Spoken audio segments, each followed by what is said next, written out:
But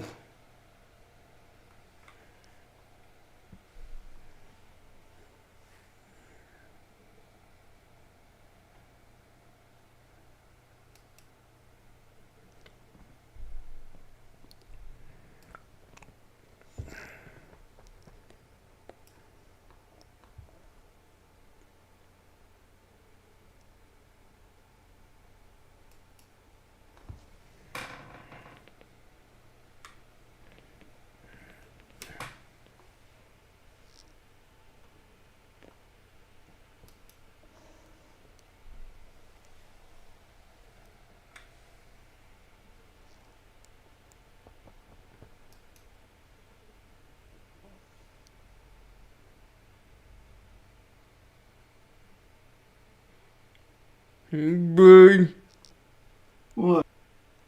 she's asking you if you want to play.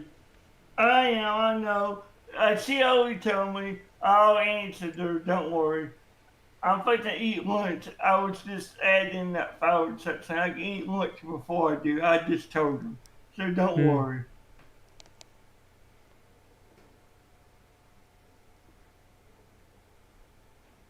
Okay, but I added those exceptions, okay?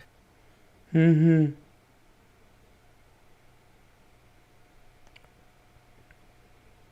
Yeah, I guess they don't have the file Because code added. V2 just came out. Yeah. Yeah.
But yeah, let me know if anything else gets flagged and I add it.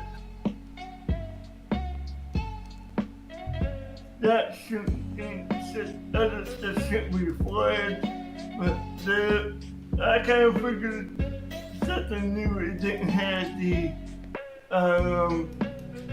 list yet.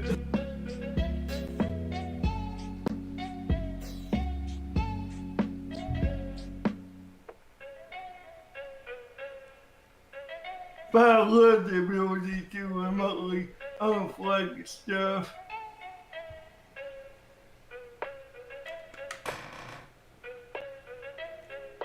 And then I just ran the EXE as normal.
But you gotta run it again?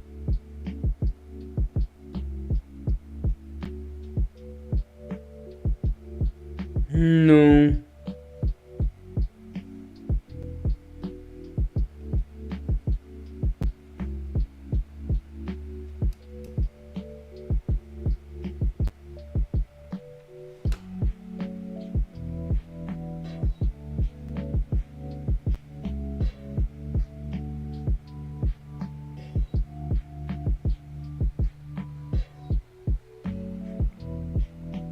Why did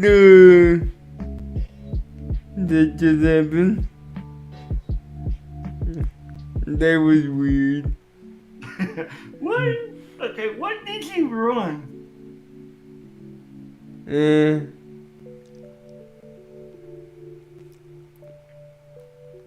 Yeah, like what program were you trying to run when you did that?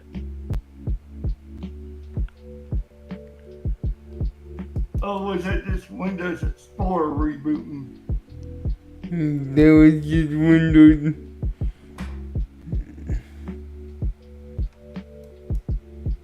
Maybe readjusting to your monitor, maybe. Okay, let's.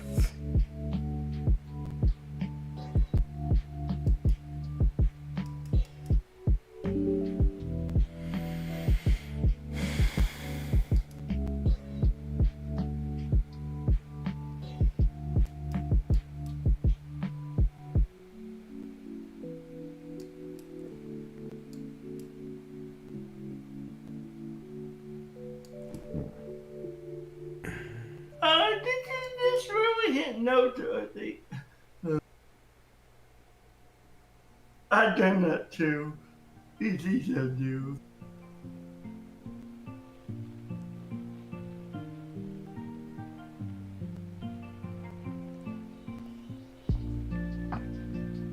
Are you gonna update now?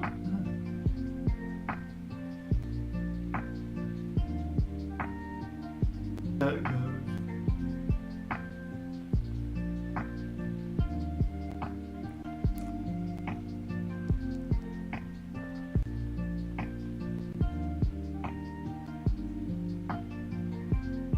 Come on, Granny.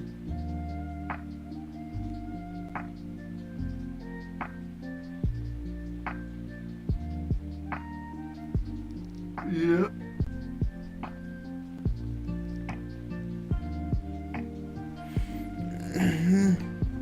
I'm watching. Get the job done.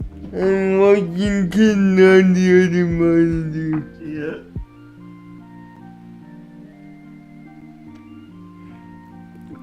And she is having a bumpy ass time.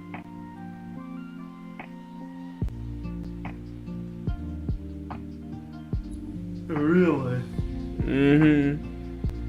Oh yeah, I see that. I see that.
I hate how slow the loading is for places.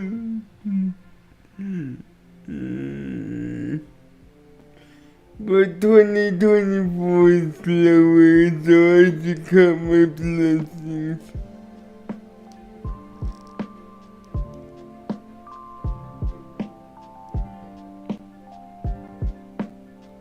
You said 2024 slow. Yeah.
Hey Google, turn on the light.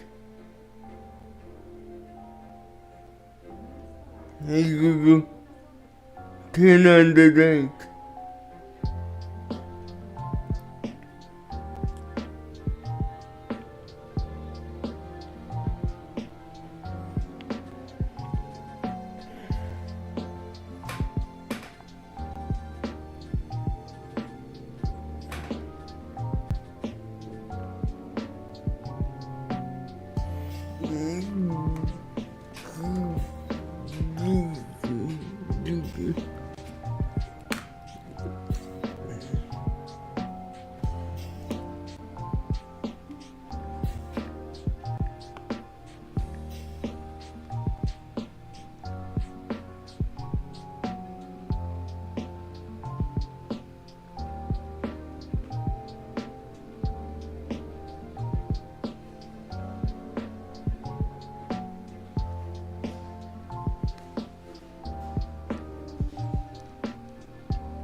bird? Yes, what? The SSD they're using is SK Hynix. That's good. That's good. We know how good they are. Any reason to change them out? Only if we know the model Why number. are you still waiting for the in-flight I movie need to selection? check to see Captain if it's a Reed. V4 or V5. See which variant if it is. Because if it's not a V4, you're not going to be getting full speed. And It's a that's what we- V4. Okay. Well, I That's need to what's look. on the review, so I want you to review before pulling the trigger. It's a V4. Okay. Okay. You want at least.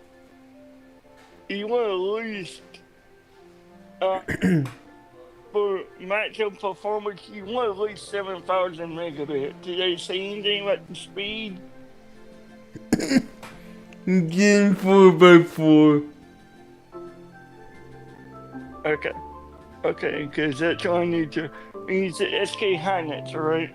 Mm-hmm. Maybe I can get the part number from the firmware page.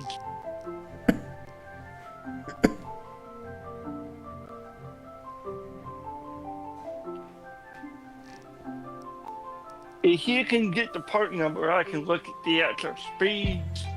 Because you want something at least equivalent to what you got. You got at least, I think, 3,000 or 4,000 with your laptop. I had to look at the 980. You got a 980 in there, right? Yeah. Yeah, because you don't want that equivalent speed. Because we know that runs well with whatever you run at. That's going to be a bare minimum now. That's what I'm going to look at and see what they're running for speeds.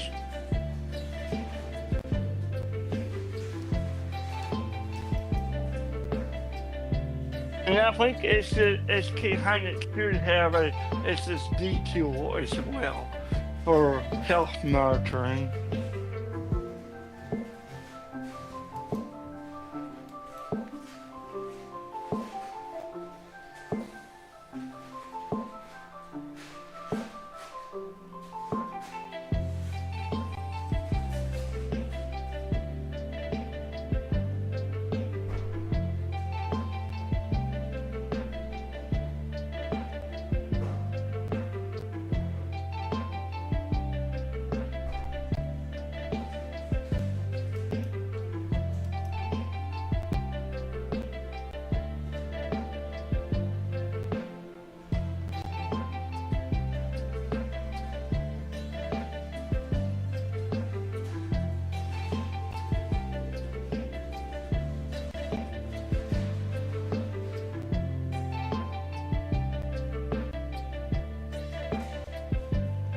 Well, if you wanted to later, I think you can go Gen 5, but I think your board is a Gen 5 and some of the slots. I had to look at the M.2 slot to see the maximum speed on it. I know the PCIe graphics slot, one of them was a Gen 5. So I know you can support. It's 14 gens, so Yeah. it supports Gen 5. Which I 14 gen boards support Gen 5, I know that. Yeah, that's what I mean. Bunk!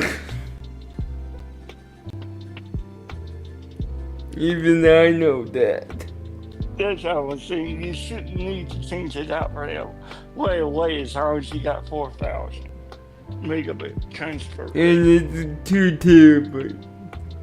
Yeah, that's a lot of storage.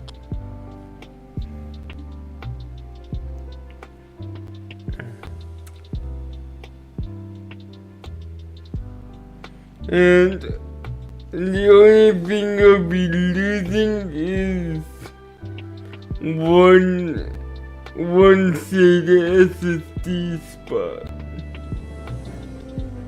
Because this only has one. My current one has two SATA SSD spots. Yeah, but you also can in another M.2 slot.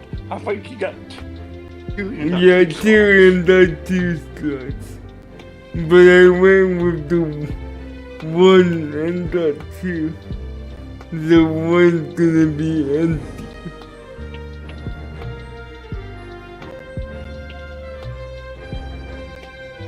Yeah, but what was the laptop one, the spare laptop one? Wasn't that 500? What? The one you took out your laptop originally. Yeah, it was bad. Yeah, it was. But I mean, if you needed that, you could always throw that in temporarily. But I doubt. No, I'm probably gonna throw 990 in. Okay. Okay.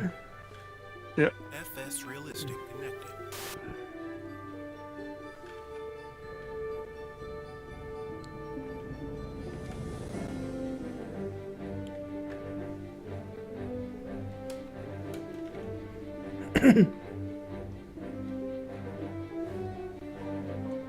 But you can also do more.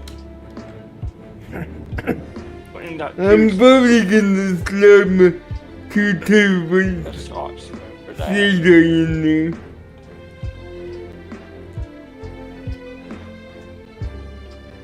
I'm sure. And then if you need more in that twos, they'll definitely put the 990 in there, Yep. which will help.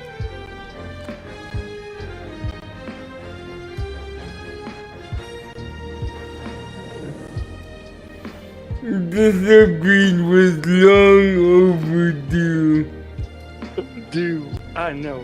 And here's the thing: we may even be able to find a deal where you can get two 990s, one for the boot drive and one for the data drive. That way you have both 2 terabyte, which means I'll get you to 4.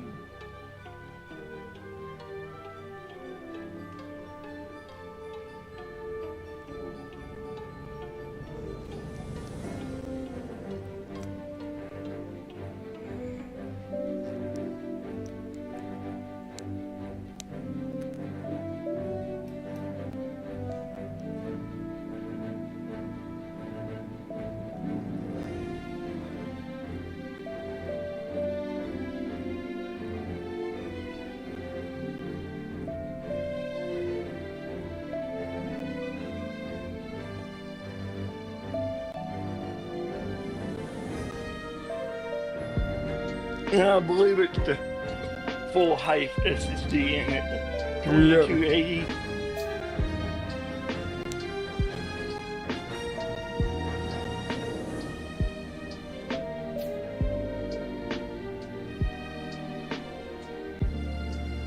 Because I know certain laptops and certain motherboards get the square one. I think the one for PS5, I think they take the 2280 too. Yeah.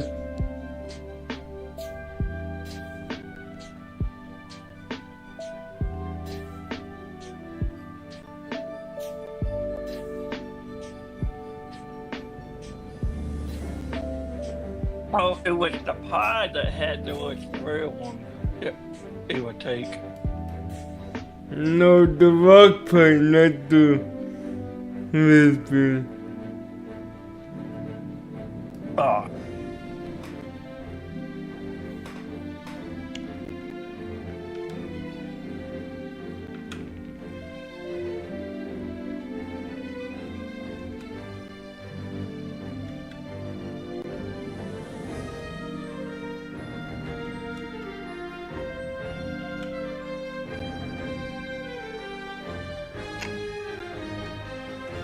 I think the orange Pi too, right? Yep.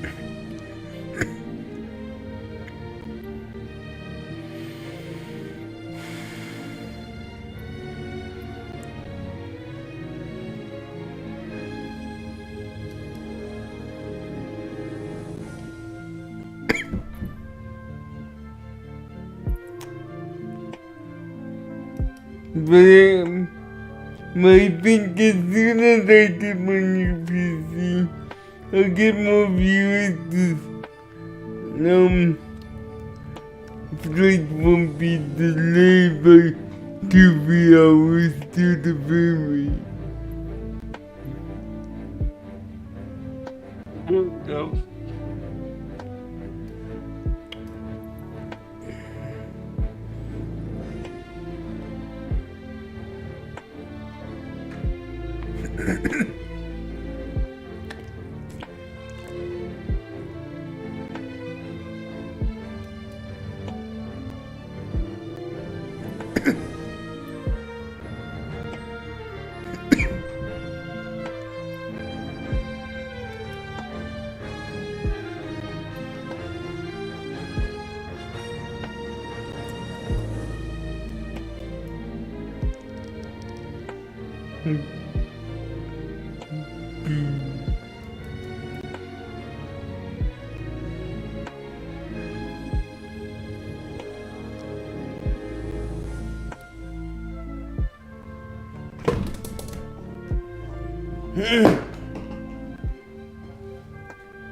I hope that will help the airport frame rate too.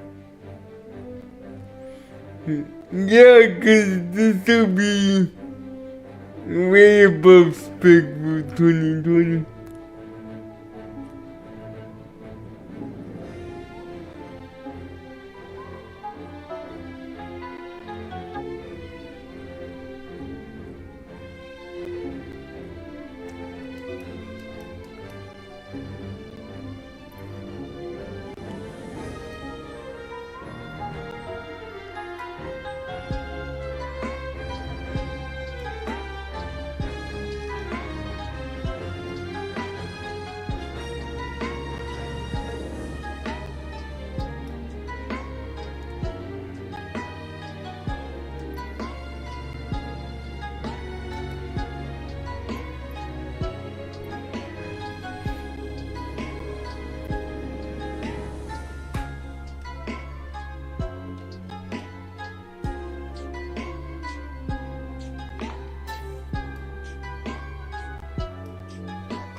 Okay, we got the flight plan.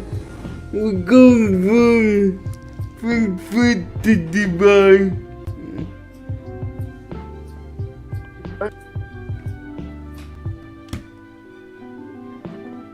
Because we haven't done Dubai in a while.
If you just give me an idea.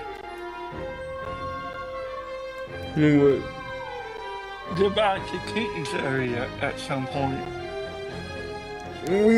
We're flying from Kinsyria.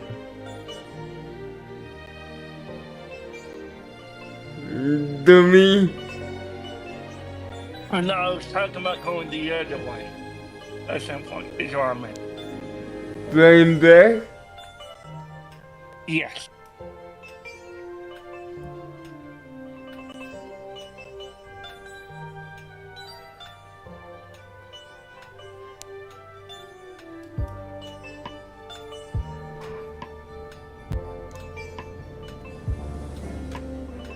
Okay, I'm game.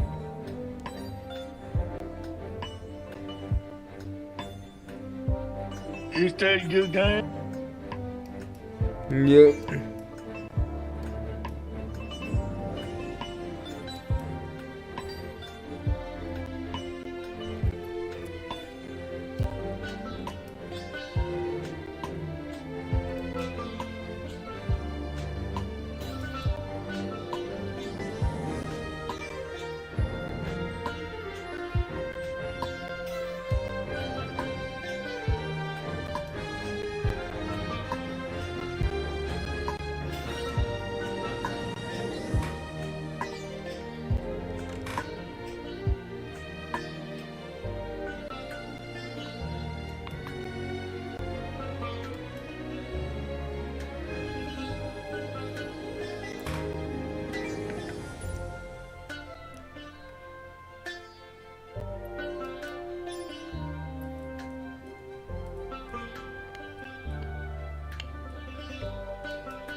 It says hi.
Runway awareness. Okay.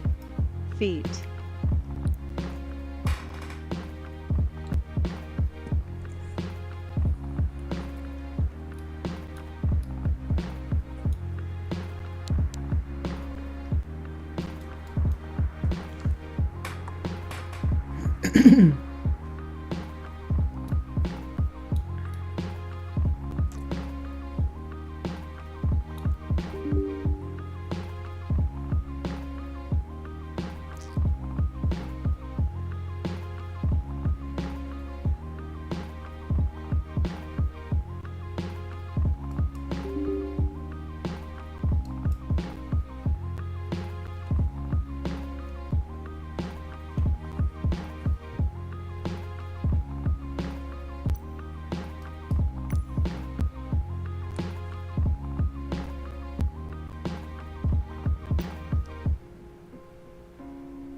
Okay, that was a little weird.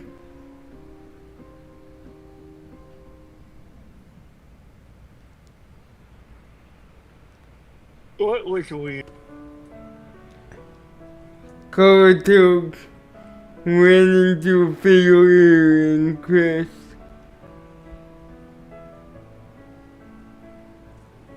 Okay, but were you able to restart it? I'm restarting it now. Okay, I'm just hoping it's not gonna continue doing that. Yeah, it is.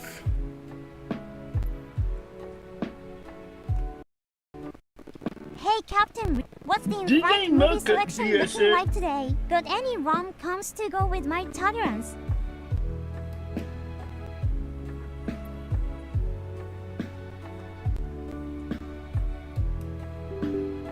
Or is it just the sound being stupid?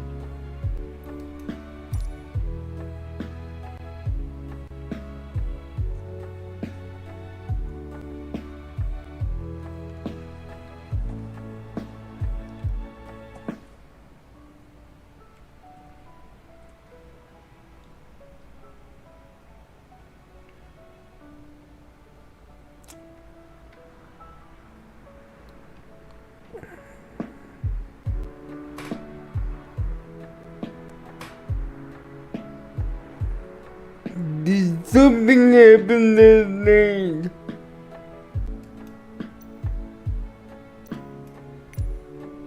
This doesn't happen with what?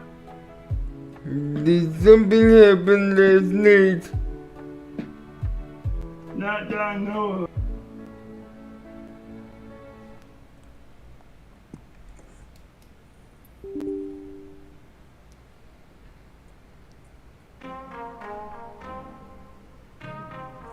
Not that I know of. Why? GSX was crashing after we landed. That was it. Why?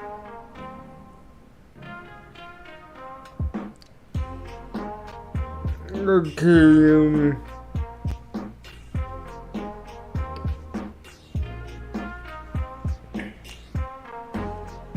something with the GSX profile making it crash. So let me try to find one.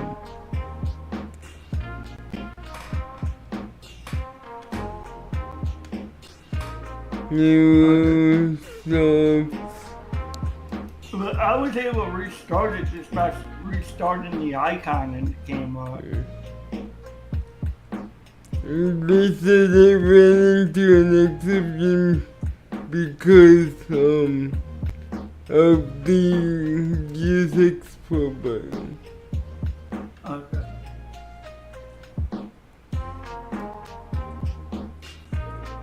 So does that mean you need to update the profile then?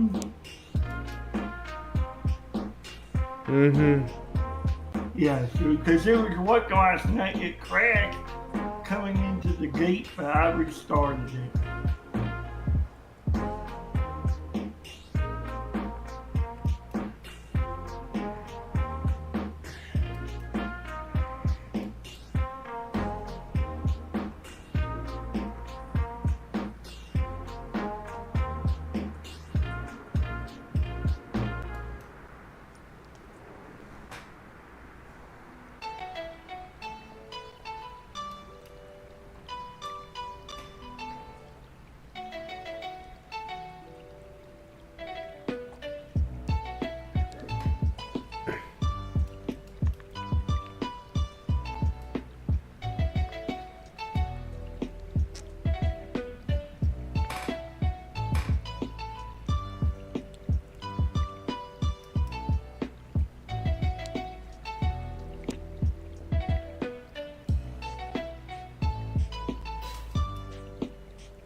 So now I'm gonna have to go to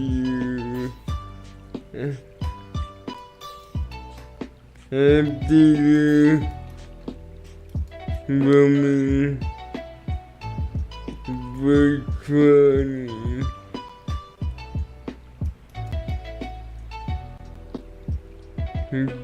GSX MSFS.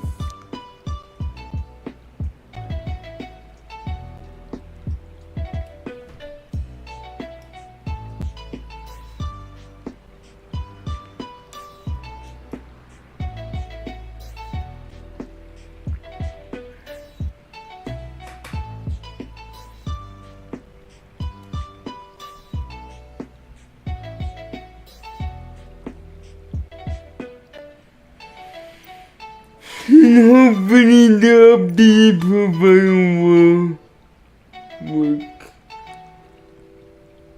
Was it updated today?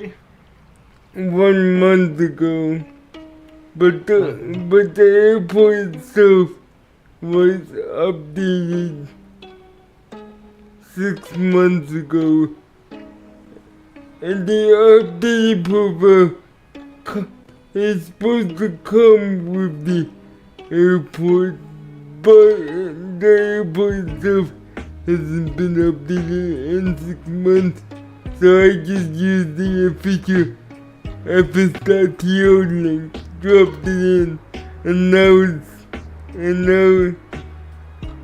no problem. Okay. So with a warning sign, you better update it. profile, Baka. I guess they were telling you that. But how would I know? I know. Even Aerosoft's website said you probably shouldn't worry.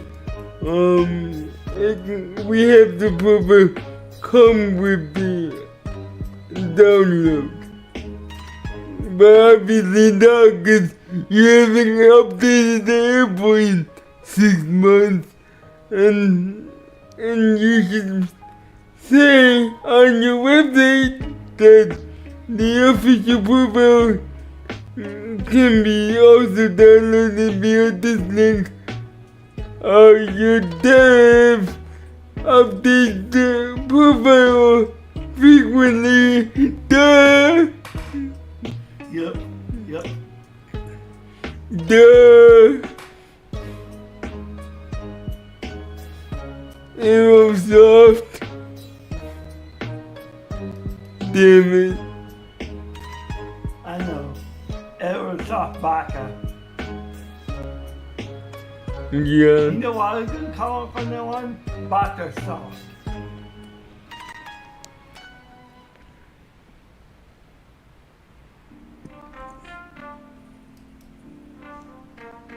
How about Nerf Soft? Like, Nerf, because they're nerfing the profiles, they need to update stuff. It was No, at least provide a link. I know. And you said it's the official one? Yeah. It's from Aerosoft GSX developer himself. How come they don't provide that link on the website? Duh! It's a link to the official GSX profile. Blah! Duh! Yeah.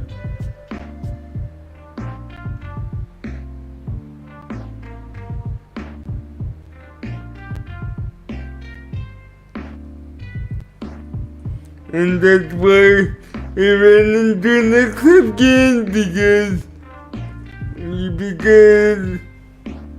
it's an old profile and it doesn't include these new games. Blah.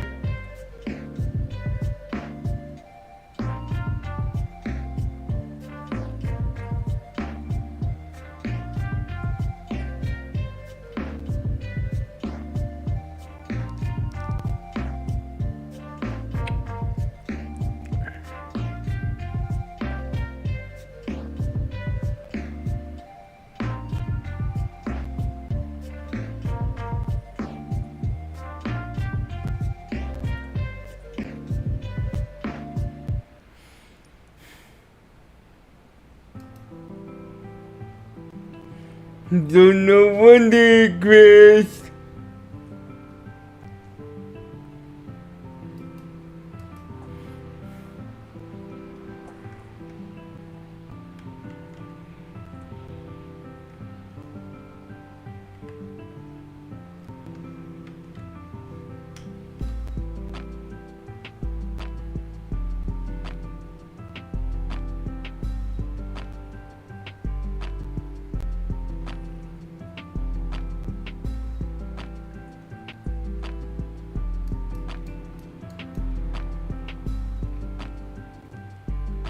It will crash if it doesn't have the gate configuration.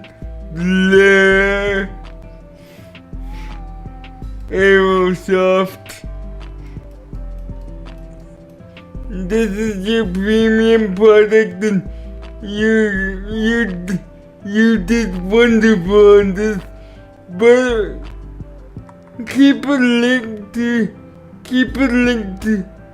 your own GSX developers so they can keep, so users can keep GSX profiles up to date. Duh. And I'm going on a rant, but I don't give a shit. I know.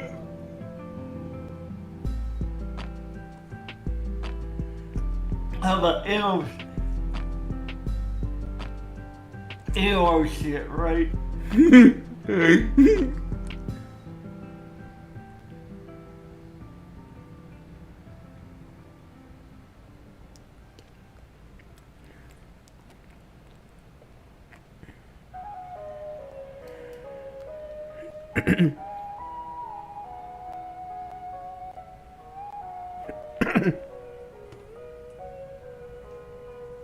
Oh, we're taking full plane.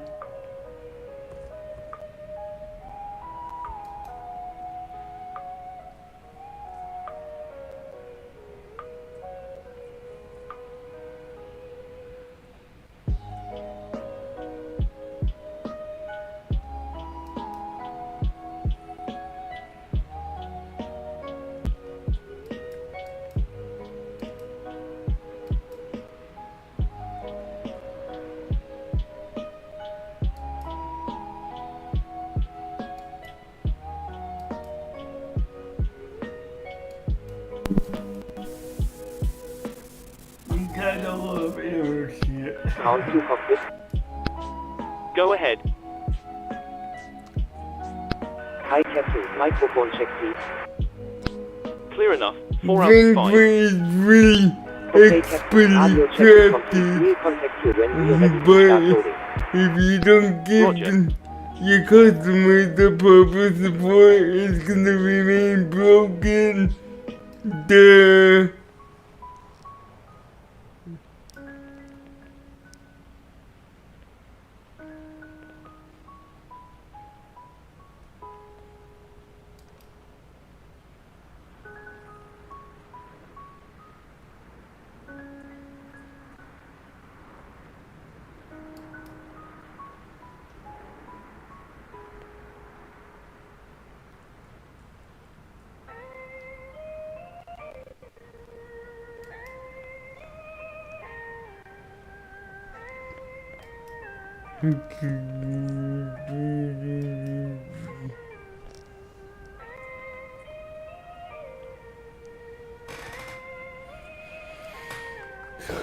Okay, let's get the Eclipse breed.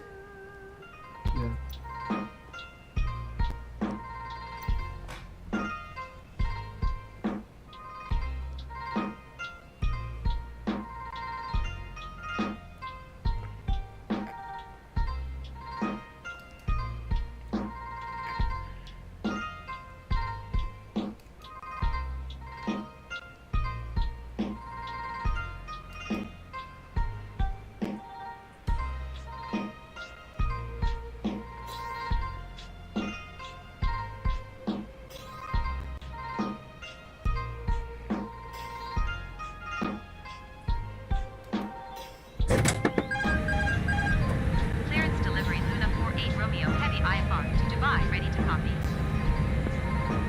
Luna 48 Romeo Count to cockpit. to Dubai Airport is Go ahead. take off runway 25 center climb and maintain Hi there, we are now refueling the aircraft and we'll let you know once it's completed. 6 Roger. Luna 48 Romeo Heavy cleared to Dubai Airport is filed. Take off runway 25 center climb and maintain 6,000 feet. Departure on 127.6 squawk 6061. Luna 48 Romeo Heavy, read that correct. Contact ground on 121.965. Good day. Count to cockpit. Go ahead. Hi Captain, just to let you know that the aircraft is now built as requested. Roger. Yes. Yes. Yes.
requested.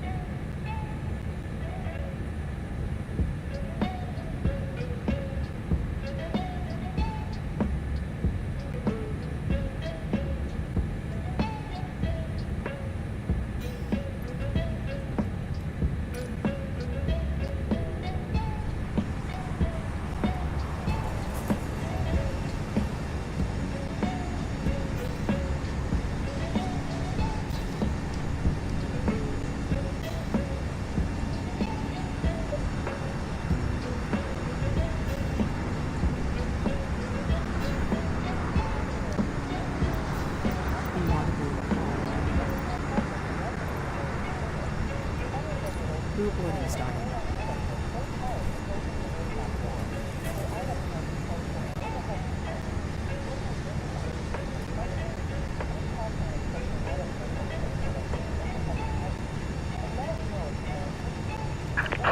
Hello, Captain. We are ready for pushback.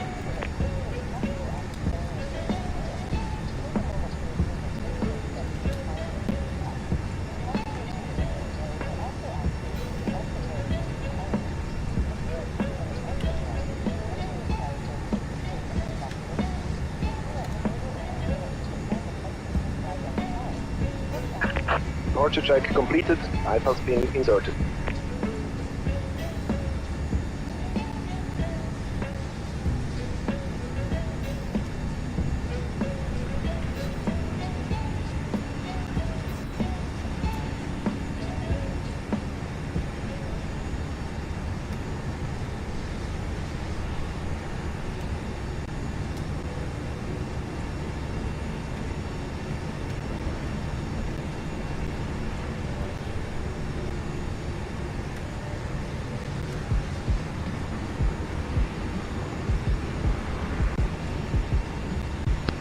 Round 2 complete. Go ahead.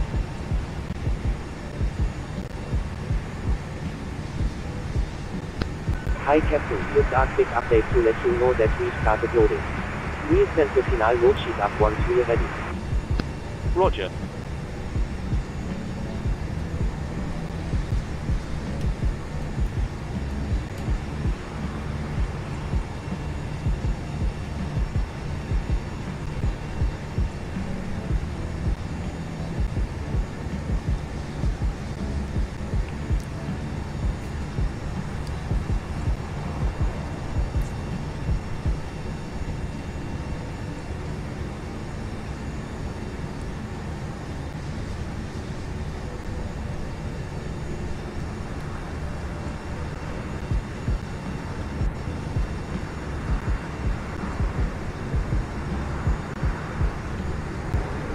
Frankfurt ground, Lufthansa 88 requesting pushback. Lufthansa 88 pushback request accepted. Our crew has boarded. Frankfurt ground, Lufthansa 864 requesting pushback.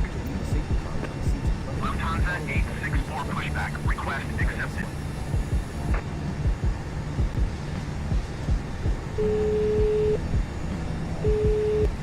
Hello. Hi, Captain. How are you this evening? Hi there. I'm fine, thanks. Great. We're just getting ready for departure, but if you need anything else, just give me a call. Thanks. No problem. All stations prepare to start boarding. Frankfurt ground, Even Lufthansa smoke. with whiskey ready to I taxi know IFR. she is. I saw it coming. Lufthansa Someone 137 coming. taxi 2 and hold short of runway Yeah. 25 left using taxiway November 10 Lima 6 cross runway 25 I center like flight it. I get runway good 7 time. Romeo 5 Romeo tree. These Contact tower on 1 tree These 6 are good to decimal hang 5 out when with. ready.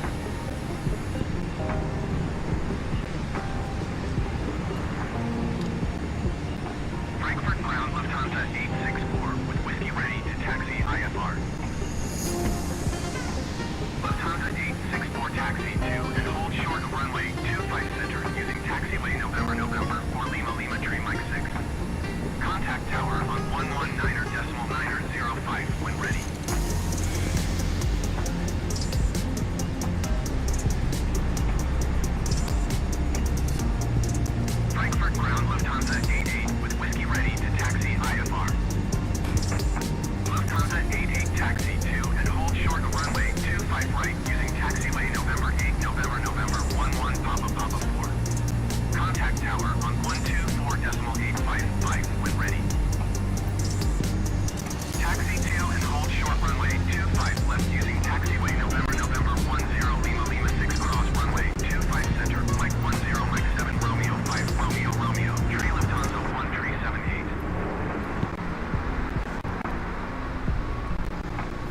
He doesn't know what an AB-40 is?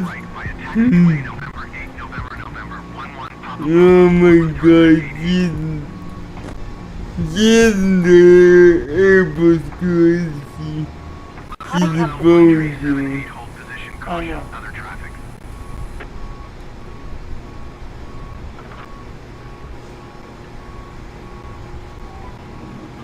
Taxiing hold short runway 25 center via taxiway November for Lima tree Mike 6 Lufthansa 864.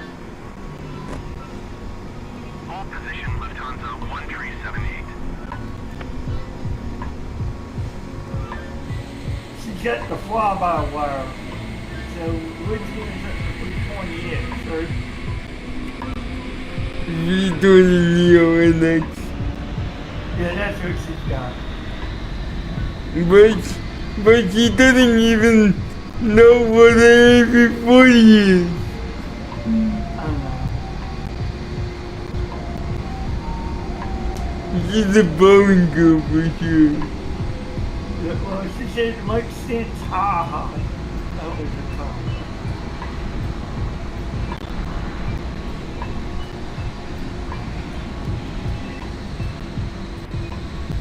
She grew up with Boeing, but she said the Boeings are crap right now. She prefers Airbus. I kind of agree. Boeing's been crap for a little while. And what so?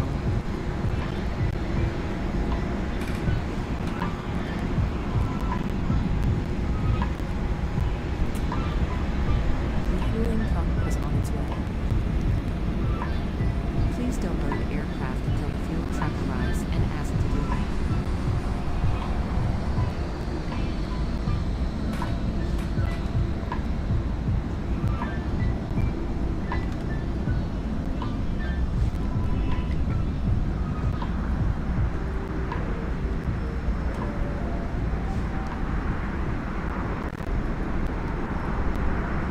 Catering vehicles are on their way.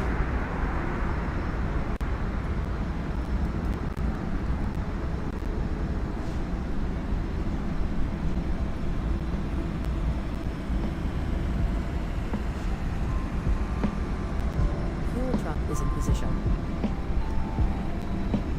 Please don't load aircraft until the fuel truck arrives and ask to do it.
Oh, you don't look big, round, wink. Oh, ha ha.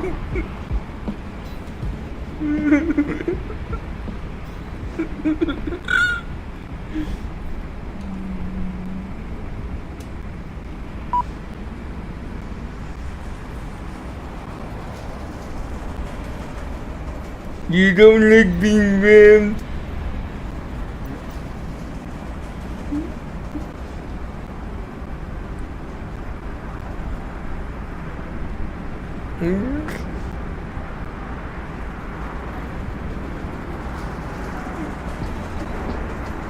Oh my god. Go ahead. No! No! I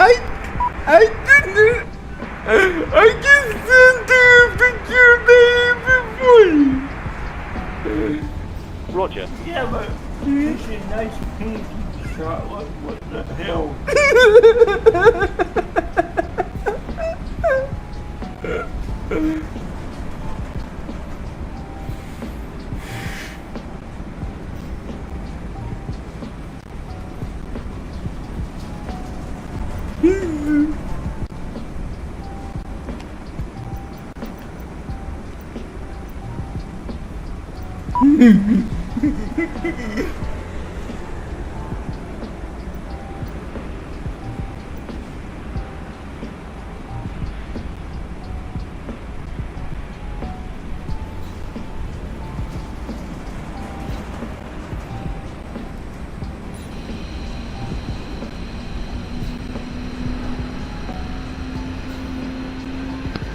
Ground 2 complete. Go ahead. Hi there.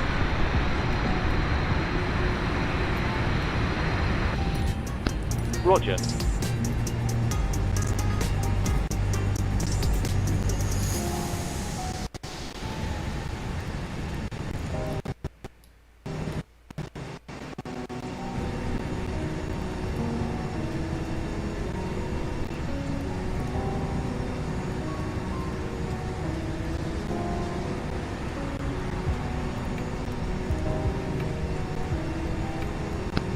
Ground 2 complete.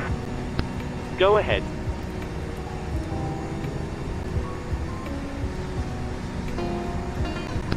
Hi Captain, filling has been completed. Roger. Ground 2 complete. Go ahead.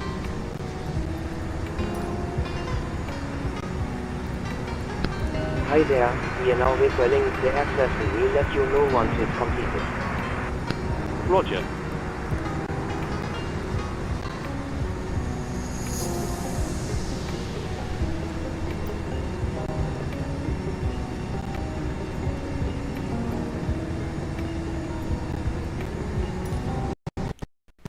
Three. How's the in-flight meal service going today? Via showroom.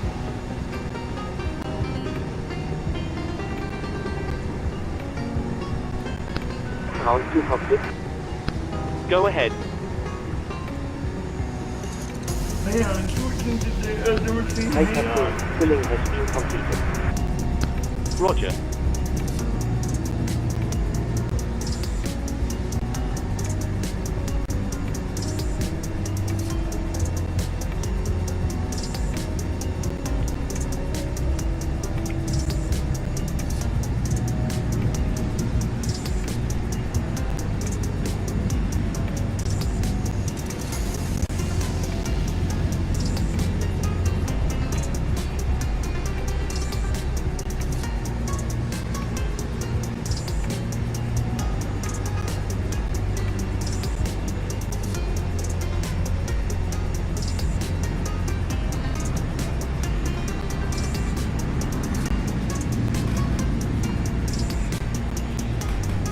Okay, can you hear me now? Yeah.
position, Lufthansa 8 Uniform Lima.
What? Oh, Trevor.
You don't need stock cars.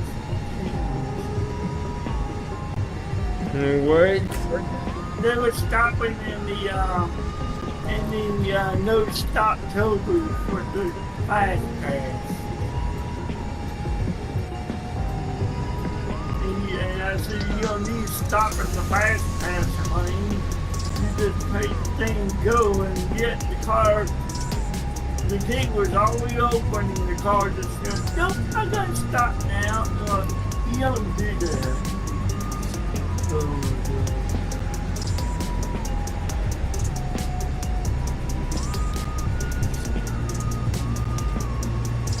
Well, if it's AI, then it's dumb.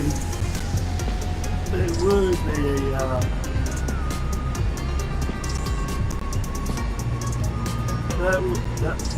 That's the AI killing traffic here. As I'm playing with Kitten again and she's got the AI on now. It's done the way they do it. The AI's gotten a lot better, but it's still doing some holes.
Even I didn't stop, I just slowed down. I didn't stop.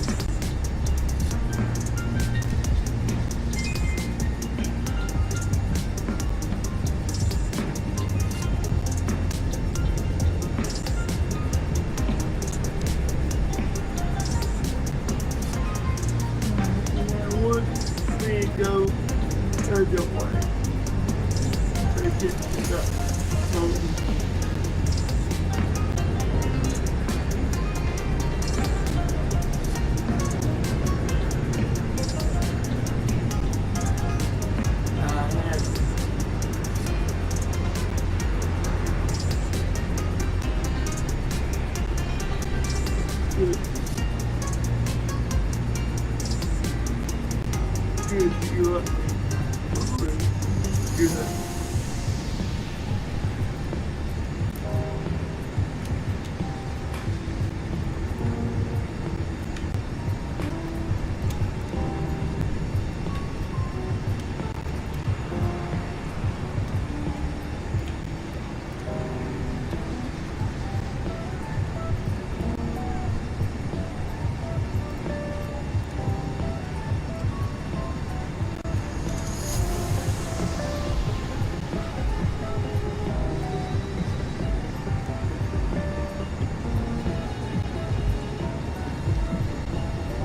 Where are you, bird? Me right now, I'm in the, Gonea. Look at my map. No, I don't see you on her map.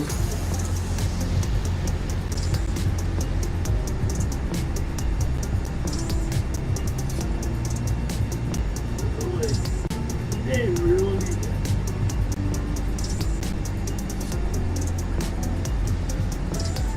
You don't see me at all. No, I don't see you on her map. I see you in the snow area. You must be going for the border wall road. Yeah. I'm not for the. What the? What the?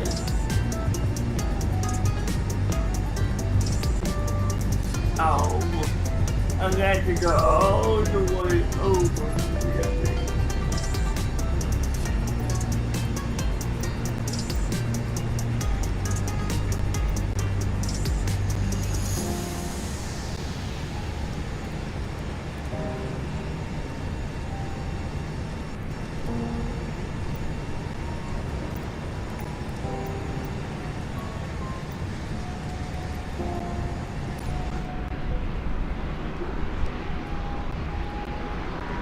Frankfurt ground Lufthansa 278 requesting pushback. Lufthansa 278 pushback request accepted. I'm not to the spot yet.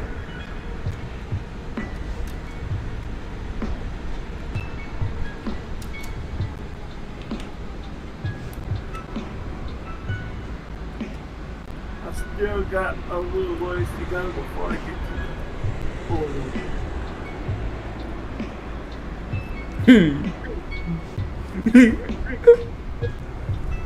What? What did she say? Still waiting for bird to survive traffic. Is that what she said? Yep. I'm okay. Yeah, I'm almost to the border. So I got 1 hour left. Lufthansa 278 request to end pushback received. I had to go for the toll booths.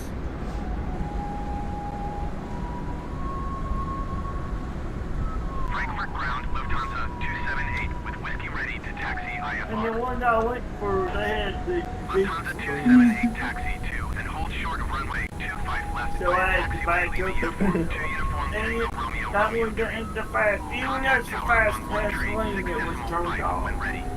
So I had to back up and go to the end of it.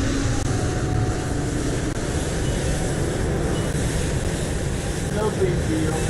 Taxiing hold short runway 25 left via taxi Lima uniform 2 uniform Tango Romeo Romeo 3 Lufthansa 278.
It didn't get a chance to put the gate down. I was thinking that we were right back up.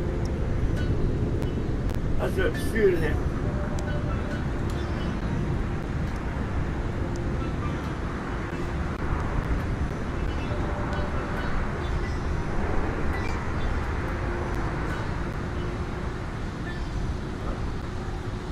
Pull it back up.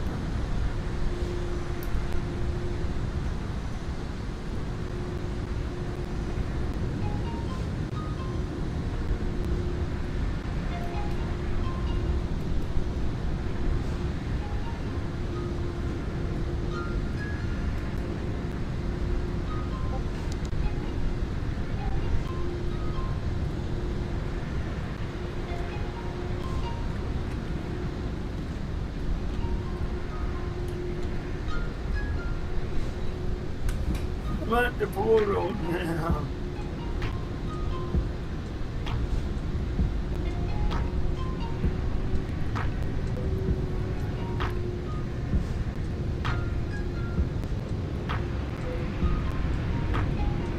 Now do you see me not have a mess?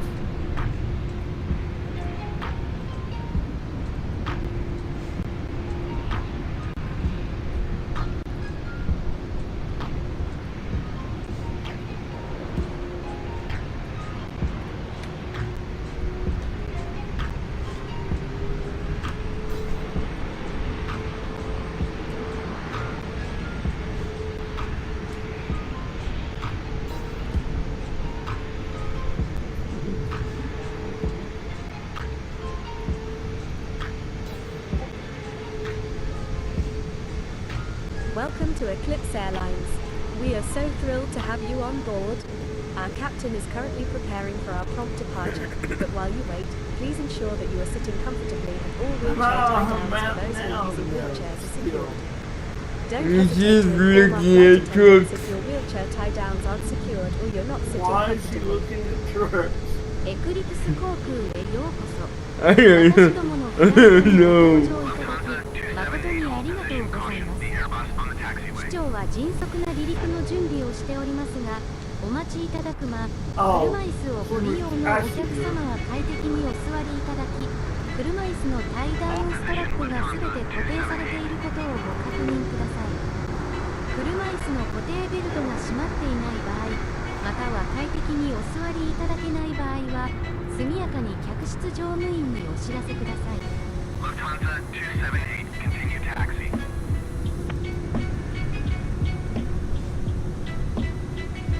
Lufthansa 278, hold position, caution, beyond the taxiway.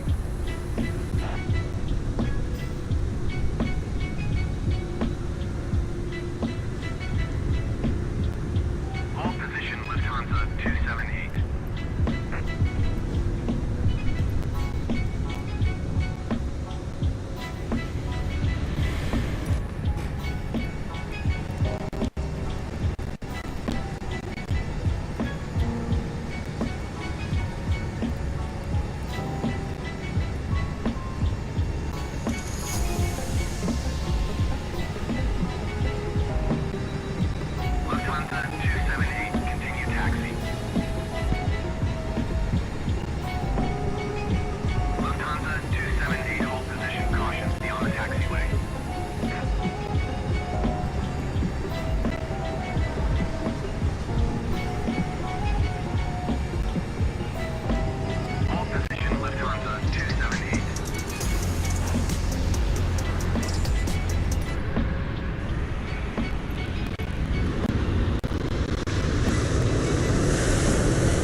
Go ahead.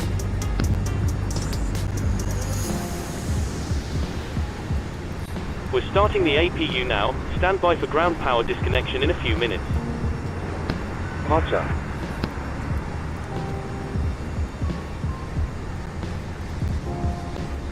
She's still looking at trucks. No. I'm starting a view right now, so give me a second. She's still doing what? I'm starting APU, so give me a second, damn it. I'm sorry.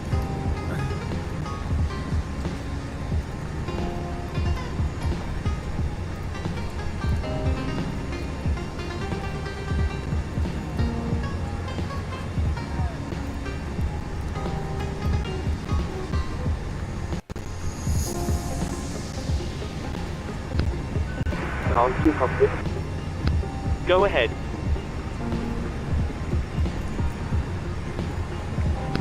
Hi there, just to let you know that we've started filling the access. We'll let you know as soon as it's completed. Roger.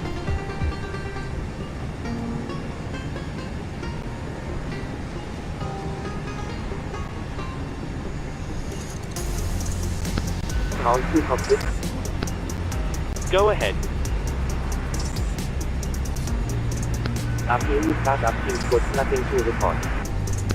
Please disconnect ground power. Cabby, what's the plan for this Stand long by. haul? Any exciting in-flight news or surprises via showroom? Ground power has been disconnected. Roger. Ground 2 complete. Go ahead. Hi Captain, just to let you know that the access is now filled as requested. Roger.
Frankfurt ground, Luna 48 Romeo Heavy with Whiskey ready to taxi ILR.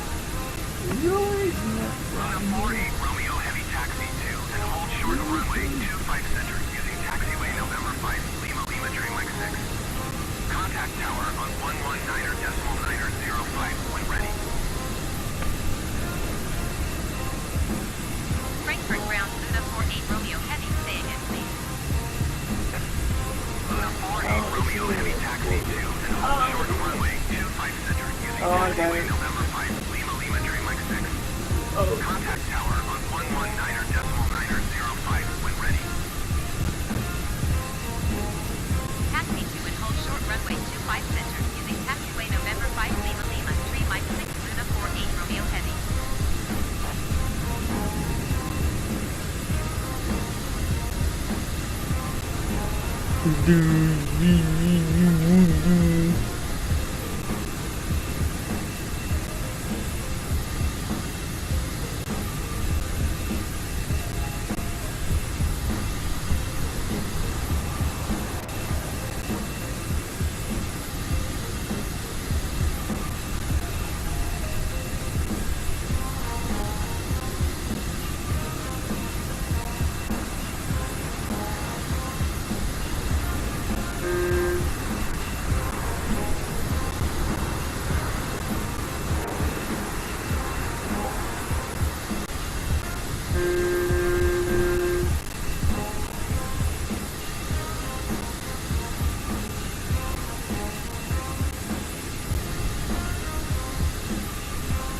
I think she's talking to have you follow her. I know I was talking to her when I was backing up. I thought she did.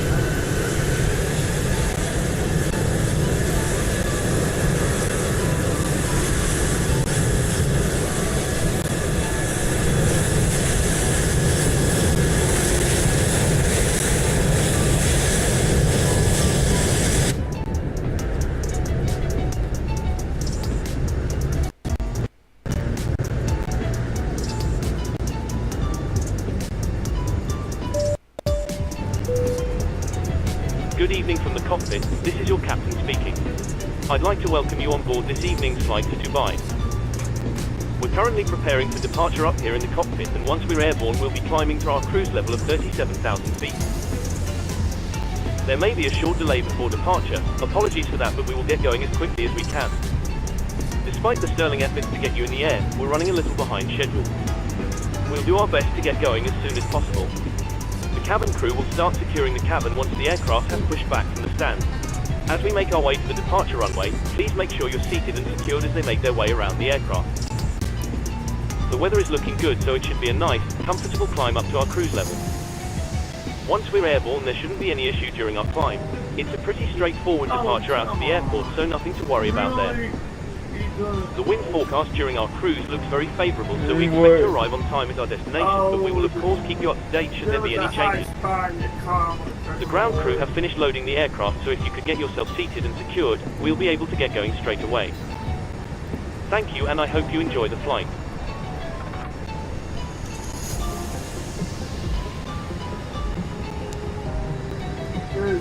I made it through the cabin, the trailer was thinking, like, really? It's a high spot there. Sometimes it's the glutes. I don't know what to tell you because... No, I said sometimes it is. That's what it is. I got three. It just dinged me. Like, say, oh, trailer damage. Really? No. Sometimes you gotta be careful with these homes. They can do that.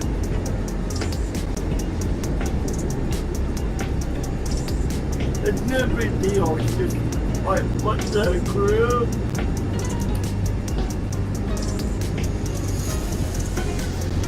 It is still kind of a new map. It's only been out for a year. It hasn't been used.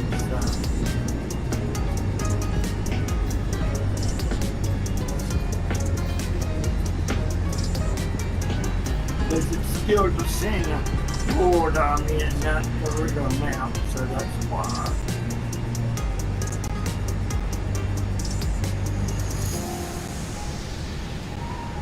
Okay, good, very good speed now.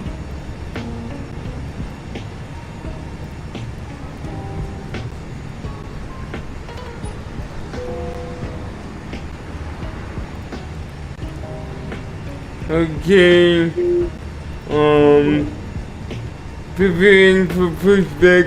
Finally, the A340 was so slow.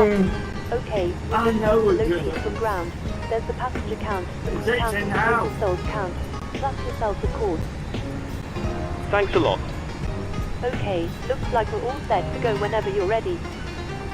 Excellent. I'll instruct ground that we're ready to remove the jetway, and you can go ahead and close the doors. No problem.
see I talk up to her.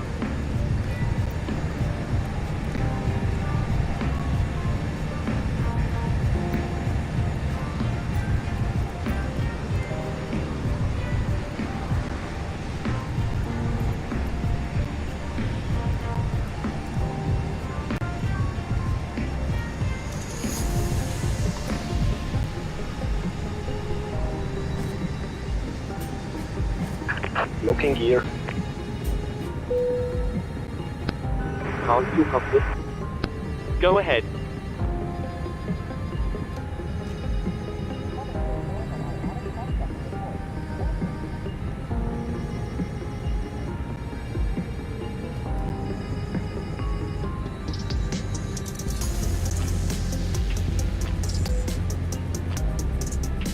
Count probe is connected. Probe is attached. Steering pin is inserted. Stand by while we start pushback.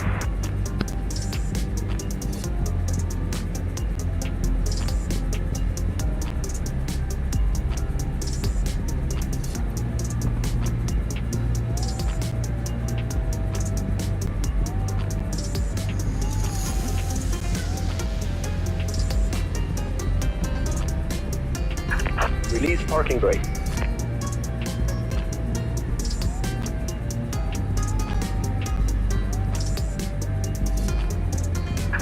Release parking brake.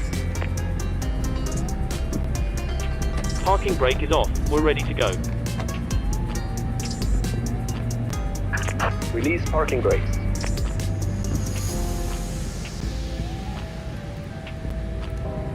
God damn it. What happened? Release parking brakes. I've got to disconnect from ACOs. Release parking brakes. What happened? I forgot to disconnect ACOs. Release parking brakes. Oh, damn. Commencing push. Yeah, All engines clear. Start at will.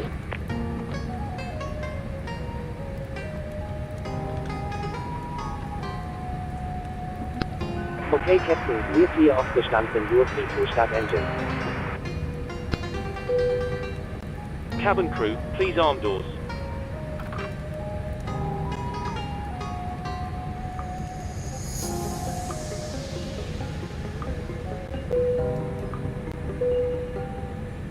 Starting number 4.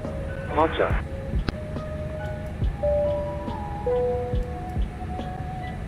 Starting engine 3. Roger. Starting number 2. Roger. Starting engine 1. Roger. 乗客の皆様がこのフライトで怪我をしたり困難な状況に陥ったりすることのないようぜひご覧ください。お座席の上には大きなお荷物を入れるスペースが前のお座席には小さなお荷物を入れるスペースがございます。お荷物の破損を防ぐためお荷物は正しい収納スペースにお入れください。シートベルトは左右に分かれています。片側には左手の調節可能なストラップに取り付けるレバータイプのバックルがありもう片側には右手のバックルにロックするストラップがあります。シートベルト着用表示灯が点灯したらバックルを取り付けてシートベルトを閉めてください。シートベルト着用表示灯が点灯しているときは必ず表示されたまま使用を続けますがシートベルトを外す必要がある場合はバックルを引くだけです。当社のフライトは Wi-Fi に対応しており高度1万フィートに到達した時点で当社のサービスにオンラインでアクセスすることができます。ただし機長が離陸する前にお使いの端末をフライトモードに設定するかフライトモードが搭載されていない端末の場合は電源をお切りください。またはフライトモードに対応した別の携帯電話をご用意ください。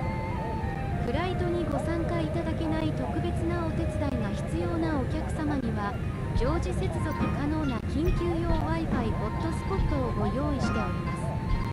離着陸のスピードが速いためコネクタの破損を防ぐため離着陸のアナウンスが流れたら電子機器から全てのケーブルを抜いてください。またノートパソコンや大型機器は使用しないときは座席の下にあるノートパソコン専用コンパートメントに入れてください。煙は客室乗務員の介助を困難にし健康被害をもたらす可能性があるためです。ストロー、電子タバコ、普通のタバコ、キューバ葉巻はソードアートオンラインの最新シーズンを捨てたゴミ箱に捨ててください。化粧室でアニメを見ることは許されていますが煙探知機を壊すことは許されていません。機内の気圧低下を防ぐためこのフライトには酸素マスクシステムが装備されている。シリコンのマスクを開き鼻と口にかぶせる。マスクを頭からかぶるとゴムバンドによってマスクが安定し通常の呼吸ができるようになりますがもちろん必要に応じてゴムバンドを調節することもできます。他の人を助ける前に自分のマスクを調整することを優先することを忘れないでください。これは SF 映画ではありません。低気圧の惑星でも呼吸はできません。緊急時には機体の両側に非常口、左右の前方に1つずつ、中央に2つ、後方に1つ、合計8つの非常口がありそれぞれに膨張式の滑り台がついています。今どこにあるかちょっと思い出してみてください。もし忘れてしまっても床に取り付けられたライトが緊急時に出口まで Stand by, please keep your parking marker on while we monitor engine start up and disconnect the tube. ハイヒール、鋭利なもの、荷物などはインフレータブルスライドを傷つけないように置いていってください。荷物は持ち主にお返しするよう最善を尽くしますのでご安心ください。ありがとうございました。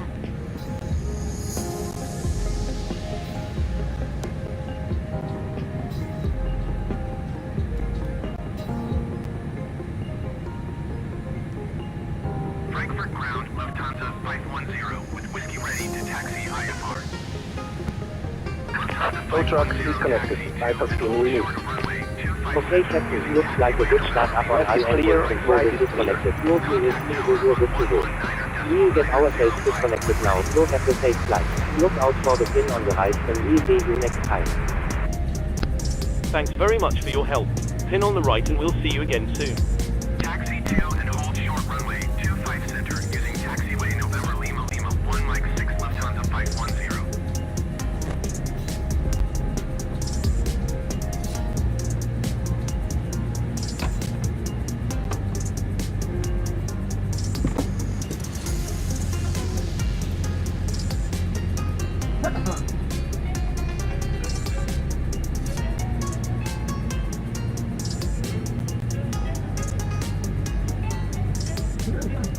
Boarding.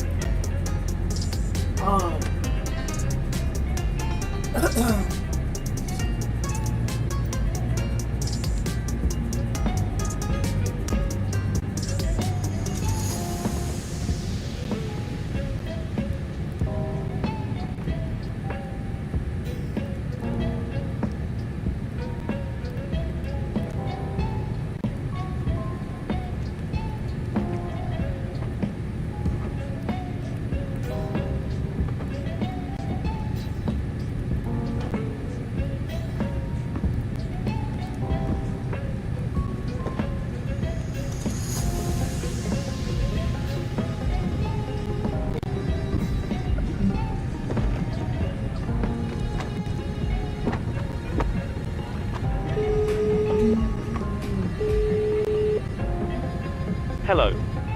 Hi, Captain. Everyone's seated and secured for takeoff. We're almost ready actually, so you can take your seats now. No problem.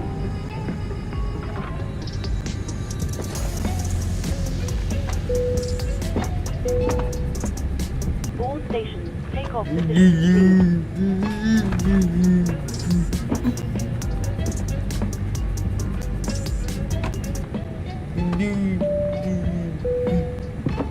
Ladies and gentlemen, because this is a nighttime flight, for safety purposes I have dimmed the cabin lights to take off.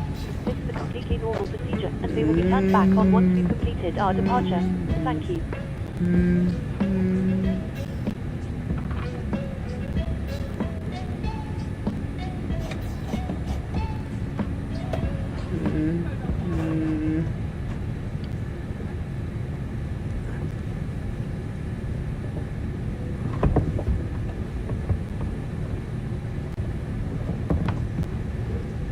I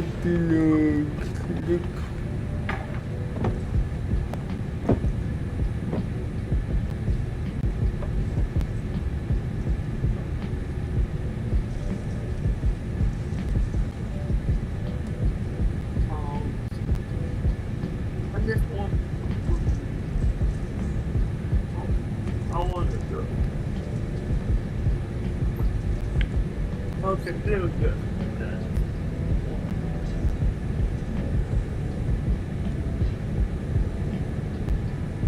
There we go.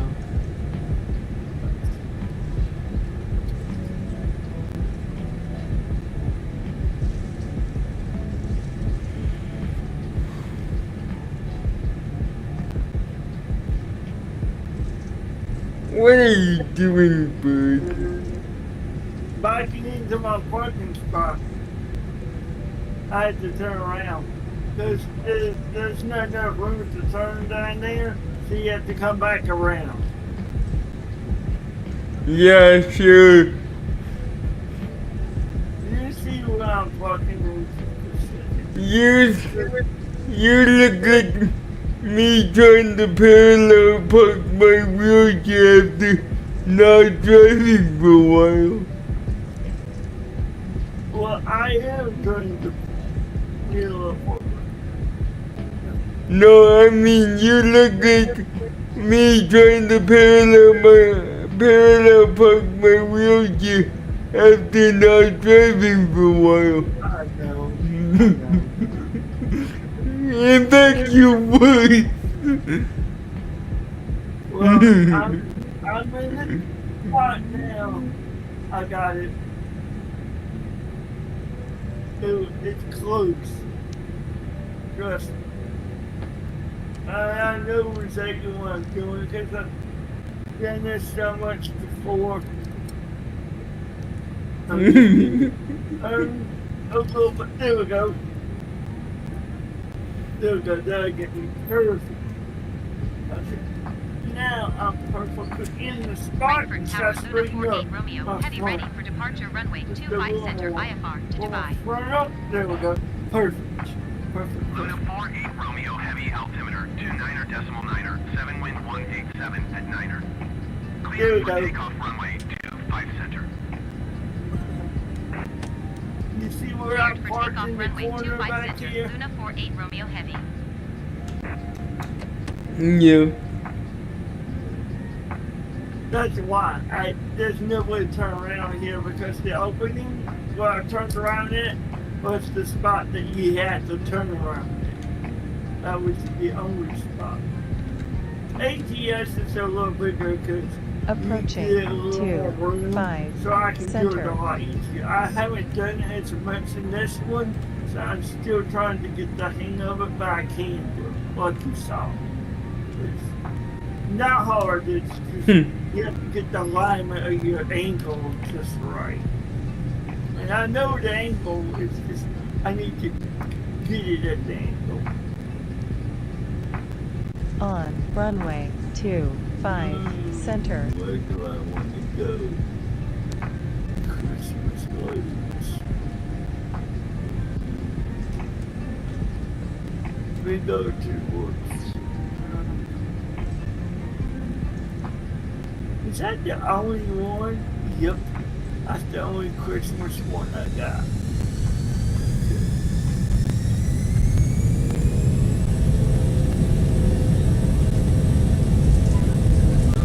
That's the only Christmas one I got.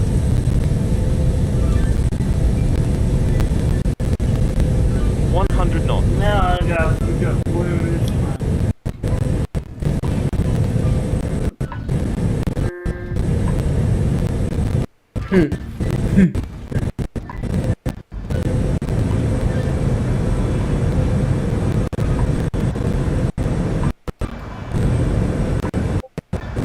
Positive rate, gear up.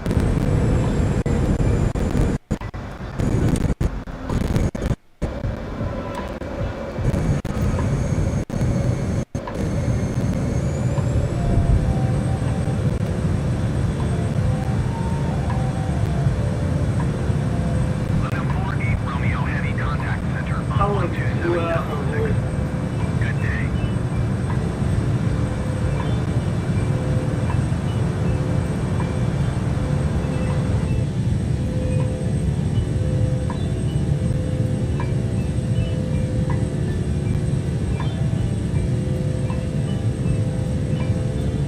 I got you. 127.6 Luna 48 Romeo Heavy. Goodbye.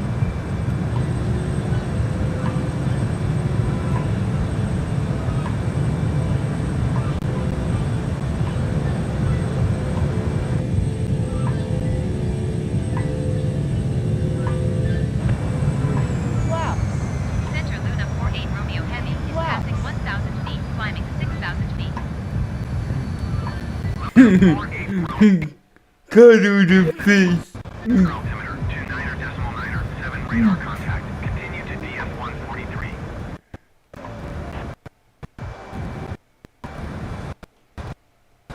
Luna 48 Romeo heavy traffic is 7 o'clock 3 miles at 1,200 feet. Report them in sight. Luna 48 Romeo Heavy have the insight.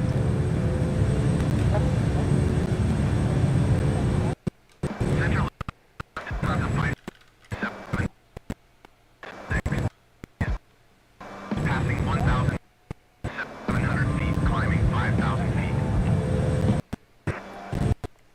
Lufthansa 576 center altimeter 29.907 radar contact. Continue.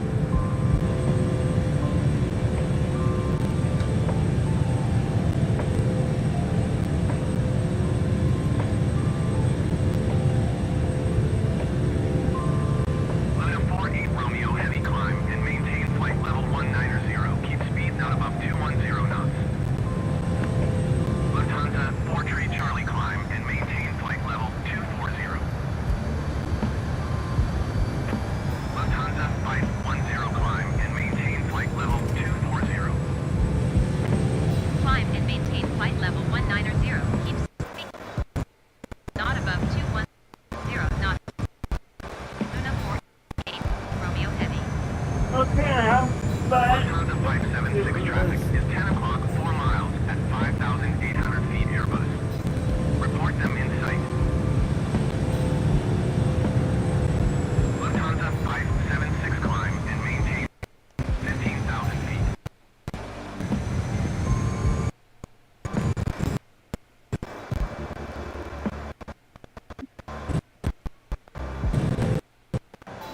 Climb and maintain 15,000 feet Lufthansa 576.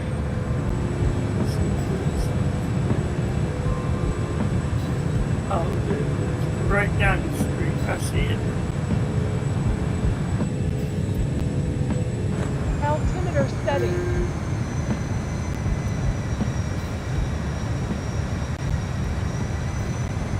Altimeter setting. Lufthansa 576 have the Airbus in sight.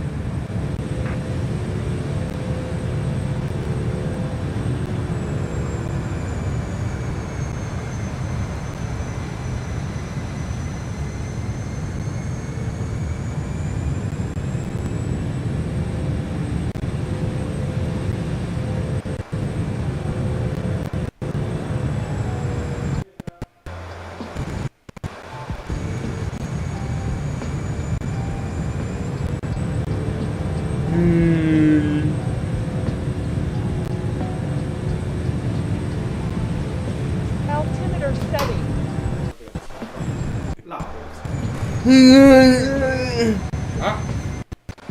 Altimeter setting.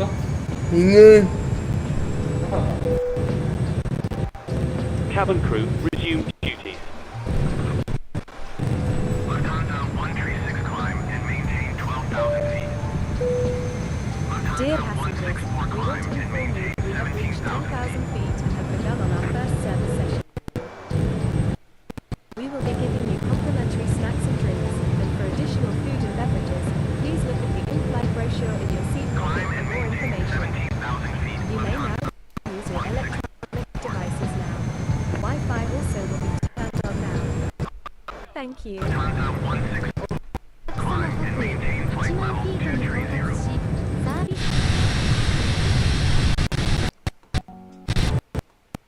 Lufthansa 264 climb and maintain 14,000 feet. 追加のお食事やお飲み物については座席のポケットにある機内パンフレットをご覧ください。 Climb and maintain 電子機器を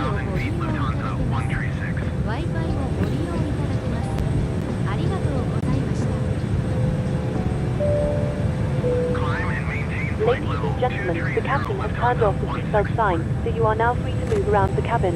However, for your safety, we do recommend that you remain seated with your belt fastened at all times. Captain, what's the most challenging part of flying an Airbus A340?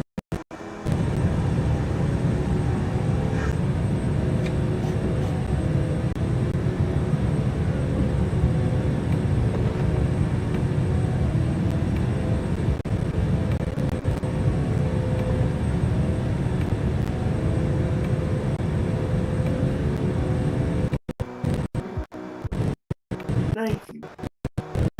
I had to force the AI over because he wanted to let me in, and there was a motor joint. You're supposed to move. Sometimes you gotta make them move.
That was a little short.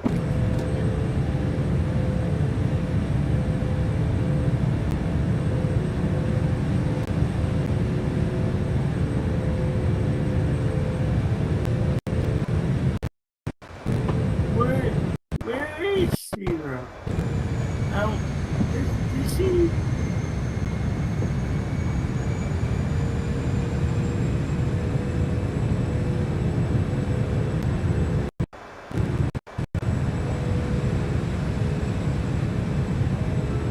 It's got me going every which way. This map isn't with you. Niner, 2-3 heavy climb and maintain flight level 250. Southwest. 231 heavy descent and maintain flight level 190. We're starting our in-flight movie. If you require headphones, you contact the flight attendant who will be happy to help. For those of you who brought your own, plug it into the armrest to the side of your seat, channel 11 on the in-flight entertainment system. Thank you.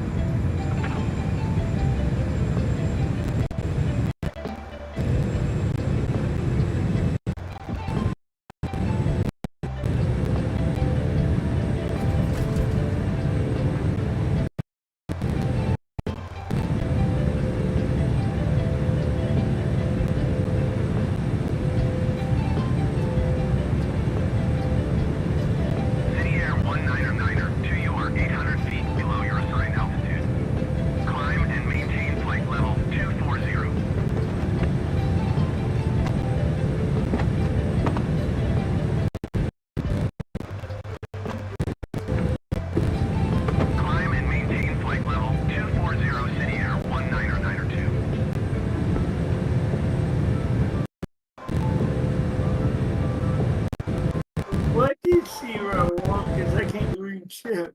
The same time driving, she was honking at me.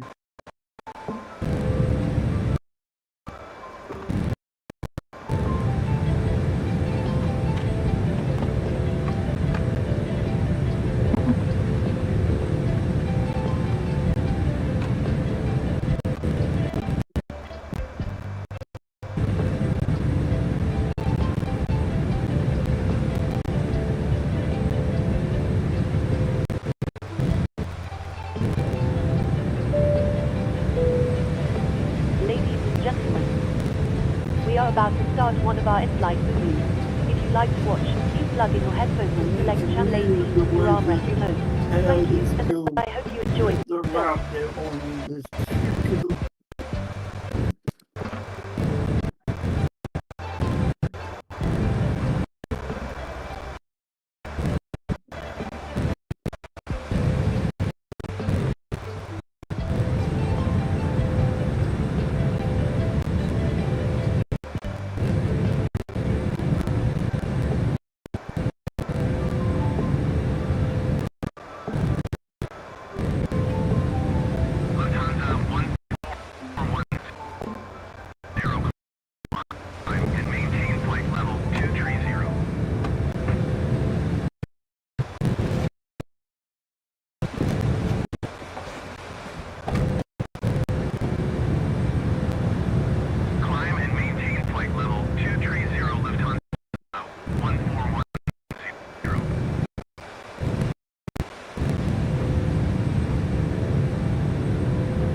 Starting our in-flight drink service in a few moments.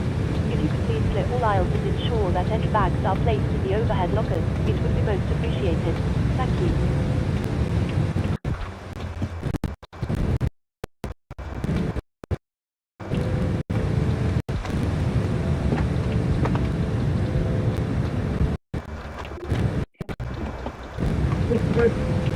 I really need to look this doctor. I can stop.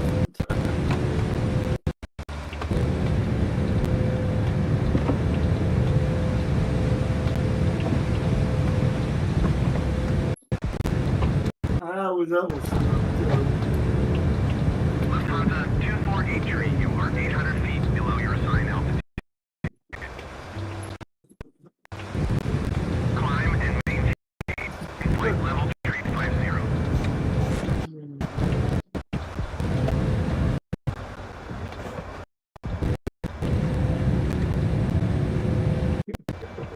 Climb and maintain flight level 350, Lufthansa 2483.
serve our drinks menu. Choose from our menu of hot tea and coffee or a variety of soft drinks. Please make sure your tray table is in the down position and clear any items from the aisle. Thank you.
good evening once again from the cockpit. I hope you're enjoying the flight so far. We've reached our cruise level and are currently flying at an altitude of 37,000 feet. We're expecting to arrive on time as planned. Progress is going very well. I'll leave you now in the capable hands of our fantastic flight crew, and you'll hear from me again when we're about to start our descent. Thanks very much.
Pick.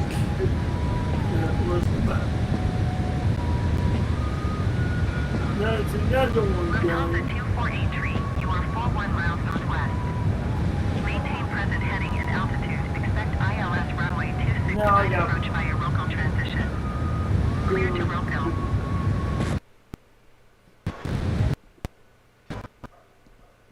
Easy 2556. Traffic is 10 o'clock 4 miles at flight level tree 900 Airbus. Report them at sight. Egypt Air 52 tree heavy traffic is 8 o'clock 4 miles at flight level tree 80 Airbus.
Just to let you know that we've just begun preparing them for service and will be starting service shortly.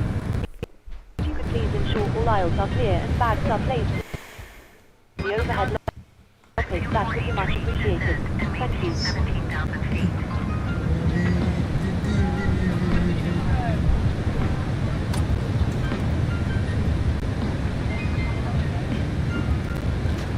Descend and maintain 17,000 feet, Lufthansa 2483.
Alien where? Alien here. That's right. We're finally doing it. The all Alienware gaming setup. Is it the finest esports apparel that money can buy? Or is it such overpriced plasticky junk that you'd be better off with a literal game gear? There's only one way to find out. By donning this out-of-this-world exploration cap and visiting the home planet of Alienware. And also visiting the planet of our sponsor. You like gaming? Well, the folks over at Build Redux do too. And their mission is to help you build the gaming rig of your dream. Just pick your parts and let them take care of the rest. Check out Build Redux at the link below to learn more. Kicking things off, we've got a computer. I have a... Yeah, this Earl Grey somewhat hot. notorious. Of course. Oh, Just give me a couple of minutes. Mr. and I'll bring McGregor, it why to did you do that? All I wanted to do was drink in your bar. Notorious. Sorry, the Aurora R15.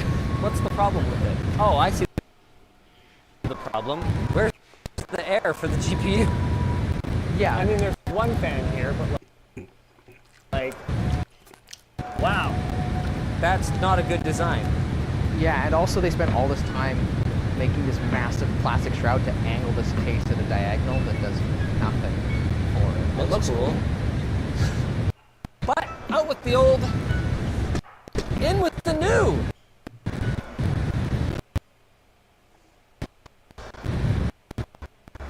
I'm not actually sure that this is a design improvement. To their credit, though, that is an awful lot of ventilation. That's a big improvement on the side. Their big claim is that they were able to reduce the size of the case by 40% without changing the interior. That's how much space they wasted by putting it on an angle. We've also improved the actual front ventilation by allowing for slightly larger gaps in the But front. then they removed a fan. There's only one intake fan. Yeah, they did do that. Maybe the issue is just that we're configured with a lower-end GPU and we don't need the second fan. To their credit, though, this is something that Dell Alienware and some of the other big OEMs do a lot better than custom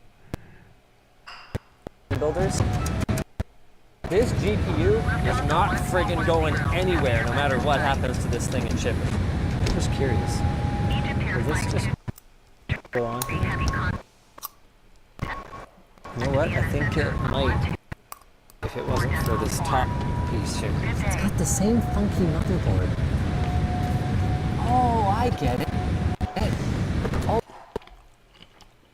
the front I/O is just right on the board, so there's no internal wiring.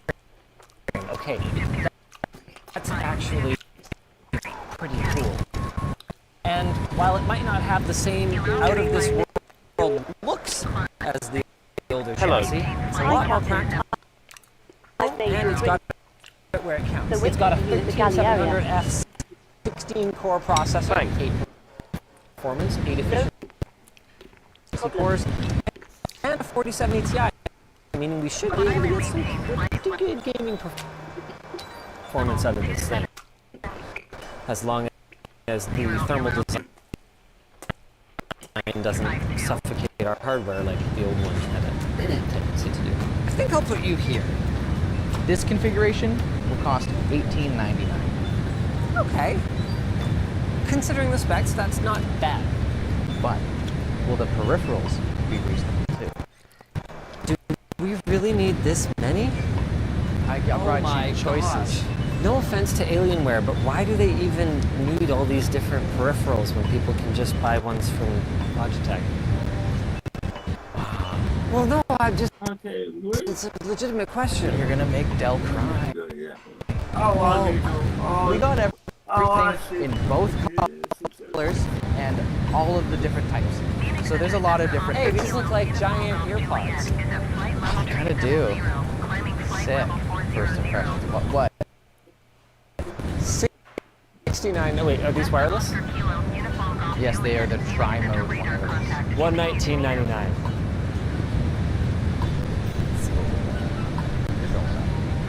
$149.99? 200. Wait, 200.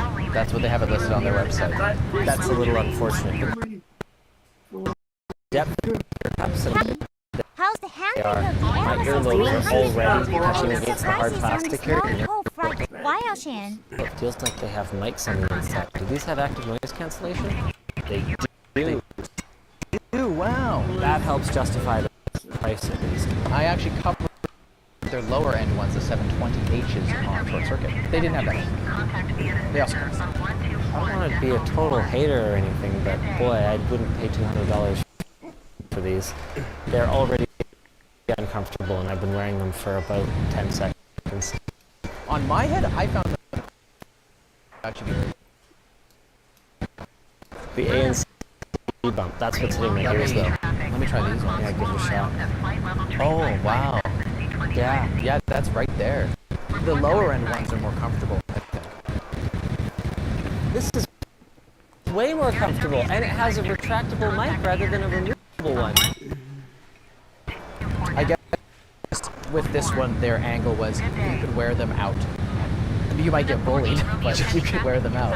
I think I'm going to stick with the 720Hs for my all Alienware setup here. Just got to adapt the Type-C wireless dongle to a Type-A, and then plug that into the PC. I heard you like dongles. Whoop! Why don't we talk keyboards next? Sure. We got the 420, which we obviously have to choose for the memes. Oh, okay, hold on a second. They got some cute little dials over here on their full size. What is this? It only goes left and right. This is for like when you're trying to escape a stun lock or whatever. So you have a knob and like a rocker. Curiously cheap printing on some of the keycaps. Actually, it's double shot keys. Yeah, they're double shot, except where they put stickers on them.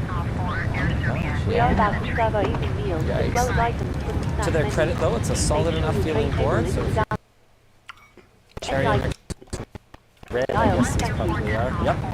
Switch thing, then you'll be pretty happy with this. Wait, what? He said, why do they need this? Okay, you put your 2.4 gigahertz dongle there, and then you can have a charging thing, and then it can break away. Yeah. So you can have magnetic. you have cableless on your desk, and you just have this, like say at the back of your table. Yeah. You're done. You slide up and you charge. Yeah. Now I feel like I got hosed now that I saw that cool interface on the other one. This is just a USB-C port. I saw the cutout and I thought the cool thing would go in there, but it doesn't. Right. That's fine. I'm still going for the 10 list. $79.99.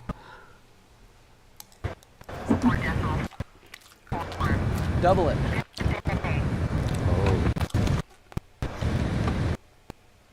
This one's not even wireless though.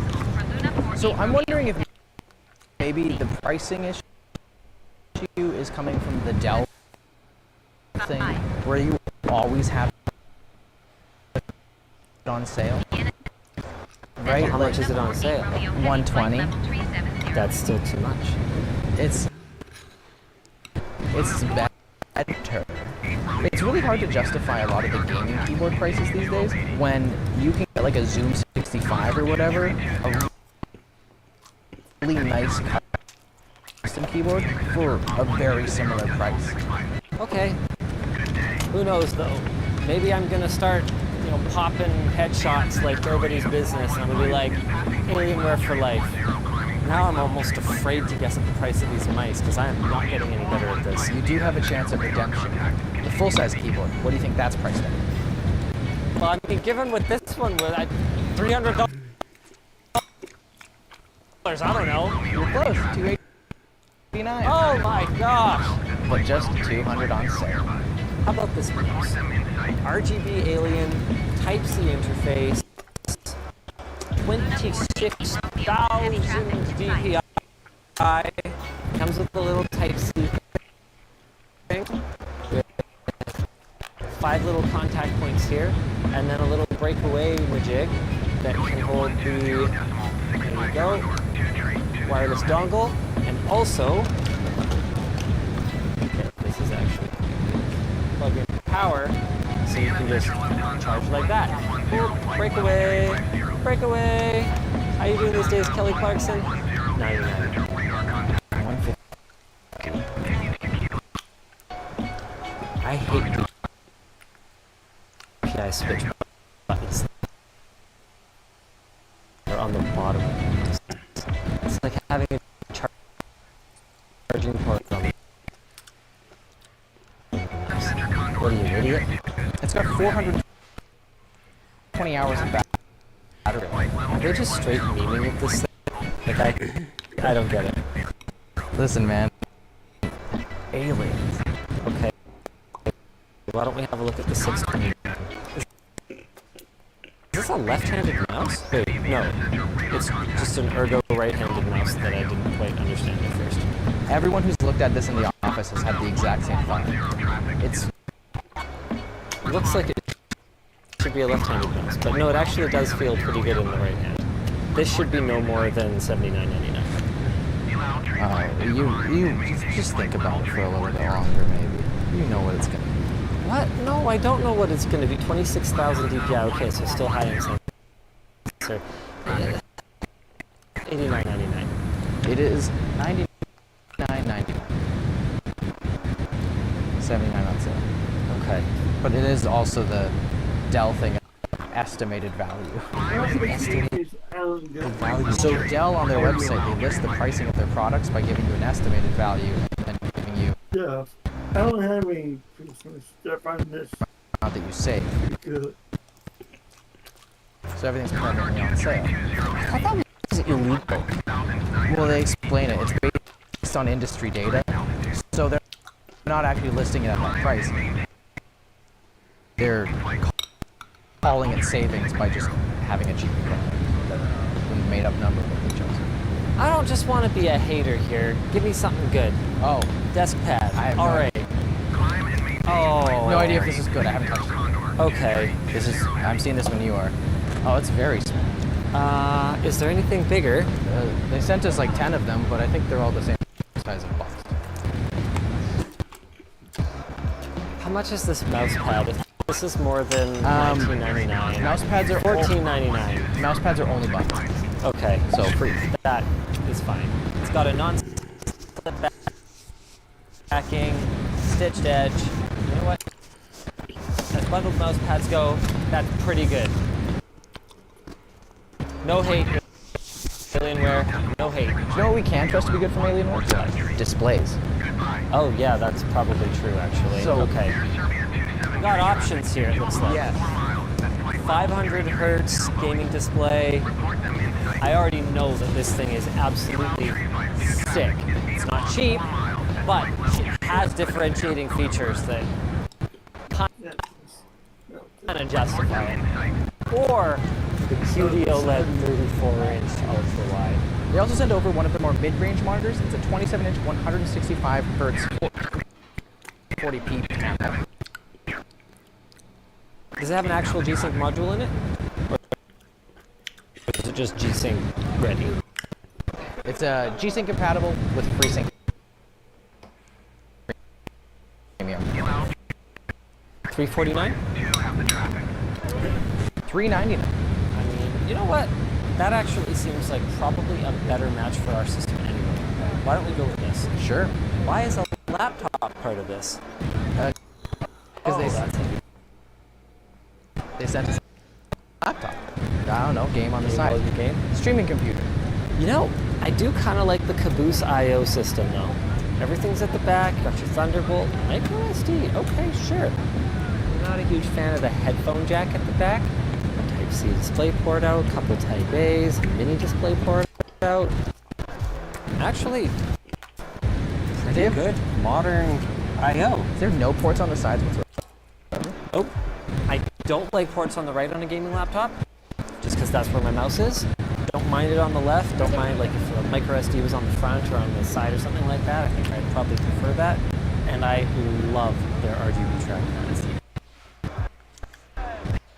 Actually looks so cool. So cool. Yeah, it's kitted out with a 13900 and a 48. Of course it is. Mobile, so depending on the wattage. Based on how much heatsink there is in it, I'd say it probably does all right though. There's no way this is less than like $2,600 US. $2769. Oh wow, okay. Yeah. Pretty good then. Another thing Dell does well is laptops. Yeah. So Alienware's had a rocky history.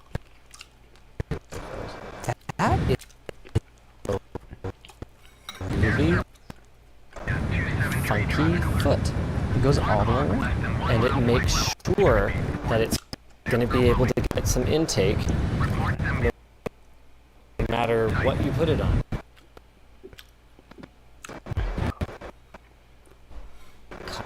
Smart.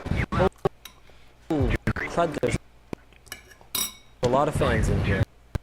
1, 2, 3, 4 that I can count. We should get something running on it. I want to hear it scream. Oh. They said a webcam. Yeah, there's some essentials that Alienware doesn't have, like a webcam. So we got a Dell version. Cool. We also got dual charge dock for your desk, for your peripherals. This actually looks... That was not my fault. Is this a little tiny sound bar? Yeah, it's a little cell sound bar. It's compatible with some of their monitors. It just magnetically clips on the bottom. Sick. Perfect. What's this charge dock for, Adam? It's just nice to have your setup. A wireless charger on the front. You got a USB extension, you got Ethernet. What? Charging stuff. This is deep, like it felt like we were a little sparse for stuff from Alienware, and I wanted to add a little something. Listen, sometimes a gamer gotta get. Okay, the dock is powered, but it unfortunately uses a permanently attached Type-C cable, meaning that it has to be exactly this distance from whatever it's docking with. Does it at least charge this thing? It does USB power delivery. But does this laptop do USB power delivery? The answer is no. Wait, yes. The answer is yes. Okay, good. Show me that RGB. Let's go. Hey, not bad. It occurs to me, though, we haven't talked about the chair I'm sitting in. I know that gaming chairs typically start in the 350 to 400 range. Whether they should or not is a whole other topic of discussion. We'll get into that today. This seems pretty mid as far as gaming chairs go. A little bit of left to right adjustment, a little bit of forward back.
begin.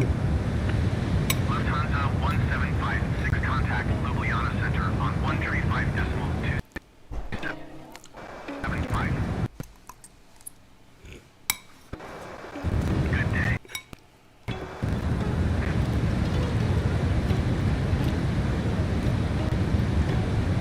135.275, Ilal 352. Goodbye.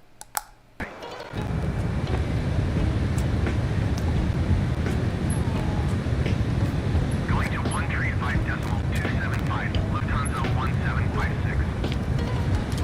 Lufthansa 1410, contact Ljubljana Center on 135.275. Good day.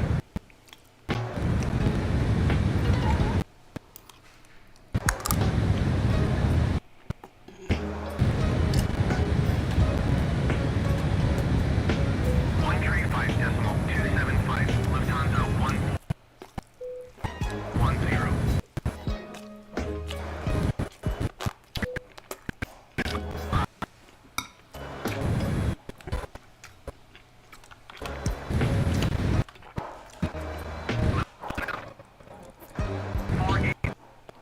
Romeo Heavy, contact Ljubljana Center on 135.275. Good day. Going to 135.275, Luna 48 Romeo Heavy. Ljubljana Center, Luna 48 Romeo Heavy. Is passing flight level 370, climbing flight level 370.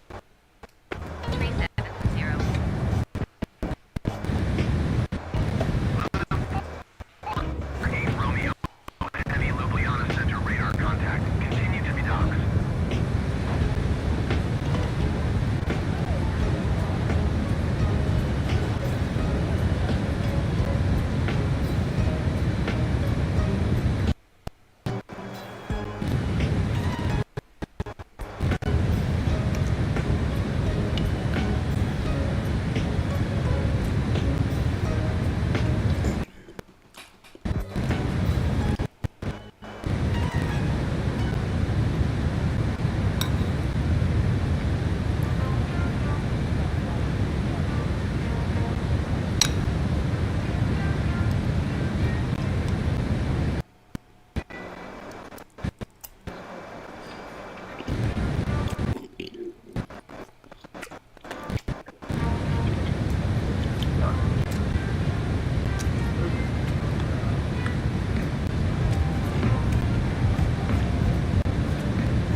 like something to eat? No, thank you. No problem. Give me a call if you change your mind.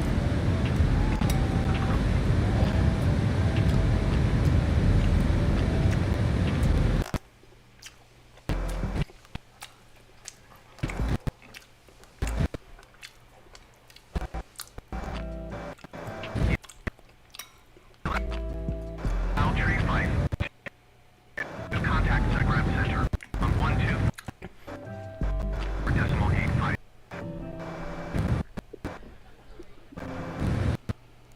Good day.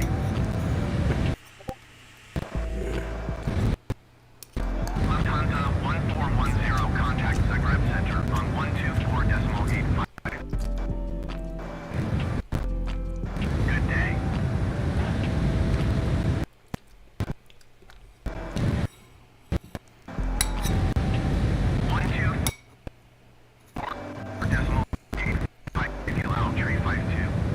Goodbye.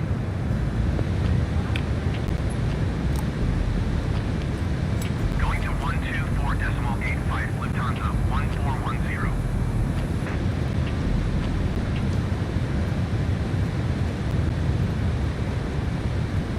Luna 48 Romeo Heavy, contact Zagreb Center on 124.85. Good day. 124.85, Luna 48 Romeo Heavy. Goodbye. Zagreb Center, Luna 48 Romeo Heavy. Flight level 3.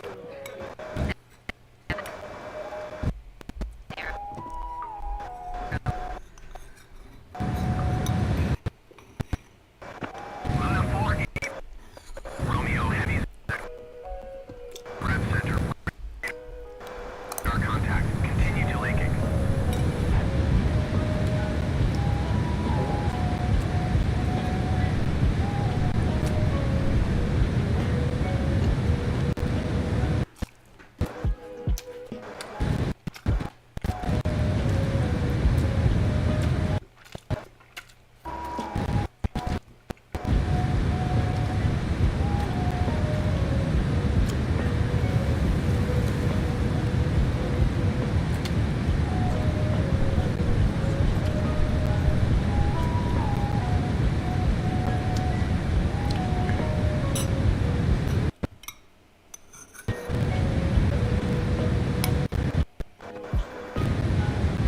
Zagreb Center, Emirates 86 Heavy is passing flight level 350, climbing flight level 350.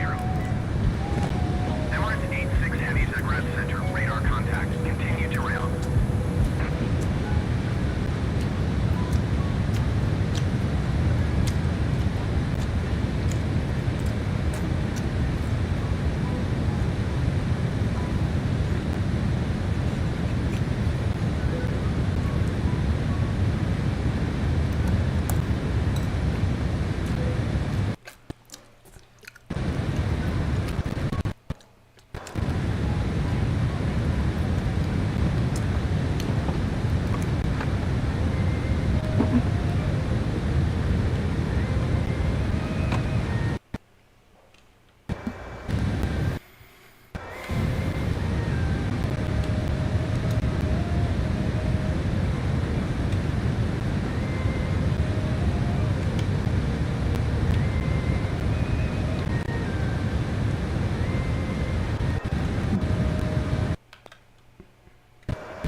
traffic is 12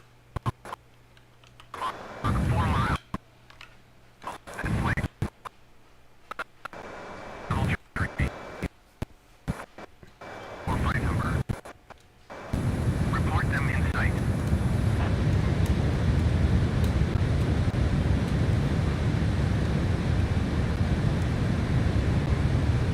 Air Serbia 273, have the traffic.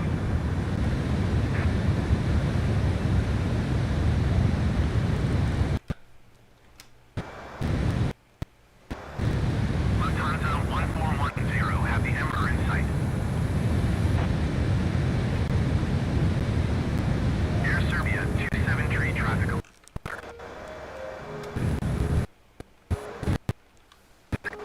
6 o'clock, less than 1 mile. Flight level 3. 50.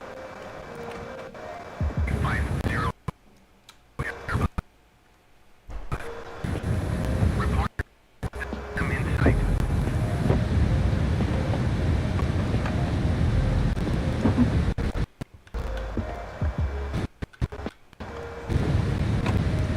Air Serbia 273, have the Airbus in sight.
Hey Captain Reed, does the coffee been treating you today need a refill?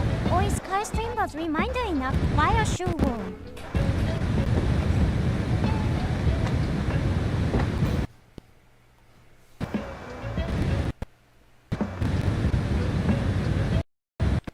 Hey Catherine's crew, welcome aboard via Shen.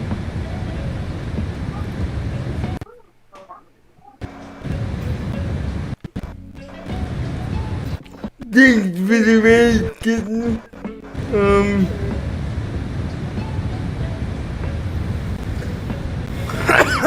I hope you had fun delivering those Christmas clothes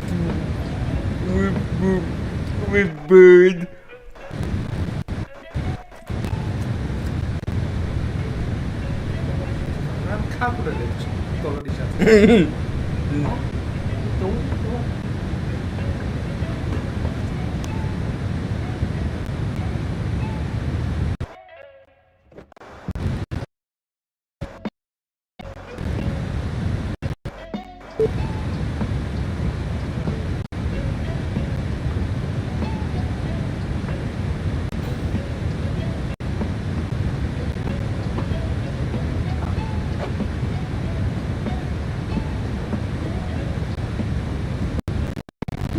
Yes, was fun, but I have to go to sleep now. It's 11 am. Hey, Hadata, let the lark here.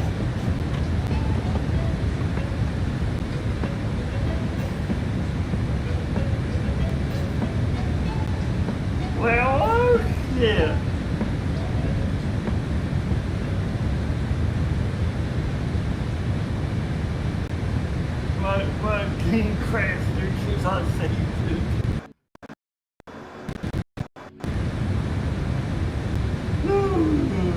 gotta love 100%.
How's the flight ground looking? Need any help navigating through the skies? Why are sure warm?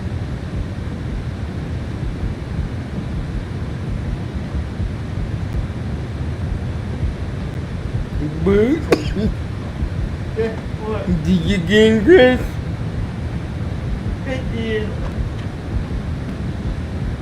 Let's move over the girls to she's live.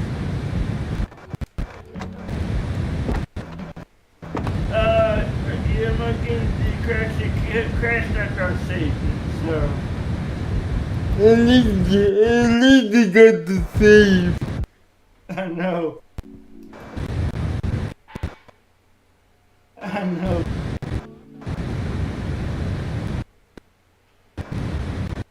I'm moving over there now. You are 300 feet below your assigned altitude. Climb and maintain flight level 350.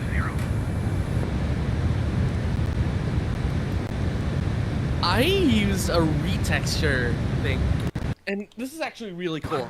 Someone made a Renpy thing that actually lets you retexture the character. I think right now there's only one for the female protagonist, but oh god, this is actually so cool. Climb and maintain flight level 350 Lufthansa 1410. Climb and maintain flight level 350. Hey girl. Hey, how's it going? So we need to find our friends Akino and Blue Box.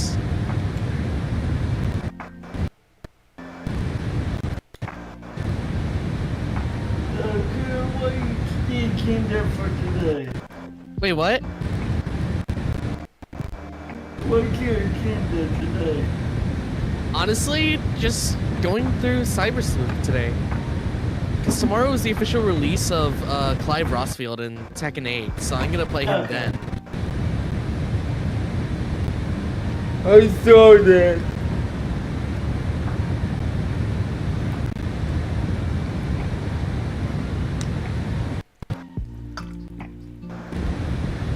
So apparently we might need to go to the community area.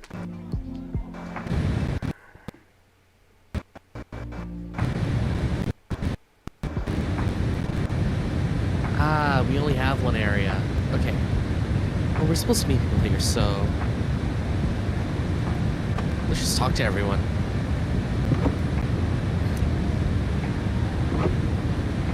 The craziest thing I think about this game is that, like, they twist up the formula of Digimon a lot, actually. Because normally, if we're talking, like, Digimon games, right? Digifighters are used to take care of Digimon. And therefore, anyone who uses one is naturally known as a tamer. You usually go on an adventure through the digital world, which consists of like many different landscapes, until you eventually meet the big bad guy and finally get to go home. But for Cyber Sleuth, none of that happens. it's you're constantly going in between the digital world and the real world, and you're trying to solve like a huge, like, crazy, scary mystery. Digivices also have nothing to do with Digimon. It just so happens that hackers found a way to put Digimon onto their Digivices and learn how to use them.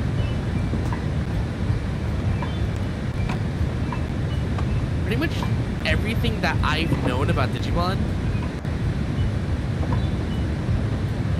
has been turned upside down by a game like this. And I honestly find it really cool.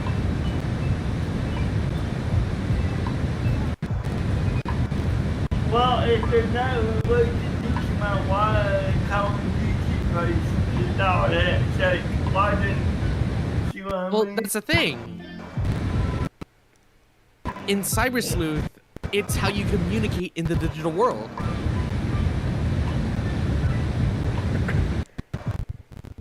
That's what but Digivices that's are good. now. But that's kind of weird that it's not related to It's like you can check your Digimon player at all. information, you can get all sorts of stuff. The main use of the Digivice in this game is actually to use Digiline, which is texting. It's texting.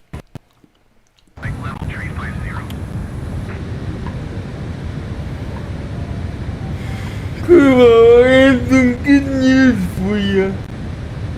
I'm gonna be getting a new PC soon. Ooh, nice.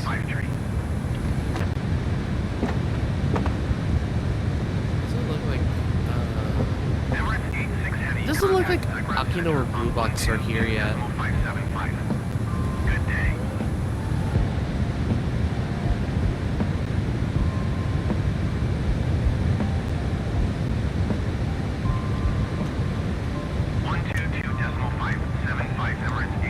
Who have I not talked to yet? So we have 4 hours and 43 minutes.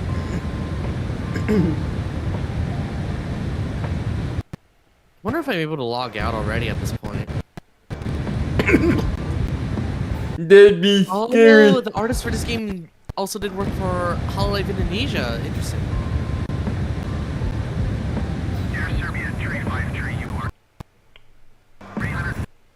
Yeah, I'm pretty much stuck here until I find them. But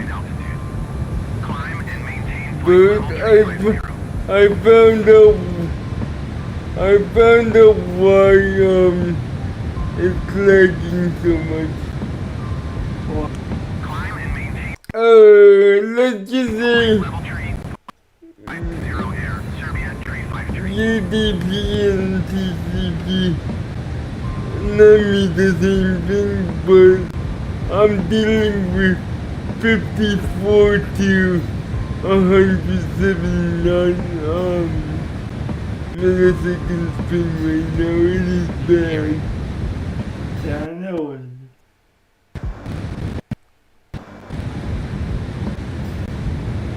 Ooh, there's a thingy near the fountain. What is it? What would you say? Was it bad when we started today, or is it Yeah. now? It was bad. And I started today too.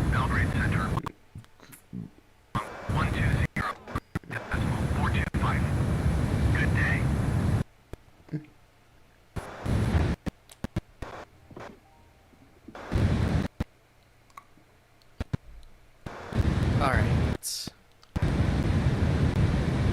120.425 air, Serbia, tree 5 tree. Goodbye. 1410, you are 300 feet below your assigned altitude. First, I want to pick up this thing down here. Yep.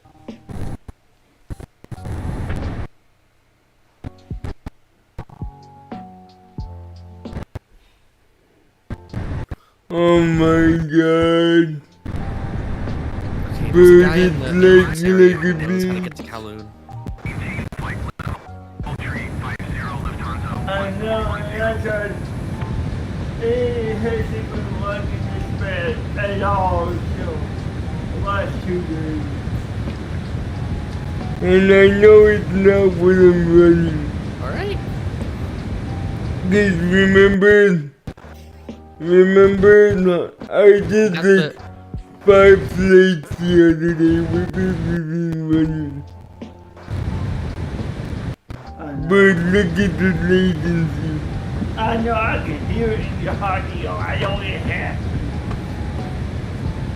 Alright, let's head to Kowloon. Galactic Park is on level 1. It's just up ahead. No packet loss, but terrible latency. But I know. and this is on TCP. I'm gonna switch to UDP again. Yeah, they were both bad. Yesterday, TCP was good for a while, and then I had to switch back. Yeah, and it doesn't switch properly. It just disconnects me. See, it doesn't do that for me. That means there's something going on with your app.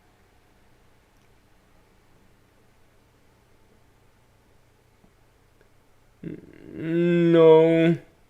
Yeah, because I was able to switch yesterday.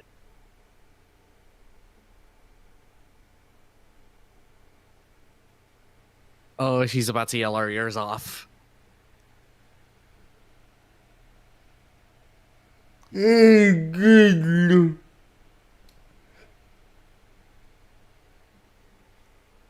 What happened?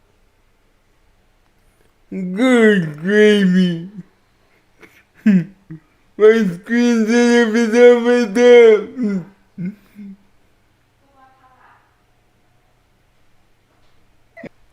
And I got no sound. You got to refresh. I got no sound at all. Refresh the streamer. Again, yes, I had to do that. No switching display to switch the streamer.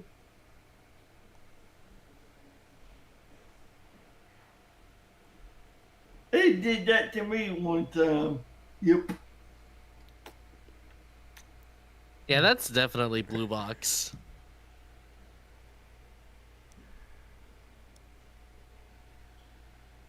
Oh my god. It's bad.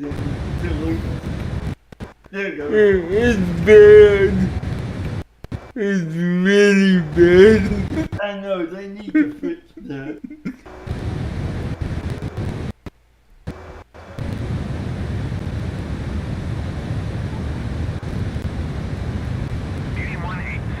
Contact Zagreb Center on 124.85. Good day.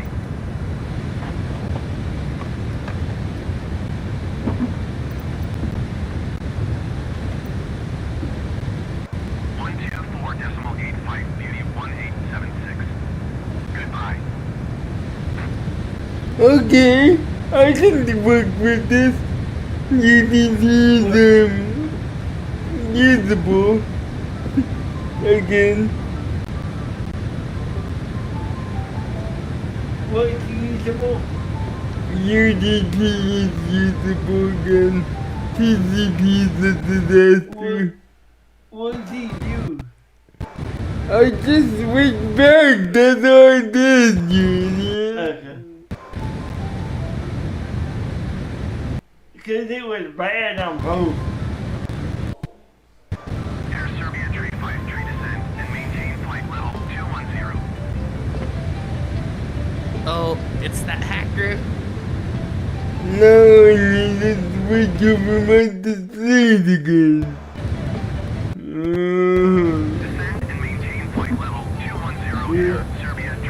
I'll be happy when I get my new PC.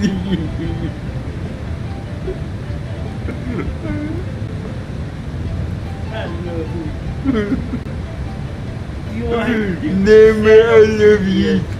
I love you, Shadow, but This is when we get the ability to capture Digimon. fix your shit, please. For the love of God.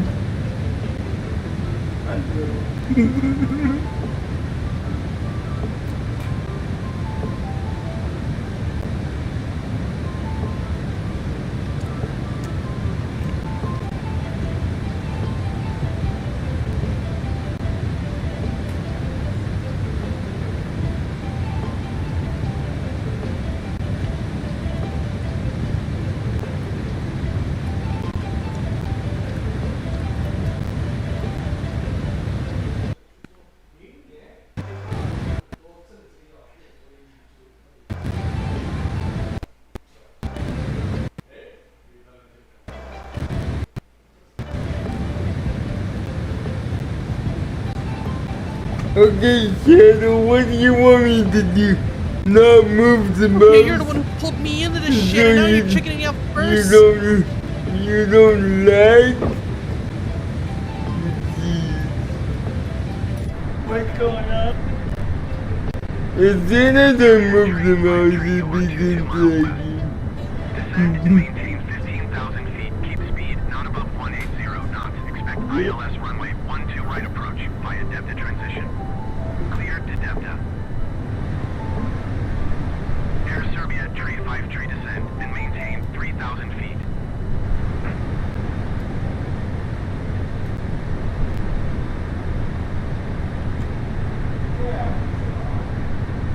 Maintain 3,000 feet. Expect ILS runway 12 right approach via Delta transition. Cleared to Delta Air Serbia tree 5 tree.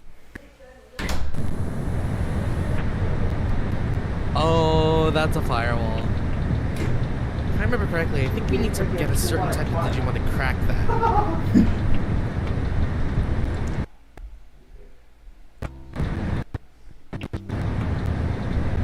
Air Serbia tree 5 tree, you are 15 miles west of Belgrade. Contact Belgrade Tower on 118.1 when inbound.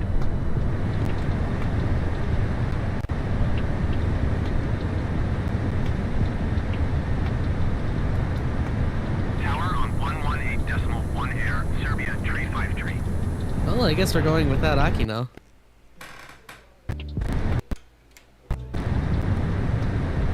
We just don't have any Digimon yet. We might be able to find some down there. I know there's like a whole tutorial on how to use like code cracking or whatever it is. I'll remember what that system's called when we actually get to access it.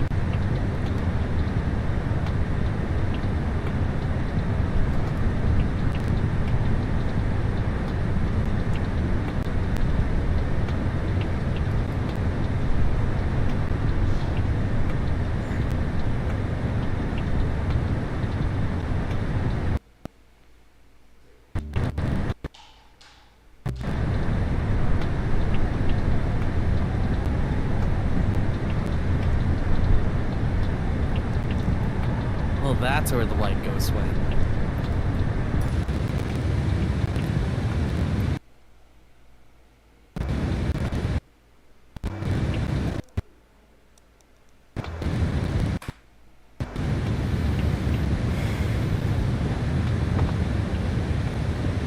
Oh shit.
Okay, so I remember two of them. I think the one with ears is a different Digimon that I think can evolve into Gardramon. I'm trying to remember all the Digivolution trees. It's so confusing. I think we'll be taking... Is Terriermon that one's name? Terriermon? Yeah, let's take that one. It's so fucking cute.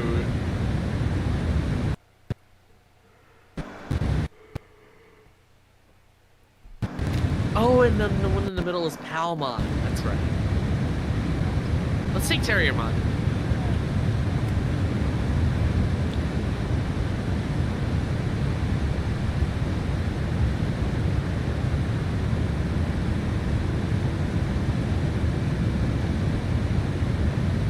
I spy with my little eye a nuke.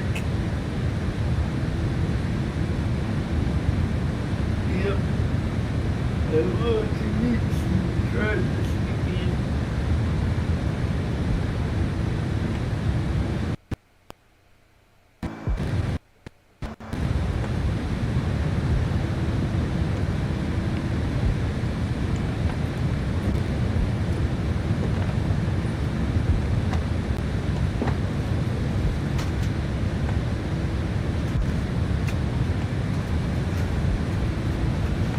Oh my god, Jimmy!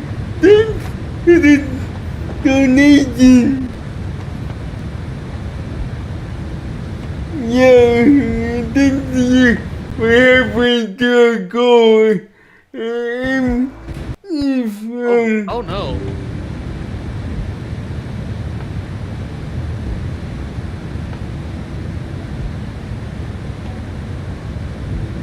Well, that's not good.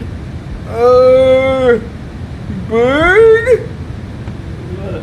That's not good.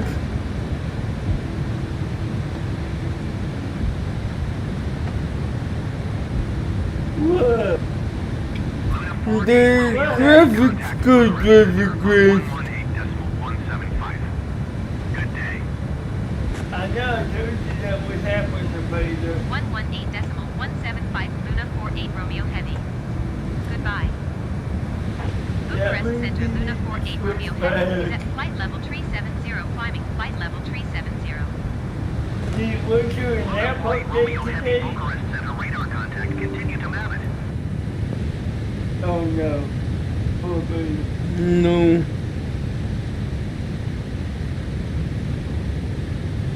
Alright, let's go after that one. Oh wait, there was something in the other room. Cap, how's the pick it up later. A340 handling today? Any issues so far? We're fine. I think we're fine.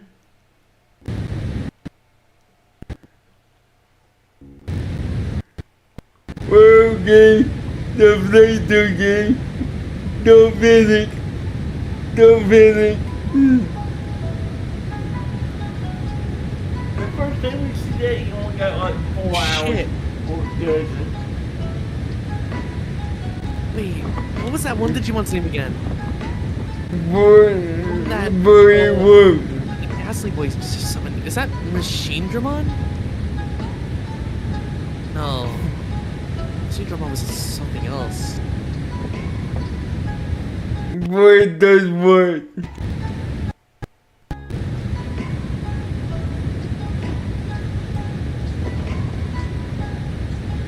Bird. Well, I was still crashing. Those little big crashes the cars are on, and still usually sits down within 4 hours. You had this before? Yes. Yes, I have. How much time do we have left on that flight? There we go. 4 hours, 4 hours, I 26 come by and minutes. ask if everything was going okay. Thanks for asking. Everything is going great. Yeah, Terriermon was a great first choice. Call me if you need need anything. If healing is the first skill I get upon a level up.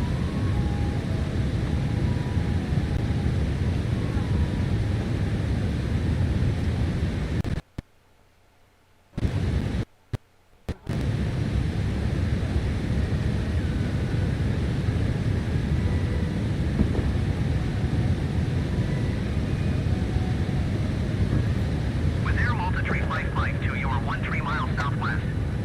Descend and maintain 11,000 feet. Expect ILS runway 11 approach via Tango Sierra Romeo transition. Clear to Tango Sierra Romeo. Lufthansa 8346. Contact Belgrade Center on 120.425. Good day. With Air Malta 355 to descend and maintain 3,000 feet. Right, now that we have Terrier Mod though, we can actually fight around here. Lufthansa 8346. Goodbye. We'll see what happens. Usually does.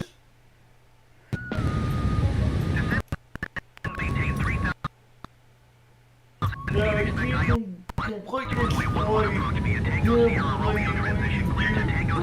you'll reboot Windows to stop it from doing it or reset that. Because when they did it once, they would do it again. How come I didn't get it a couple days ago?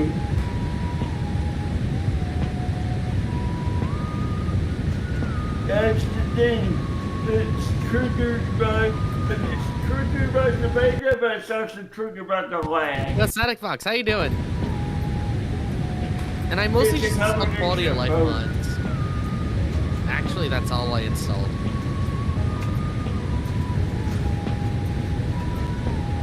And then there's a shout mod, but I'll go into that later. We'll get into it when I actually get Shoutmon into the team.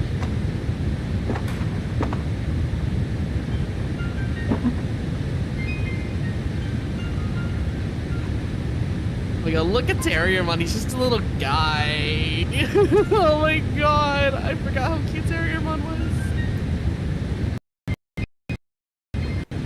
Oh, we should probably definitely head back. Flight level 355 climbing flight level 360. Lufthansa 8346 Bucharest Center radar contact continue.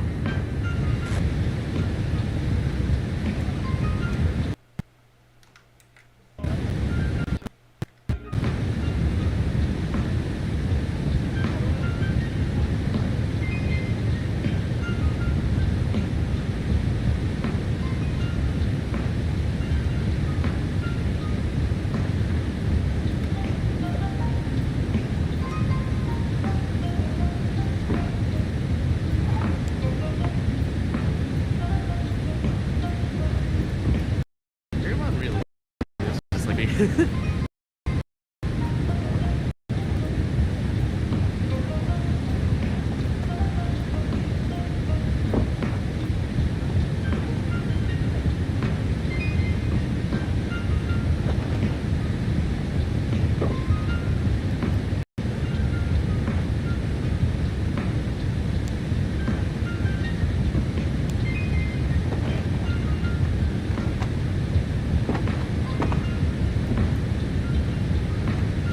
Yeah, but to be fair though, Kirana,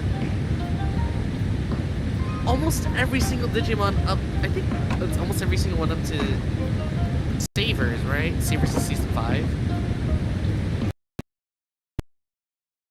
And 4.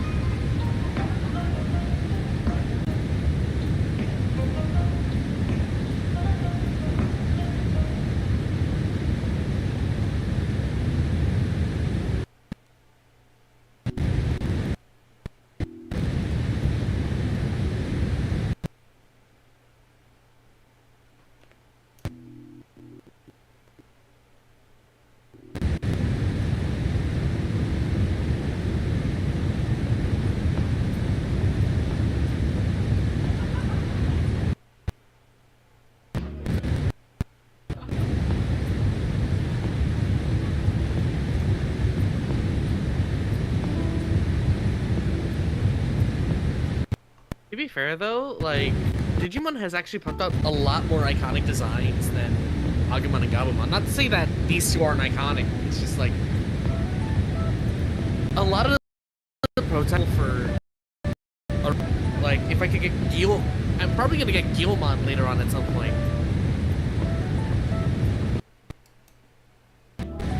But generally you will find, like, at least one of the main character Digimon from one of the main seasons. For God's sake, we started off with Terriermon from Tamers. We're already off to a good start here, finding recognizable designs.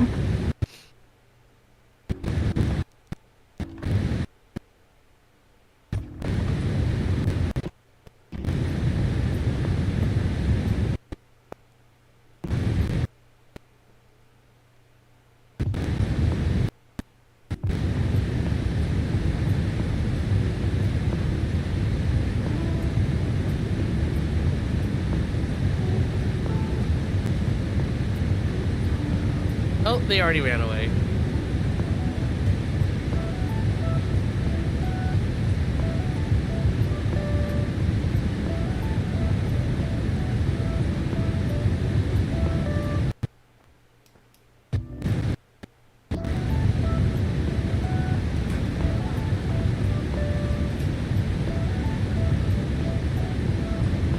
Look at him just standing there. He's just happy to be here.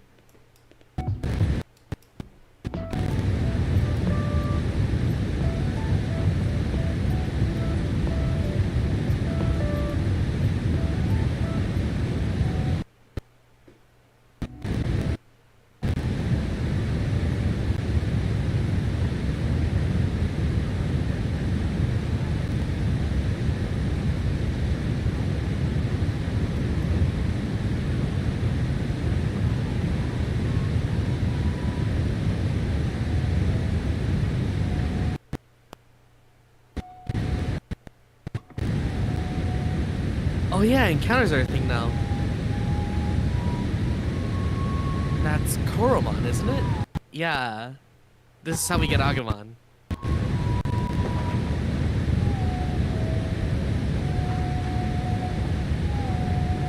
God, I'm so used to my Digimon being pretty strong.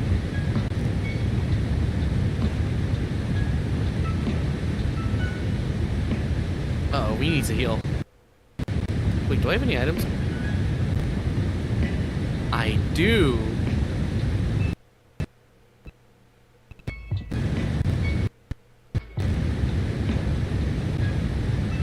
Oh my god, that was actually a really good call.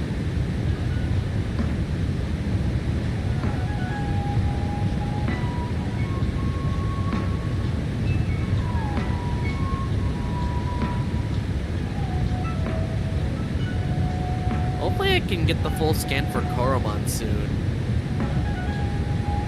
Let's go over here first. I gotta grab this.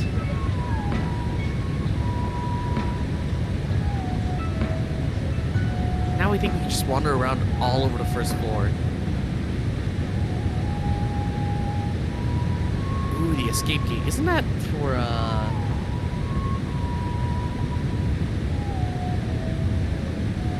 Ah, okay, it's from fighting.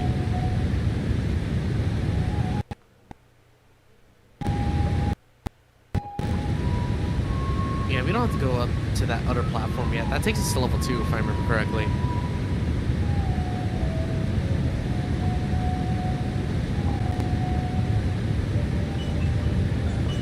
Be on 7 tree climb and maintain flight level 390.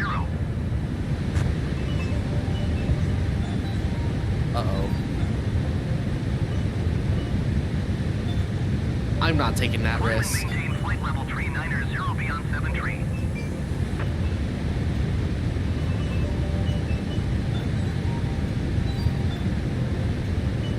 Jesus, Koromon does so much damage.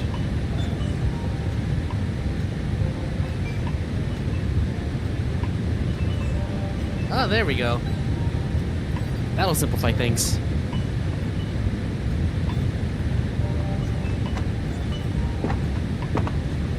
At least with getting Koromon early, that means we'll get Agumon pretty early.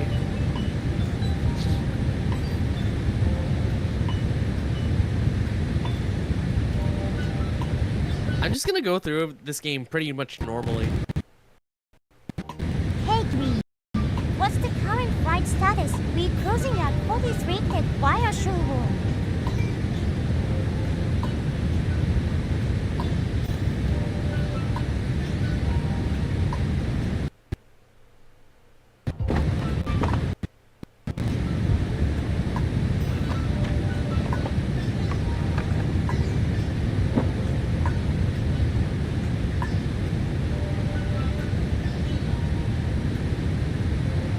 Uh-oh.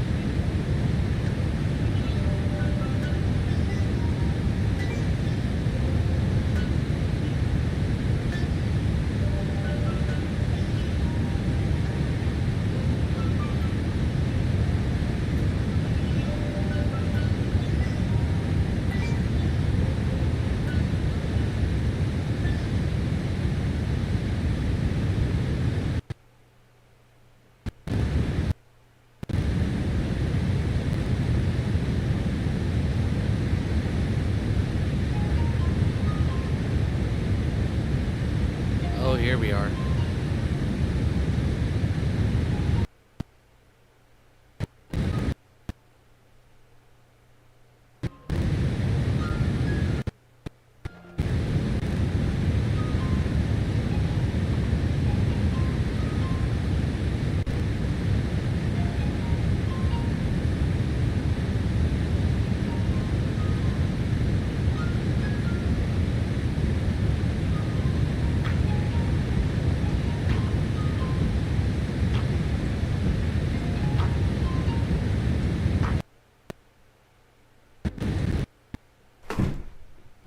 Oh no.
Finally.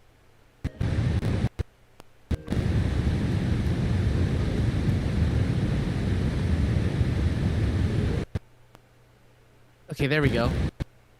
Data's converging. Oh no. Oh, the combo meter went up.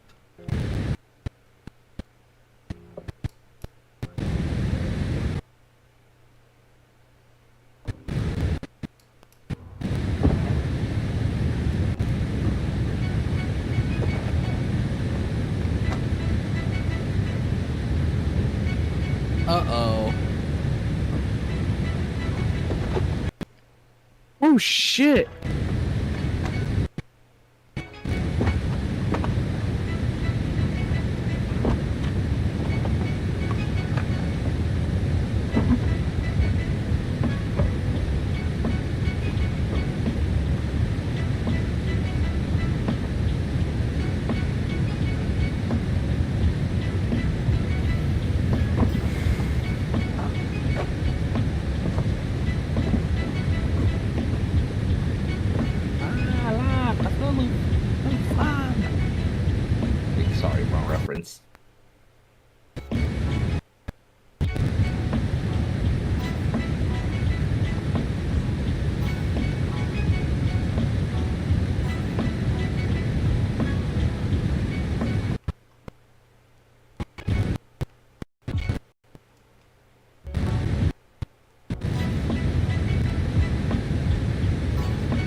Ladies and gentlemen, in a few minutes we will be starting the in-flight drinks.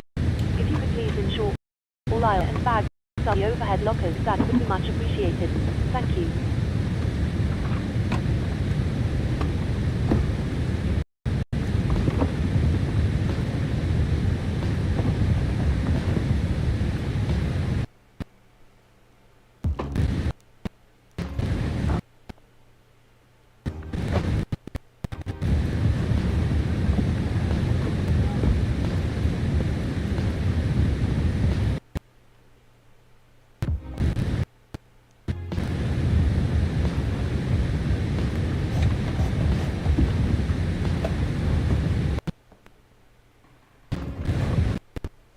Yeah, that's a full-on muscle car. What the hell?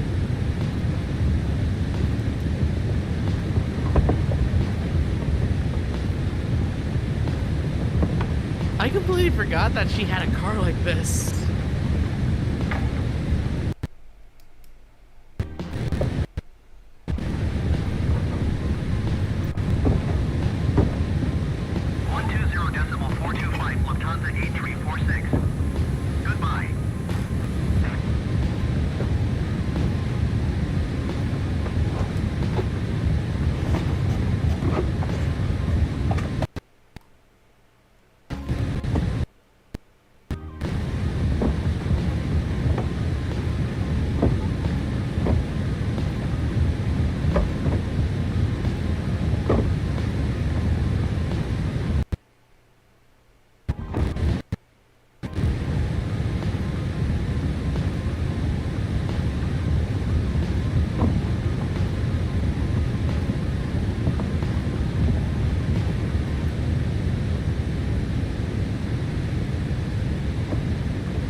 Ladies and gentlemen, What a start.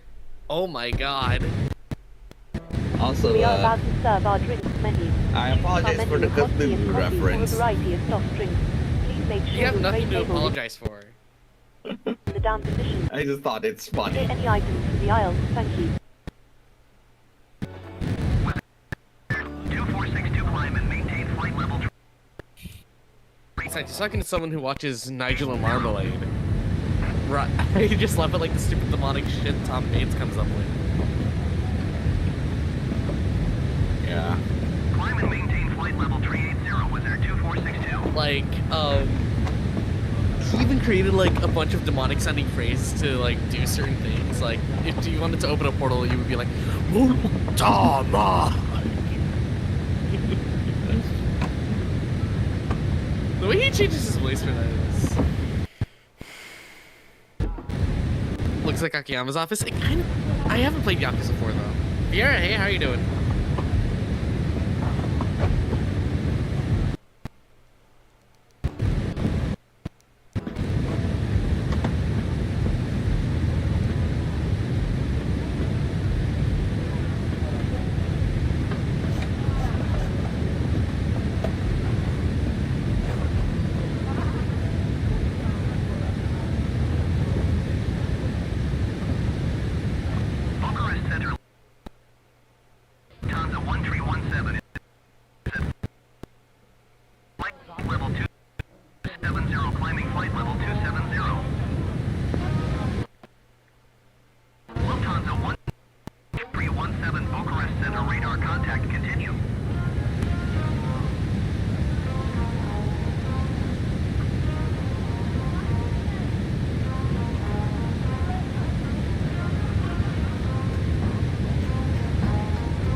Looks like Akiyama's office.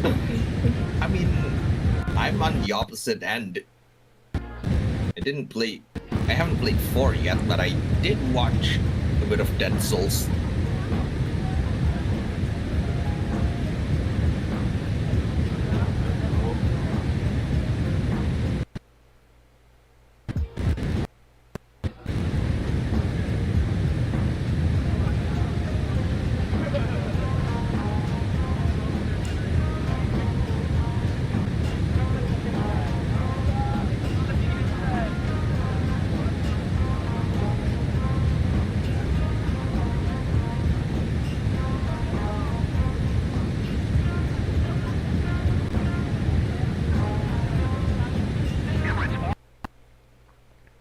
Heavy contact Varna Center on 127.65. Good.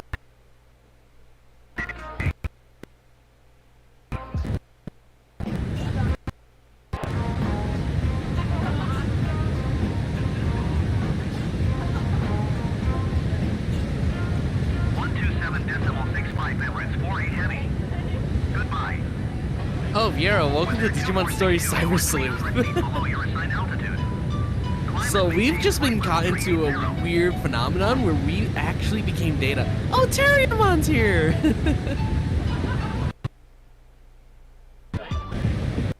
What in the Persona form? Flight level 380 with their 2462. Also,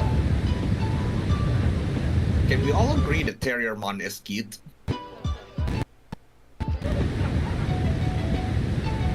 Terriermon is just Wind Pupper.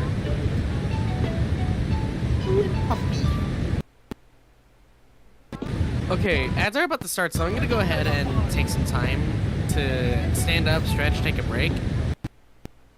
And when we get back, we'll continue our adventure here. So I'll see y'all in about 3 minutes. Oh yeah, Alt tab.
Speaking of which, Rhea. Yeah. Wanna see some key stuff?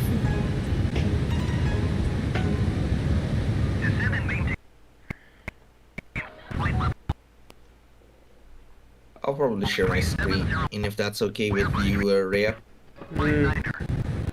Let's show you some goofy stuff. The power of VR chat.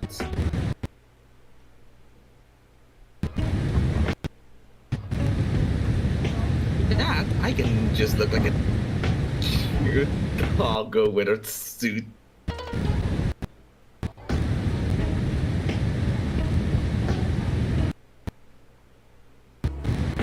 You know, I just had a funny idea for next year. What? What if I set a ridiculously high sub goal to end streams early? Bucharest Center, Turkish 419er Heavy is at flight level 390, climbing flight level 400. Turkish 419er Heavy, Bucharest Center, radar contact, continue.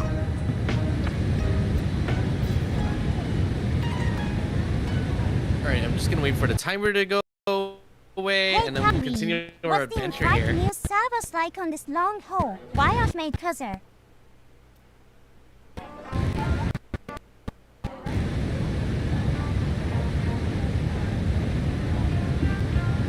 Alright, welcome back to Different Ads. We're going back into Eden right now.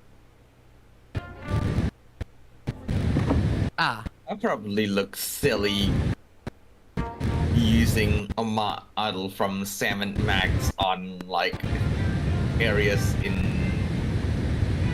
related to trails. Leeward 105 Heavy, descend and maintain Or flight like level even appearing as Mobile Dollway and like Tartarus. Oh hell yeah, Terriermon leveled up again. Nice.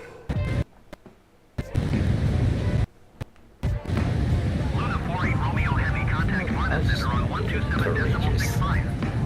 Good day. We're almost done with the full scan for Voltamon. 127.65 Luna 48 Romeo Heavy. Right? Yeah. Goodbye. Sorry, I'm like Barnum very Center, rusty on my knowledge of Digimon.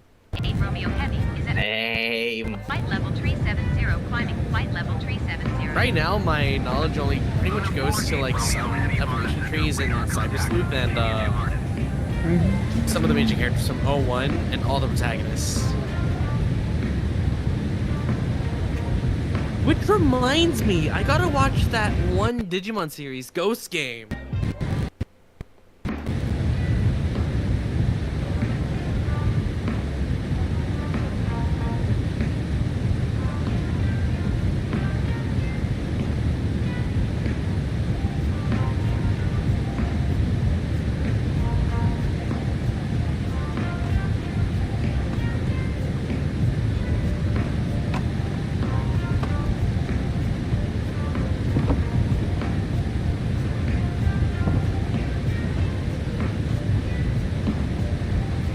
Change my model to the Titan Gundam.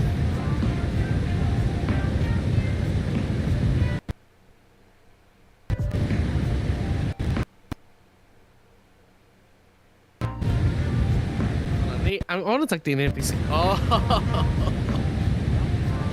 you can freak everyone out.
Hello. Sorry for the intrusion. I was just wondering if you'd like a drink. I'd love a cup of coffee, please. Of course, just give me a couple of minutes and I'll bring it for you. Hey, isn't that Wargreymon? So we need to max out. Yeah, we need to max out Terrarimon's level to get to its next level. We can also use Digiconvert right now, actually, but I don't have any, like, good ones. Since I usually I'll put my scan rate on like. Hey, it's a farm. Yeah, I can't do anything here yet. I can't even put anyone there yet. So that's where the Coliseum is. That's recovery. I don't have anyone to. I don't have any good Digimon and no one to battle with, so. Yeah,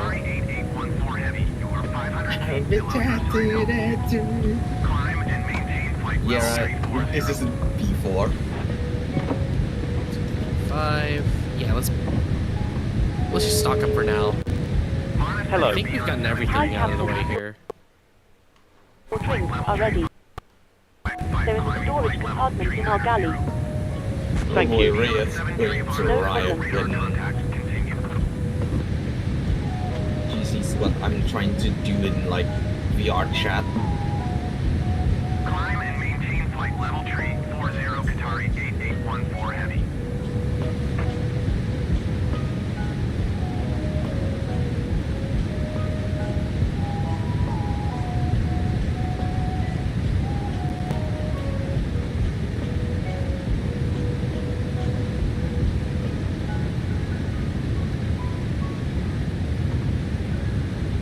Alright. Let's go find our avatar parts.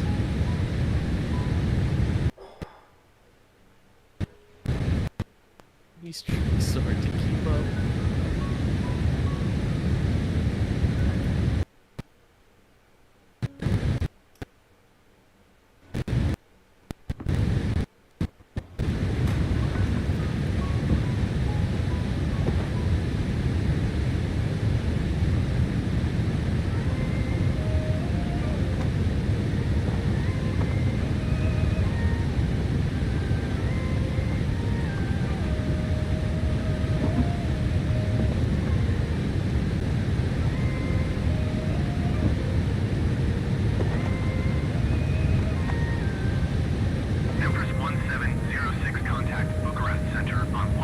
Why did she mention 48 demons?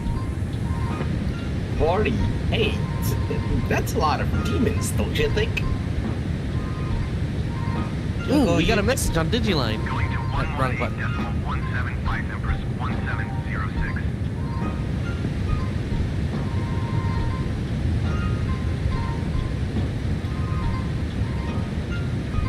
Honestly, the surprising thing about Digiline is I've used it to talk more to Digimon in my personal room.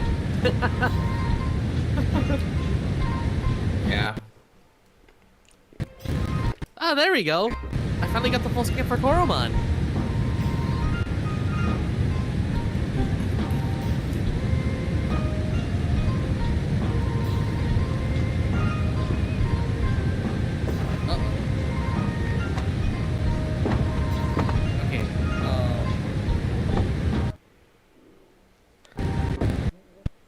Oh, there we go.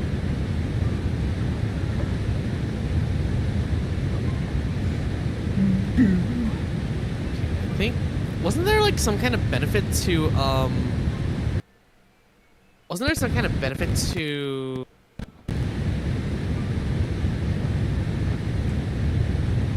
getting the 200% scan? I forgot what it was. I think it's a lot more skill, I guess. I don't know. I can turn myself in. It's actually really good. Oh, wait. Huh. Well, alright then. Oh, Biomon! Oh yeah, Rhea. Vaccine beats virus, virus beats data, data Yes. beats vaccine. Okay. I'm gonna take a picture of this because I'm gonna remember this shit. I'm screen sharing if you wanna watch Rhea. It's one down.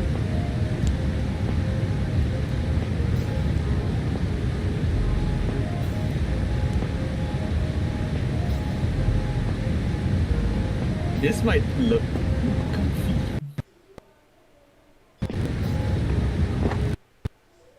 Uh-oh. I feel like I'm about to lose. Uh-oh. Uh-oh. Uh-oh. Neon 7 tree traffic is 9 o'clock Okay, 1 mile we'll live. at flight level tree 25 Boeing. Report them in sight. So that... What's that Digimon's name? Which one? Yeah, whatever, I beat it. Atari 8814 Heavy have the Airbus in That was sight. close. It's like you're playing Pokemon and you defeat it, and then you're like, oh shit, I forgot to get this from my Pokedex. Firewall. And then you're like, oh well.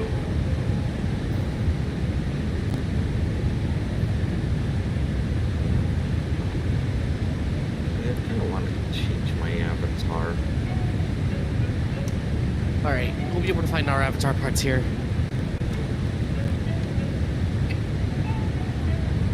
And also, I finally get to open this box up. Nice.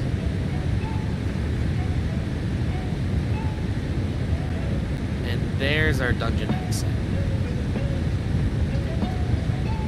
Oh, this one? Huh.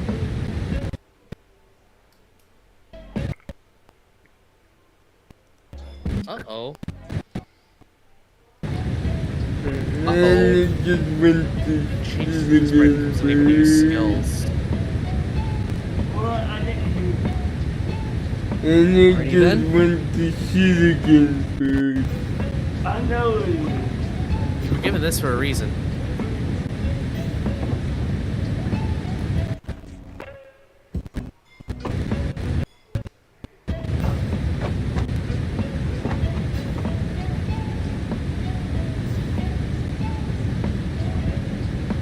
Say, speak of Digimon and Gundam. Oh, we gotta get out of here the normal way then. Okay. Did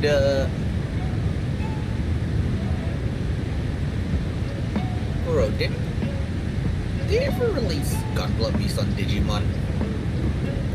I'm not sure.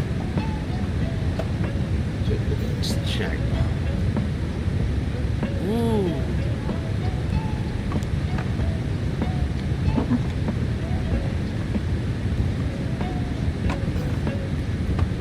Tsunoman was his name.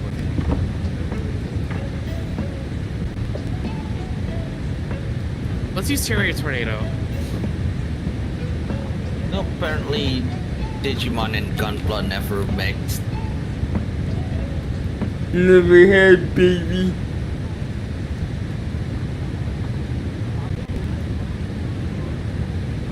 Would that be equal? Seriously. Why would that be cool? If they had baby, why would that be cool? At least we have our normal looks again. As in a Gunpla Digimon thing? No, it's Plamo. Oh, Plamo. Or plastic models. Oh yeah, Plamo. Gunpla is the subcategory. Gunpla is for Gundam specifically then. Yes. If they were to drop, like, say, a War Greymon themed RX-72, that's Gunpla. If it's War Greymon painted like the RX-72, it's not. It's themed around Gundam though. Yeah. I guess that does make it Gunpla. But like usually model kits are referred to as Plamo. What if they made a Godzilla themed Gunpla? Then it would have to be a mobile suit nuts. themed after Godzilla. It has to be a mobile suit. That would That's be the nuts though. That would be kinda Alright, let's cool. log out. Hi, Bandai Namco. Please make a Zaku in Agumon themed Zaku, please.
in Mysterious Coffee X. Yep. Oh my god. Mysterious Coffee X. I think someone actually made Kyoko's coffee in real life.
But really is cute.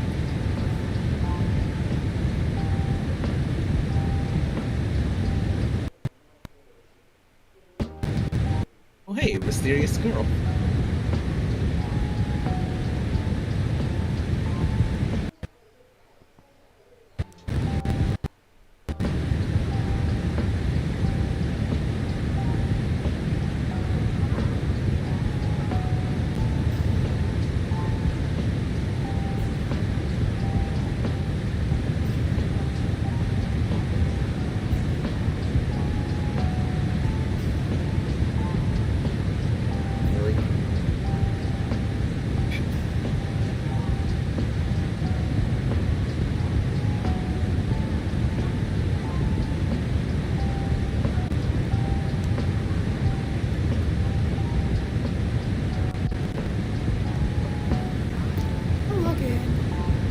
favorite beginner Susan with a little bit of flight simulation, but you didn't think you'd see me recording a video so soon. But here we are. So, oh. Oh boy.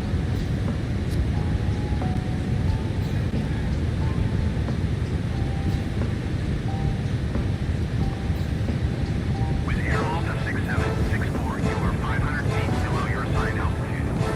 Climb and maintain flight level 360.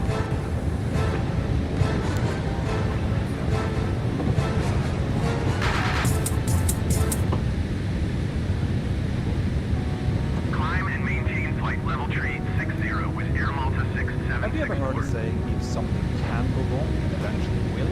Well, that was certainly the case in this story, where extraordinary circumstances hold to we have jets going to 1786, you are 300 feet below your assigned altitude.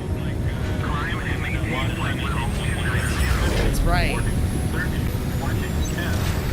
Before I start, did you know that you're watching this video before anyone else? Romeo Heavy, you are 300 feet below your assigned altitude.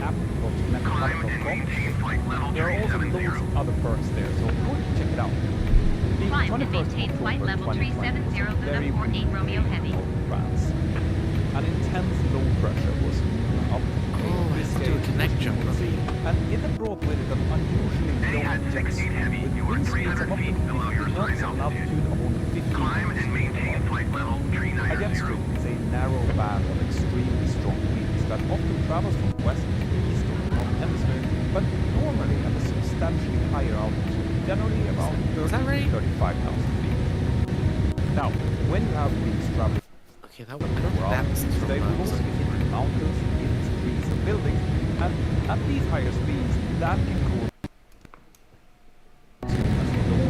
should go up to the general report. On this day, pilots who were going to fly in the region were given significant weather forecasts showing moderate to occasionally severe low-level turbulence, especially around the Charles de Gaulle airport area in Paris, France. And at 28,000 feet on the route towards Charles de Gaulle airport this morning was a top airline ERJ-170. It was being flown on behalf of Air France. Yeah, I fear we may be forced to do encounters here. And it had 2 pilots. Hard drives are laughably fragile. I can break them by doing this. I probably should have hit up the Digilab earlier to get a friend. Have you ever heard a saying, if something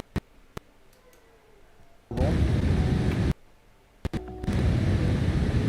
It is the 7th largest airline in the United States and the country's first airline to go into Chapter 11 bankruptcy protection in over a decade. But that's an why? you wanted to scan in. Well, as it turns out, it involved some bad timing, a lot of bad luck, and maybe a little bit of politics too. And while the Chapter 11 bankruptcy could be the airline's way out, it could also bring a new twist to the story. Stay tuned. Luna 48 Romeo Heavy, please expedite your climb flight level 370. This actually isn't a news story. I first made a video about Spirit's headache over 2 years ago in the summer of 2022, after which JetBlue had emerged as the winner in a long battle over who was going to buy Spirit. Yes, you wouldn't know it by looking at the state of the airline today, but early in 2022, Spirit was actually a really hot ticket. Back then, the 2 airlines fighting over it was JetBlue and Frontier, and while Frontier was first to start quoting Spirit, JetBlue soon became the much more aggressive suitor. But a lot has changed since then. Late in October this year, Spirit announced plans to furlough around 330 pilots and to also downgrade 120 captains to first officers, which is something that airlines just almost never do. And all of this came after they had already furloughed 186 pilots in last September. Then, on the 18th of November, Spirit Airlines filed for Chapter 11 bankruptcy protection. And when shares stopped trading on that day, they had lost 90% of their value compared to the start of 2024. So what's going on here? Well, to understand this, we need to go back to 2022 and look at the reason why Spirit and Frontier had wanted to join forces in the first place. Basically, after 9/11, several big mergers and acquisitions had taken place who had eventually led to what we today refer to as the Big Four: American Airlines, Delta, Southwest, United. Now, that's in alphabetical order, but as it happens, it's also the order they come in terms of passenger numbers. Between them, these companies control around 80% of the US domestic market, with Alaska Airlines in 5th place behind them. And Alaska was actually the last airline in the country to acquire another airline, Virgin America, back in 2016, which I'll come back to later. Now, that whole airline consolidation was necessary after 9/11 for several different reasons, but this wasn't going to be everyone's dream forever. The industry has become much more robust over time, which is a good thing, but that also means that regulators have gradually become more wary about how the market is becoming maybe a little bit too consolidated. Obviously, the more airlines there are fighting over passengers on a given route, the more choice for the traveling public, and that competition drives prices down. But if airlines merge or strike deals to share traffic, well, then there's no need for competition and the prices can start to go up, at least in theory. That is why in recent years we have seen several government moves to stop airlines consolidating. For example, back in 2020, JetBlue and American Airlines started what they call the Northeast Alliance, a joint venture that would see them combine routes out of JFK and Boston airports.